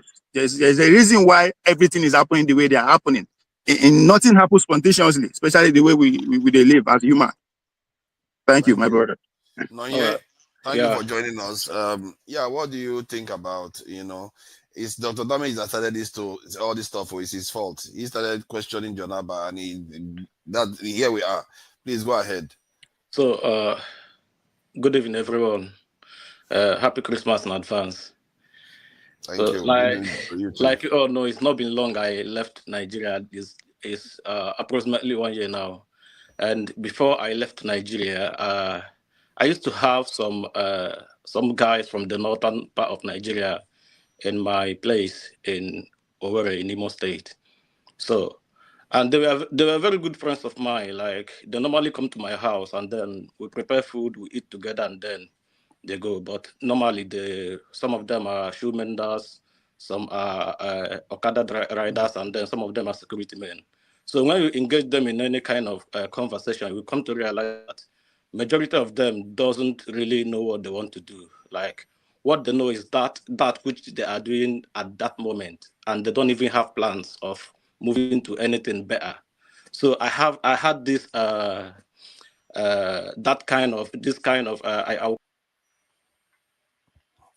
think he has punched his device. He's coming back. He's going to come back. Paul is here. Sikau is here. Sikau, thank you for joining us. I hope I'm saying the name right. So what do you make of the conversation so far? Yes, greetings, forefathers. Can you hear me clear? Loud and clear. Yeah, I just want to make my own contribution on the discussion, especially there's a lot being discussed, but particularly on the issue of Almajiri. That's because I've lived in the north for 10 years or more in northern part of Nigeria, and also being part of that faith, I also understand how it works. So the issue of Almajiri is very crucial, and people don't really realize it. It's not trying to criticize a religion or so. But Almajiri, first of all, you need to know the name, the etymology. It just means immigrants. So you have to ask yourself, why does a group of people in a country, in their own country, call themselves immigrants? Because the word is from Arabic, muajirun, which means immigrants. So they call themselves immigrants because they do not have a home. These are people who parents abandon them. In a Western world, you will call them actually abandoned kids. So there are people who their social status is very, very low. They don't have income, and they have a lot of children. And because there is no system for child support, that fathers are not held responsible for giving birth to children. Mothers are not held responsible. They just give birth and then leave the children out there. So the Islamic system there provide the idea of muajirun, where these kids will now be recruited to be educated in the Islamic way, and then they will be going place to place begging in the society. Now, it's very dangerous to continue this system for two reasons. One, this education they are receiving does not give them any skill to produce anything. It's because the purpose of education is to gain knowledge and skills. So a Muajirun having this education, they don't gain any skill. By the time they are done with that Makalanta, they are not able to produce anything in their society in terms of farming or carpentry, electricity, no skill, zero skill. So they become very vulnerable to be recruited into terrorism because the only thing they know is the book, God, and the hereafter. That's the only thing they have acquired. And from their own perspective, they don't even understand other people's culture and other people's beliefs. They become very vulnerable and they can be recruited at any time to become what you call terrorists. So that's one reason why you cannot continue that system. Another reason is that it breeds poverty because these people cannot produce anything. They are not employable. You can't employ them anywhere. So how do you build a country over 50 million people or 20 or 10 million, whatever number you want to give, keep producing this type of system in the entire West Africa? It's a danger if you continue. We see what's happening in the Sahel. It will continue and the entire West Africa will be in trouble in some few decades to come. If you continue, because the reason why all of us here we are talking is because we acquire some type of education that make us to be able to question certain things that we believed before, and we can now come and dialogue. But when you have that type of conservative education, you don't even dialogue with people. If someone don't agree with you, you just want to eliminate them. So I think it's something that need to be looked at. So what would you suggest as a possible So my suggestion is that the Nigerian leadership need to be bold. They are afraid of losing election. Mostly the southern leaders, they know this thing is wrong. They know it's dangerous for their country, but they don't want to speak because they think they will lose election. And the fact that, in fact, let me say something very clearly, which I said before to Mayogun Diary, and it got me into trouble, but I will say it again, that Nigeria experienced two colonialism. So there is the British, the white man colonialism that happened to all of you, all of us. Then there was the Islamic Caliphate colonialism in the north, where the Fulanis colonized the indigenous people in that area, and they are still in charge. And they do not want to eliminate this system because it's a system of exploitation. It's a system of keeping people in ignorance and in poverty that will let them to keep on ruling. Because all of your emirs you have in the north are illegitimate. They are not traditional rulers. Traditional rulers are only in the southern part of Nigeria who are legitimate, inherited those thrones. But the ones you have in the north are governors of the caliphate that they call emir. They are not traditional rulers. But then you think that your approach to it is not going to lead to solutions? How about looking for a way to convince them that it's a good idea? You don't have to convince. You can use the word convince. It's not like you got to beg people. You have to try to see it from their own point of view and try to not give them an idea that, okay, this is beneficial for you too. You see what I mean? Because if you try to do it from outside, you have to understand they are loyal. They have higher collective intelligence than the South. They are more loyal to their own. They are not stupid. So you're not going to win that fight. You have to convince them logically that this is clearly for their own interest. It's not going to take anything away from them. And that's my thinking. Only a political system can change that. There's no amount of dialogue. Only a political system that says that you cannot have a child who does not go to school to acquire skill. You make it illegal. You have to make it illegal not to go to a school that acquire knowledge and skills. So once you make that illegal, and no parent should give birth to a child without paying child support, abandon them into a system. Parents in the norm will be held responsible when they give birth to children. The fathers need to pay child support. They don't just give birth to children and abandon them. Once you have that type of system and everybody is taking responsibility, then you can have the children back to school. It's not by having a dialogue and begging them. It's not going to work. It's going to have to be a political, cultural transformation that must come from the political system. Yeah, I agree with you, but you need their vote. You know, when they wanted to bring French soldiers, talking about bringing French into Nigeria, you saw how the North were the ones that were opposing it the most. The South, we like to think that we are very smart too. We'll be like, it's good, it can't be that bad. All they did was colonize us before. Let them come again. But the North was the one rejecting it outright, that they were going to fight it with everything. So they have something that we don't have in the South. So it's not black and white as we like to think. No, the North is culturally conservative. They have a religion that they unite around, which you don't have in the South. You are more liberal minded. You are more liberal minded in the South, so you are likely to give second thought or to say, let's debate this topic. They are more conservative and see things only from one lens. So that doesn't mean, or it's not always positive. So it's likely the South is progressive. They are likely to make progress very fast than the North because they are more conservative. So it's not like that unity they have is a positive unity. Some people unite in evil. So people unite to do so. Their unity is not a positive I think unity. there's something for us to learn from each other. I think if you ask me, from what I've seen in Nigerians, there's something we can learn from each other. Sorry, Richard, if you want to make an interjection before Onye finish what he's speaking, then Paul can go. Yeah, my interjection is that, when you forefathers, you said North are more sophisticated in politics than the South. No, collective intelligence. I don't know about politics. Collective intelligence, yeah. Okay, okay, fine. But you have to define this North. You have to define this North. Because this North, when you talk about North, who are the Northerners? Are you talking about people in Plateau State? Are you talking people like in Benue State? Or are you talking about core Northern Nigeria? They from Sokoto, to Borno State.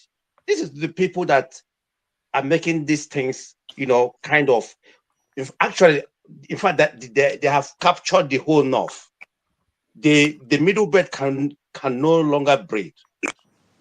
So when we talk about North, sometimes let us call them by their names. Call them core Northern Nigeria. That's my suggestion. I think I generally mean, I don't mean the political north. I tend to mean the geographical north, because in Nigeria there's a political north is it comes all the way south. Very small, make you go to the river, they call it north. But it's okay. Okay, Jonaba, I want to interject quickly. Okay, please go ahead before. Yes, yeah, I'm going to be so quick. I heard what the Sekur said. And I also want to I respect the CAs in the north, which is wanting to know that it's also a Nigeria in a way, because you can't live in places for 10 years and you are not part of them. The only thing that you said, the law with political this thing will help to bring the people to the table. It's not going to happen that way. The only way you reach out to them is a simple thing. Let them see the benefit of why they should have some form of education or a skill that will benefit them. The young man was saying here from Owerri said that when they came, some of them are shoemakers or cattle rider, and he interacted with them, and it seems that they don't even know what they want. Foundation matters, and we all understand that, and is to approach it with empathy, that these people are also a victim of their political elite in the way that they uses them sometimes when they want to carry out some of their destructions. That's the fact. But then we should look at it like to educate them and to let them know that there's a better life out there, and that has to be done with empathy. Law does not, you can have a law against criminality, they will still find a criminal among us, and it should do some damages. But this is not even about criminality. It's about way of life that disenfranchise the citizens based on their orientation that they need to improve on. Thank you. Yeah, thank you. Nonye, thank you for joining us. You know, the chat, these people are going crazy in the chat too, but it's okay. Nonye, go ahead. All right, thank you. I actually don't really know what went wrong. So, like I was saying, they used to come to my house. They were very good friends of mine.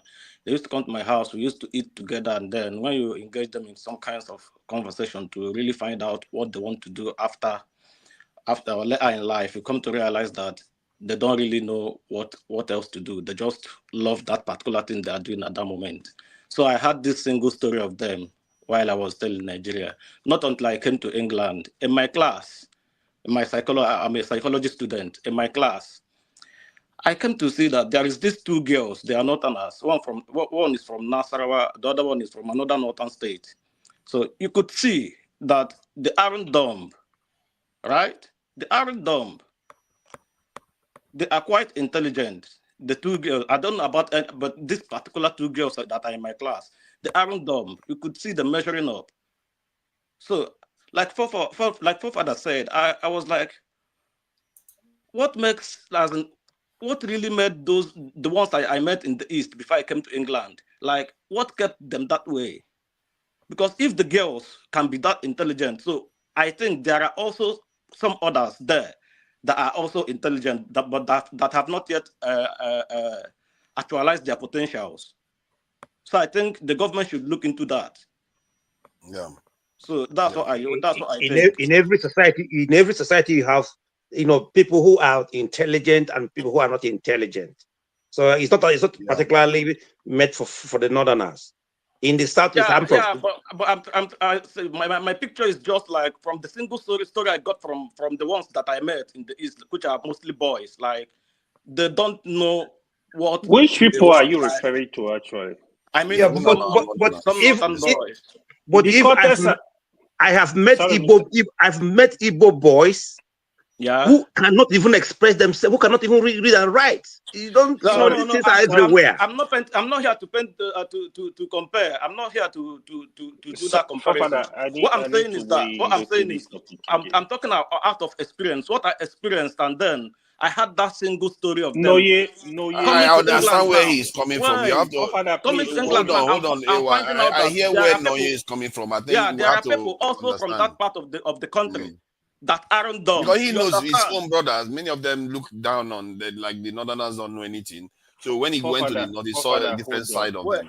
Yeah, I saw these two girls that are not dumb. That's what I'm saying. Like in my class, I mean, presently in my class, and I'm sure that right now I'm planning to start my PhD by September, and I'm sure some of them could be also planning everywhere. So some of them could be also planning that. You want to go do PhD, eh? No. Our Nigerians, we are super educated. I'm telling you, this is not necessary here.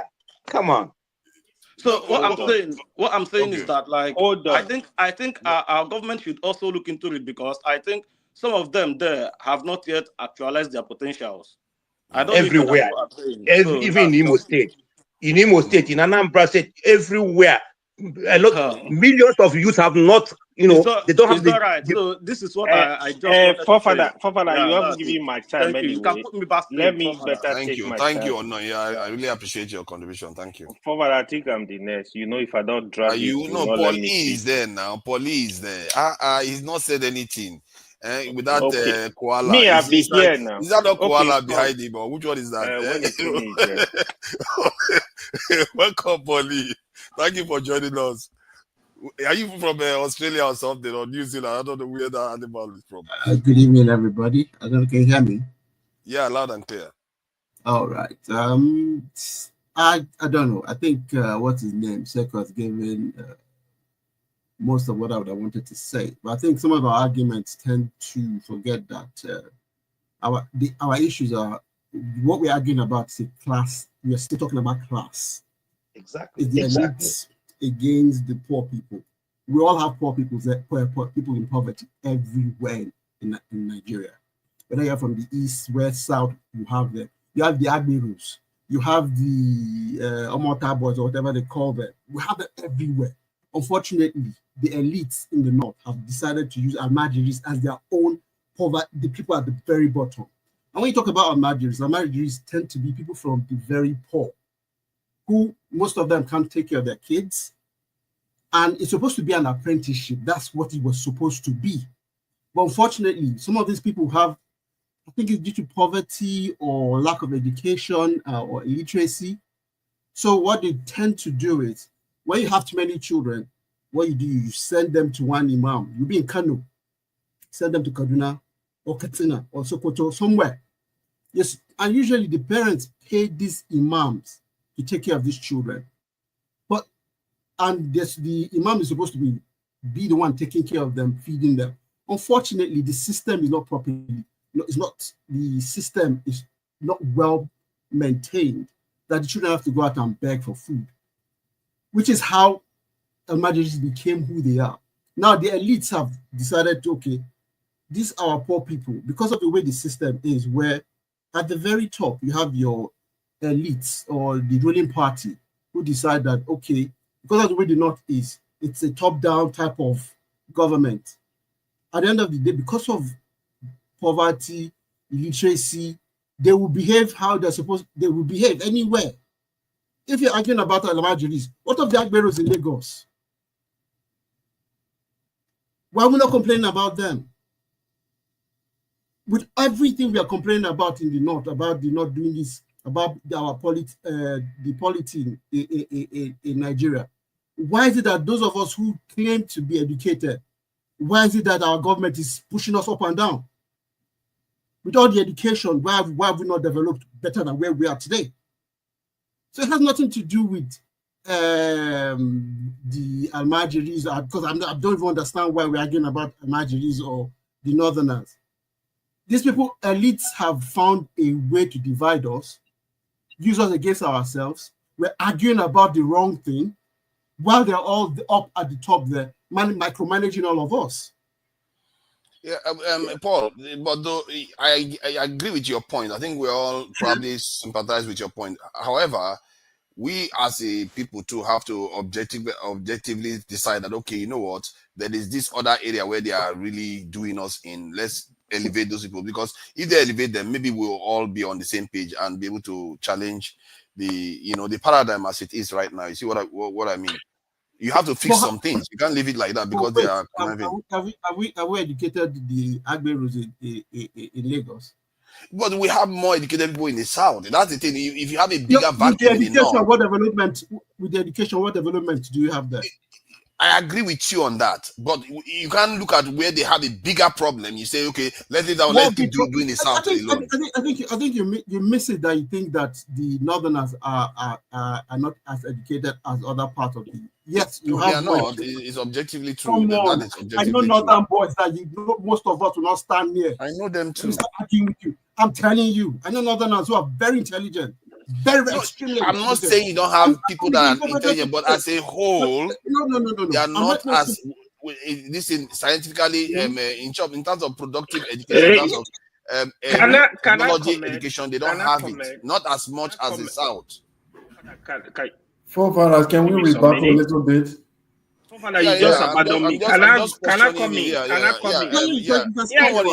Your turn is still there, Paul. I don't think we have taken it away from you. So no problem. It's a conversation. Sorry. Yeah, I just want to push back a little bit. Hold on. I know what Mr. Paul is talking about. Like the last guy that spoke, Noye.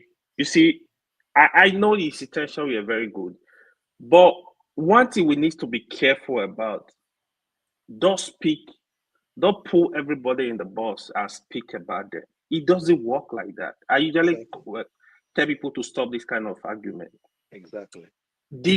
What is a fact here? The fact is, in terms of percentage, the Southerners are more educated than the Northerners. That does not mean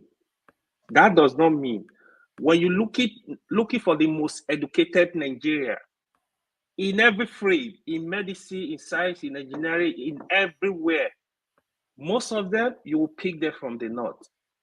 We need to understand what we are arguing about. When you say, oh, the Northerners, yeah, they are less educated, but doesn't mean they are also well educated. Some of the most intelligent brain in Nigeria, the most intelligent tribe, they are the Fulanis. Those Fulani you see, the Fulani. In fact, if you go Jibril and the new record in the University of Ibadan, I don't think even till now there is anybody that has broken that record. They have, in terms of intelligence, they have it. They have well-educated people in every area. But we need to stick with the topic. The topic is the problem of Almajiri. Yes, the North have nobody can argue that. The Almajiri, yes. Are you saying that in terms of percentages of educated people, they have the same amount? Percentages, the Southerners are more educated. But that doesn't mean the Northerners are not educated. Oh, no, they're educated, all right. It's just a tell number you, we have hold to on, what I'm acknowledge. trying to put here. You are looking for the best medical doctor in Nigeria, you might pick it from the north. If you are looking for the best engineer, you might see it from the north. If you are looking for the best economist, you might pick it from the north. That is what I want people to understand. So don't think that because you are a Southerner, you are more educated than everybody in the north. That is gross ignorance. So that's what I just wanted to put there. Please, let's be cautious when we having this argument. Let's know what we're talking about. Okay, Sikawa, you wanted to interject? Yeah, I wanted to interject. I think we are confusing education with intelligence, and all the time we mix these two things. There's to even say that northern people are not intelligent. That's even an insult. We are all here scientifically. Every modern human, unless you are born with certain developmental disability, we are all what the biologists will call Homo sapiens sapiens. I mean, we all have the same intellectual capacity. We all have the intelligence is the same. The only difference will be that I have acquired some skills through training which you did not acquire. So there's nothing like a Hausa man or Fulani man is not intelligent. That's all fake. We are all intelligent. Everybody is equally intelligent. But the fact here is the United Nations statistic is out. There are more out-of-school children in northern Nigeria compared to any part of the country. That is a fact. You can look at the statistics. There are more out-of-school children in the north compared to the south. That's a fact. Girl child education. There are less women graduating in the north compared to the south. So you got to look at the north, the out-of-school children in the north, what do they become? They are likely 10 times to become religious extremists than compared to the south. Somebody is using Agbero. Agbero is not a mainstream acceptable institution in the south. There is no governor campaigning and then defending Agbero. Agbero is something that is frowned upon. Okay, it's frowned upon. Al-Majiri is not frowned upon. It's considered as an institution that must be protected. Actually, that is not. Yeah, it's mainstream. No, you can't be a governor. Agbero in the Lagos can stop you from building your house. Agbero have more institution. No governor will come out and say, I'm defending the institution called Agbero. No, I'm not talking about no parents donating their children to go and join Agberoism. It doesn't exist in the Yoruba land. There is some. Yeah, there's some truth there, but the outcomes are not. So it's not a mainstream. There is no Christianity. It's not African culture. There is nothing institutionally defending Agbero system. I don't know of any church in the south that is producing Agbero. I don't know of any traditional institution that is saying Agberoism is accepted. But in relative to Al-Majiri, is Islamically, some section of the Islamic community endorse it. So imams, in fact, will preach. If you try to do, when Goodluck Jonathan tried to help them, you saw how the whole thing went. They were like, he want to destroy our culture. We have to continue. So it's something you have to know the difference. It's not the issue of intelligence here. We are critiquing our community to say there is something that needs to be changed so that we can have more people with more skills. For me, I want to say something before I end quickly. I know it's not my turn. When the European Renaissance happened, the European did a cultural revolution. They separated the church from the state. They found out that using religious books in their society cannot bring about progress, because now we cannot question leaders, because leaders will begin to say, it's God who asked me to do this. They separated the church from the state. That brought about modern secular state in the West. And that brought a lot of progress in science, in technology that they are today. In African society, if we want to transform, we got to be true to ourselves. Our traditions and some of these religious, cultural thinking needs to be separated from the secular state we want to build. Until we realize all these Al-Majiri and stuff, those are things need to be get away.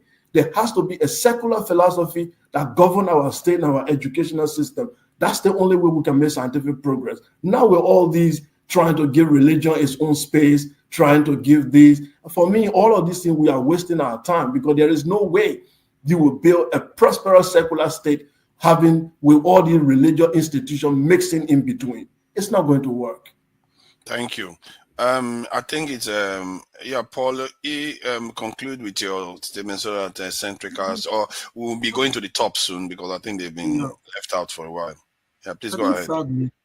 sadly, it's just unfortunate the elites are using poverty as a means of putting us down.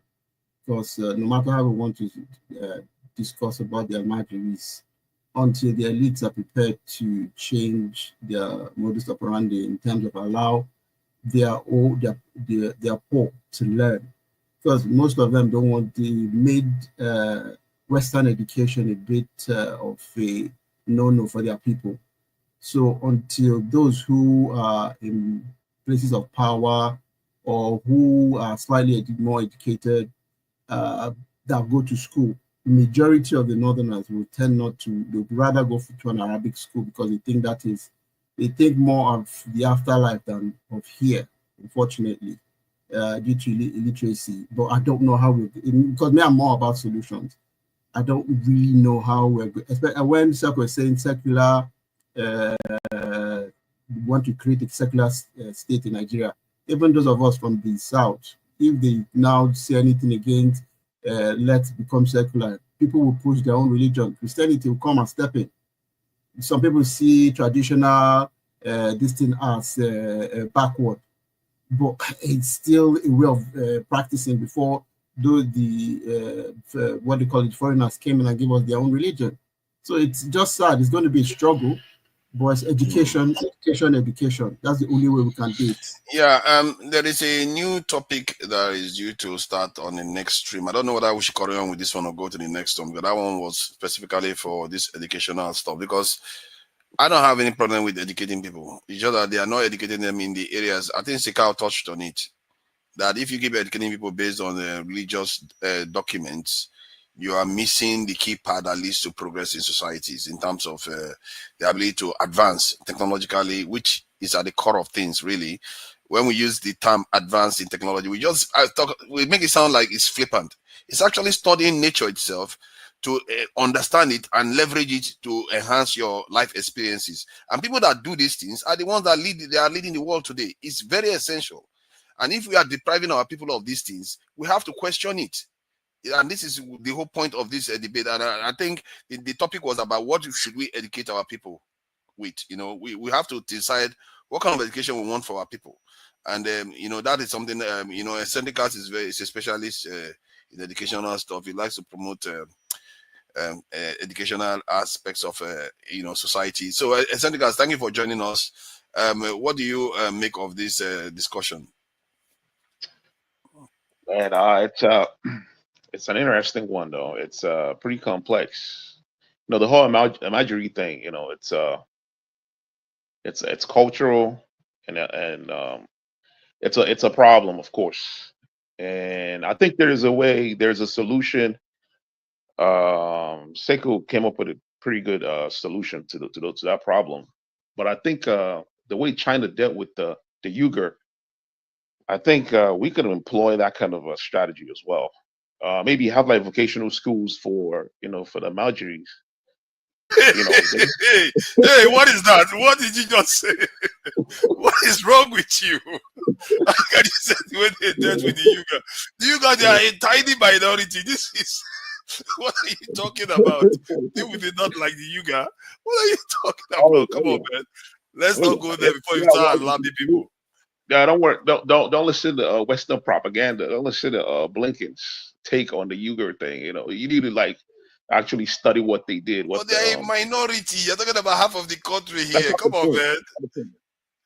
That's not the point. Like you know, the Amagiri, right? They kind of pose a threat. You know what I mean to the system if because they are vulnerable. You know, they can be recruited in the terrorist groups easily. You know what I'm saying? And the government actually dealing with the issue of security, that should be like one of the major objective of the government to find ways to educate these people.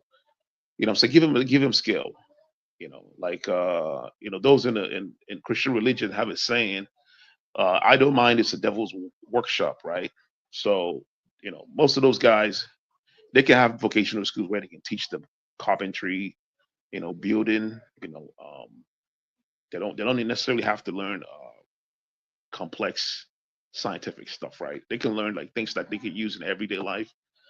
They can, yeah, that's possible. They can use it the government can implement that as a way of fighting insecurity. That could be the part of the insecurity, fighting insecurity program, right? And but I don't know, implementing this will be tough though, because the elites in the north kind of supports that movement.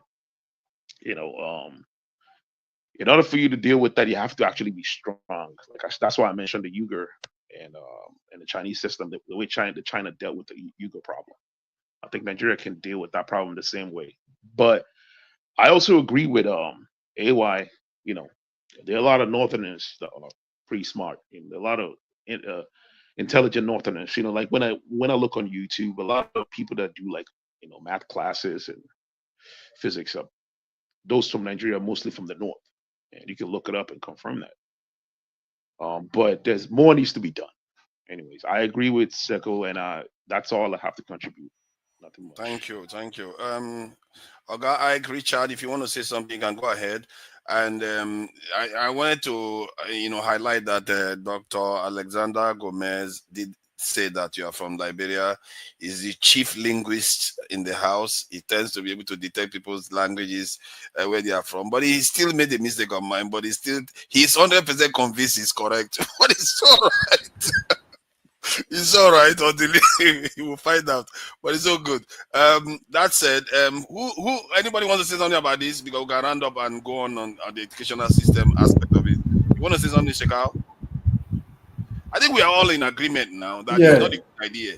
We are all in agreement. That is sorted out. The whole world I just wanted to, in the comment section, the people who say my name is Shekau, my name is not Shekau. I'm not. My name. They want to make you Boko Haram leader. Yeah, I'm not the Boko Haram leader, Shekau. My name is Sekou. Fathers, please. Finally, the Alamajiri system. When you talk about the North, the Fulanis, there are very minority Alamajiris within the Fulani ethnicity. That's interesting. The most 90% of Alamajiris are indigenous Hausa people, Hausa children, that the emirate, the caliphate has reduced to nothing. They have reduced indigenous Hausa people to nothing. That's why you have 80 to 90% of Alamajiris you see are pure Hausa, indigenous Hausa people. Hardly you see a Fulani who is Alamajiri. And secondly, if the middle belt, they are also called Northerners. But I lived, in fact, all my adult life, I lived in the North. I know that terrain very well. Hardly you see a TV man, a Birom man, a Juku man, a Bachaman man, or even a Zuru from KB. They don't do this Alamajiris. Only these Hausa people that the caliphate subjected to nothing. They are doing this. So when we talk about the North, that's why I made my earlier statement. Let us separate this. Let's call them by their names. Thank you. Thank you. I appreciate that.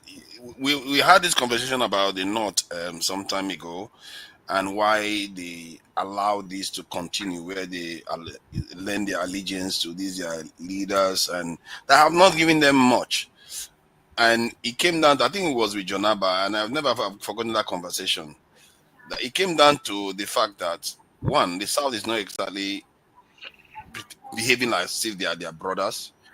And then they look at their brothers in Niger and the Sahel are not doing so well. They have an opportunity to be in Nigeria. So why turn against their leaders when the Southerners are going to exploit it to put them down? So you can see the dynamics in the country is reinforcing that narrative until you convince them that you are not there to exploit them, that you are going to treat them like they are your own brothers, that you are all in this mess together, which we are. We are all in the mess together. You will not get them to turn against their leaders. Why would they do that? Because you two are a hater. You're a hater. The last time they did, when they killed their leaders in the north, and the south was laughing at them, and it resulted in a civil war. So you can see the dynamics in the country doesn't lend itself for us to change this narrative until we reach out. That's why I talked about, you have to convince them. You can't force them. You have to let them know that, okay, this is in their interest, and you are not there to exploit it to your own advantage against them. That is the way you can convince these people to change. And we have to, work at it. We have to get better at this type of thing, the way we communicate.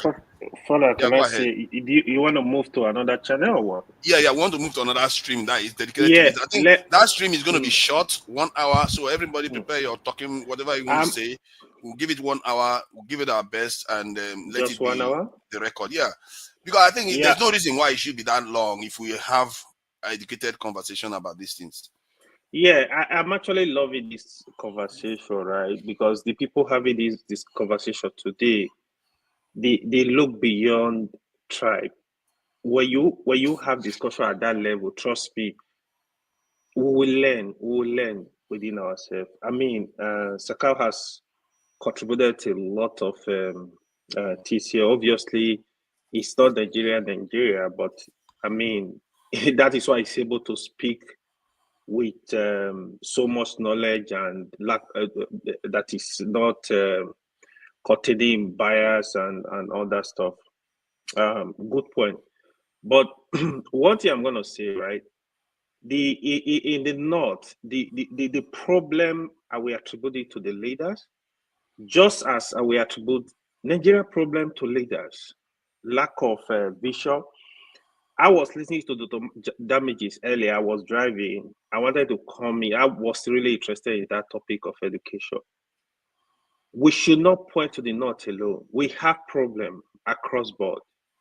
Every region in Nigeria, we are not there yet.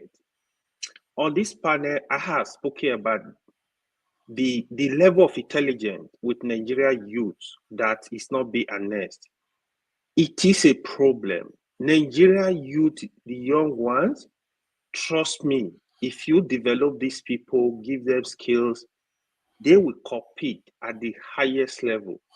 You will not, during my time, I understand it. When I have discussion with some Nigerian little ones, 10 years, 15 years, 20, what they know is so amazing. Like these governors, these politicians, they are not see all this stuff.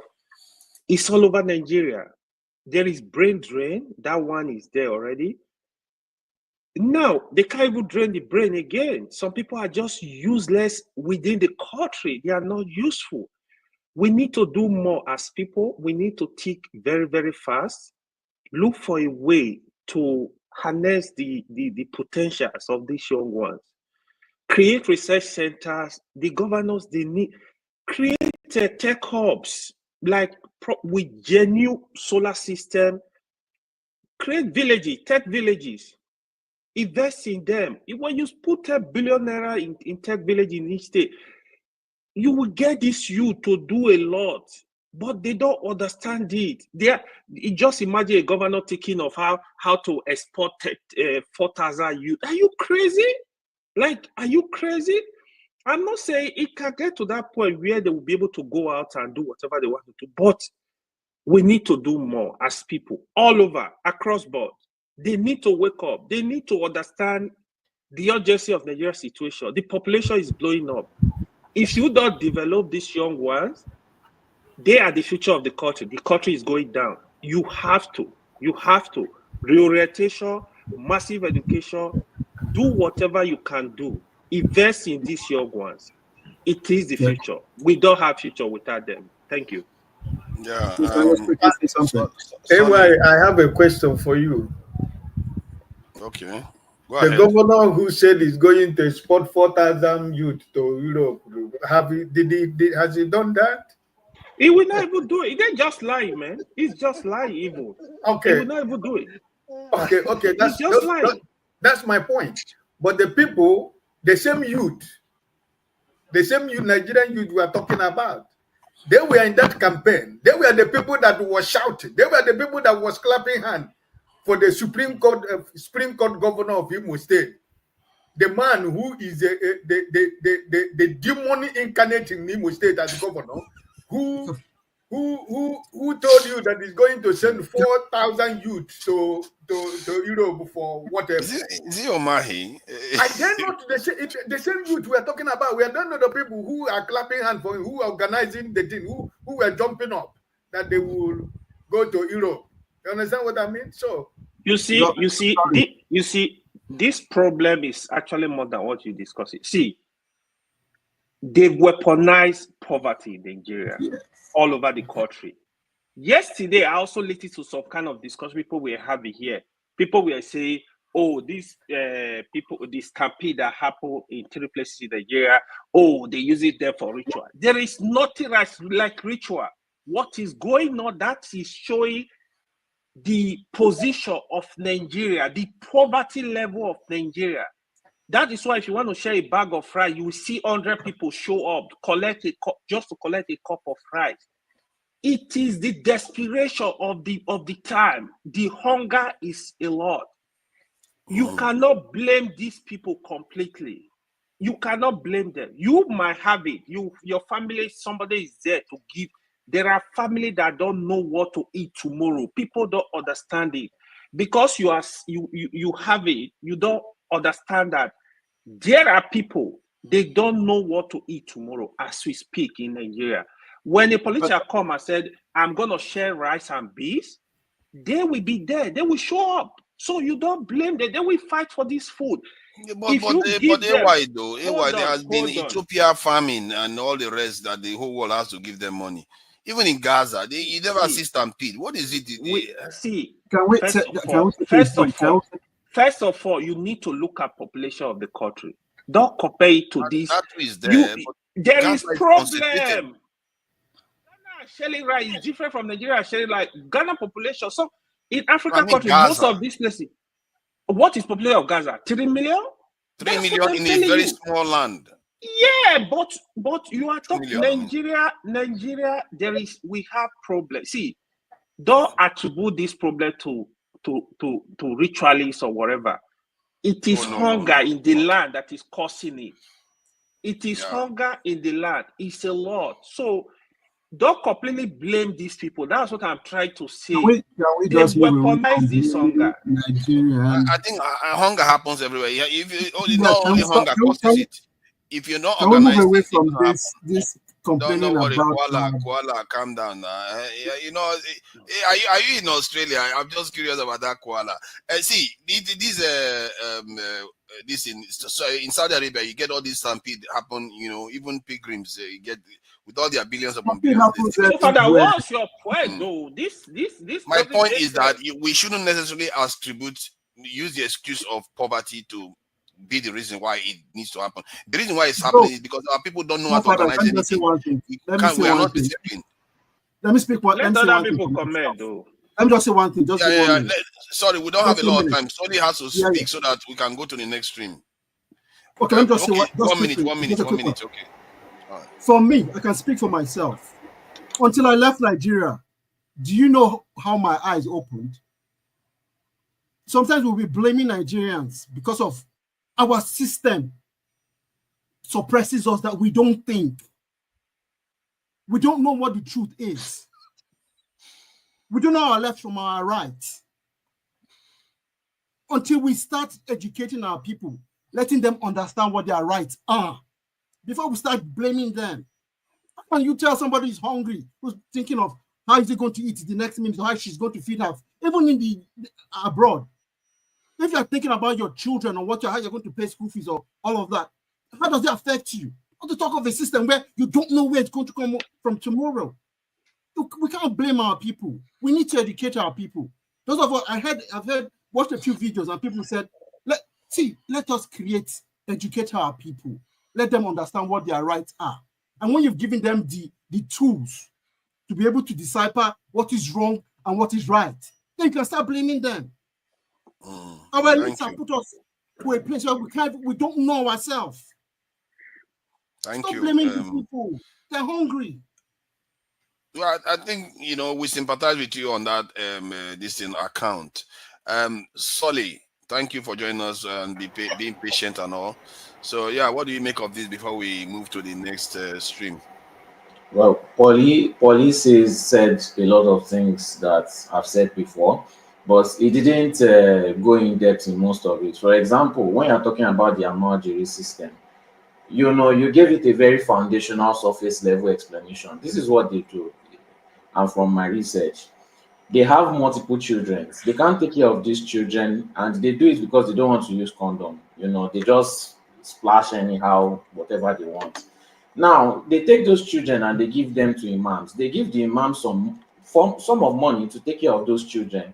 For example, the father can go to, let's say you look at all these northern states, maybe he's living in Bauchi, he can take the one child to Sokoto, he can take another child to, when the room is getting full, maybe they are living in Face Me, I Face You, and the room is getting full and there's not enough space, they will take maybe the eldest son or this son or whatever, send this one to Sokoto, send this one to Benue State, so those ones, they will never be able to go back again. They don't know their brothers again, they don't know their sisters again. The money that has been given to the imam to teach them, the ways of the Quran and whatever, is going to pocket that money. That imam is going to have plenty children from different places that don't know their family again. And those children, majority of them never finds their family back. Some of them look for their family, but I would say over 80 to 90% of them never find their family back. Now, those are empty minds. Whatever that imam teaches them is what they will believe for life. Now, that imam carries them, he teaches them the Quran, and he tells them one exceptional thing, that only Muslim people are the good people. So when he sends this one to Lagos to go and beg, he sends that one to Imo State to go and beg, he sends this one everywhere, they will never speak to you. They will never listen to anything you have to say, because they've been told since when they were children, when they were kids, the only father figure, the only parental guardians they have told them that only Muslims are good people. No matter what you want to tell them, they will never believe you. These people are going to grow old. And they utilize them for politics when it's time to get votes also. So when you are saying you are going to teach these children, you have to educate them, I don't think majority of you understand how hopeless Nigeria. You don't understand how deep this problem is. You still think that it is fixable with logic. And when you are saying, oh, some people are praising Hope, I don't even know how to pronounce his name. He said they are sending people to Europe. It is not the poverty, it is the hope. You see, they've weaponized that hope. Nigerians are willing to do anything in the name of hope. They are willing to take out their parents. When they are doing money ritual and they are sacrificing their parents or their aunties or uncles or their friends, they are not doing it they are doing it because of that hope that is given to them. Yes, there's poverty, but you have to weaponize that poverty one way or the other, and they use it with hope. That is what Peter Obi is utilizing. I know a lot of people support Peter Obi and whatever, but Peter Obi will never fight corruption. To fix Nigeria, you must 100% fight corruption, not 30%, not 50%, not 70%, because those ones that you let go, they will never let anybody have peace. They will never stop. If you are here thinking that one day you have leaders that will change, maybe somebody will eventually become good, you have bought the hope also. That hope that they are selling to people in Nigeria, you have bought it also. Anybody that is not going to fight corruption 100% is selling you hope, and some of you still buy it. You don't know how terrible. See, Nigerians will soon start begging for visa to go to North Korea. That is where we are heading to, but they don't know. They don't see it. They think they're still trying. They still want to. There's so many things to say, but there's no time here. You guys don't understand how deep Nigeria problem is. You just know surface level problems. Thank you. I appreciate that. We are going to discuss that a little bit on the next one and talk about what we need to do in terms of the education of our people. Because that education, we are going to need it if we are going to be able to be productive in that country and save ourselves from the humiliation that will be coming if we don't. So I would like to thank the people that are here. As always, our excellent Bumi is here. Let me remove this so I can get the names properly. Richards Okpara, thank you for joining us today. Oga Ike is here. I'm not going to try to make a mistake there. AY, thank you for joining us. Siku Keller. Siku Keller. Am I saying it correctly now? Thank you for joining us, Siku Keller. Paul E. Paul E with the koala. Thank you for joining us, Paul E. I appreciate you. Eccentric Cast and Solly. You all join us with the next live stream, because that's where we are actually going to delve into this topic, because this topic was meant to be for Dr. Malcolm Fabiyi and feedback from the conversation. So Dr. Damages asked a question, one thing led to the other, and it's spiraled into this conversation we're having now. So, but the official conversation is going to be taking place on the next stream. Endeavor to join us. Let me see if I can get this in link, so you can be able to join from here to the backstage of that one, and make sure you join. And because the conversation is going to be more to the point there, and we should not be sentimental about these things. We should just get to the point and address the matters that are arising. You know, the best minds are welcome, and knuckle draggers. I like people to join, but if you're just gonna drag your knuckle, there's no point. Let's be honest with each other. That's how we learn from each other. So thank you all for joining us. The people that donated. Tilig is there. Alexander Gomez is there. Tima Jack. Kulata, I really appreciate you for your donation, even if you disagree with everybody on the panel often. Alexander Gomez again, and Kulata is there again. Thank you for the donations. And let me acknowledge the people in the chat. Adama is there. Tope O is there. I've not even seen their name. I just know they are there. Chris Kane is there. Who else is there? Owa Osakwe, thank you for joining us, and endeavor to join us on the next one too. Who else is there? Pokey. Make sure you join us on the next live stream. We're going to be starting in less than 5 minutes or so. Yam, and oil. Yam and oil. I've never seen anybody spell oil like that too. That is O-Y-E-L, oil. That is proper Pidgin English oil spelling. Thank you for that. Chuk, I see you there. Thank you for joining us. I appreciate you. And who else? I think I've said Chris Ken. All our politics, I see you there. Thank you for joining us. That's Ovier on the panel. He's got a nice channel, All our politics, and he's growing. And endeavor to check him out. Sometimes he talks a lot of sense there. I am Biosa. I see you there. Thank you for joining us. Kayode Ola, I see you. Thank you for joining us. Quinty A, I see you there too. Is there anyone that I missed? Mike Owalele. Mike Owalele, why are you not coming? What Mike is a very, very, he's very vocal, when he wants to talk. I don't know why you are shying away from the stage. Boom Boom Ray, I see you there too. Thank you for joining us. Till next time, we'll catch you guys. Let me share this stream to close this live feed. Let's see. Let's get going. I think that should be it. All right. Let's do that now. I don't know if you can hear anything. I can't hear anything from here. Let's see. I cannot hear nothing. Can you hear anything? I can't. I'm not hearing anything on this end. Why am I not hearing anything? Can you guys hear any sound? I can't hear anything. I can't hear any sound. Let me see.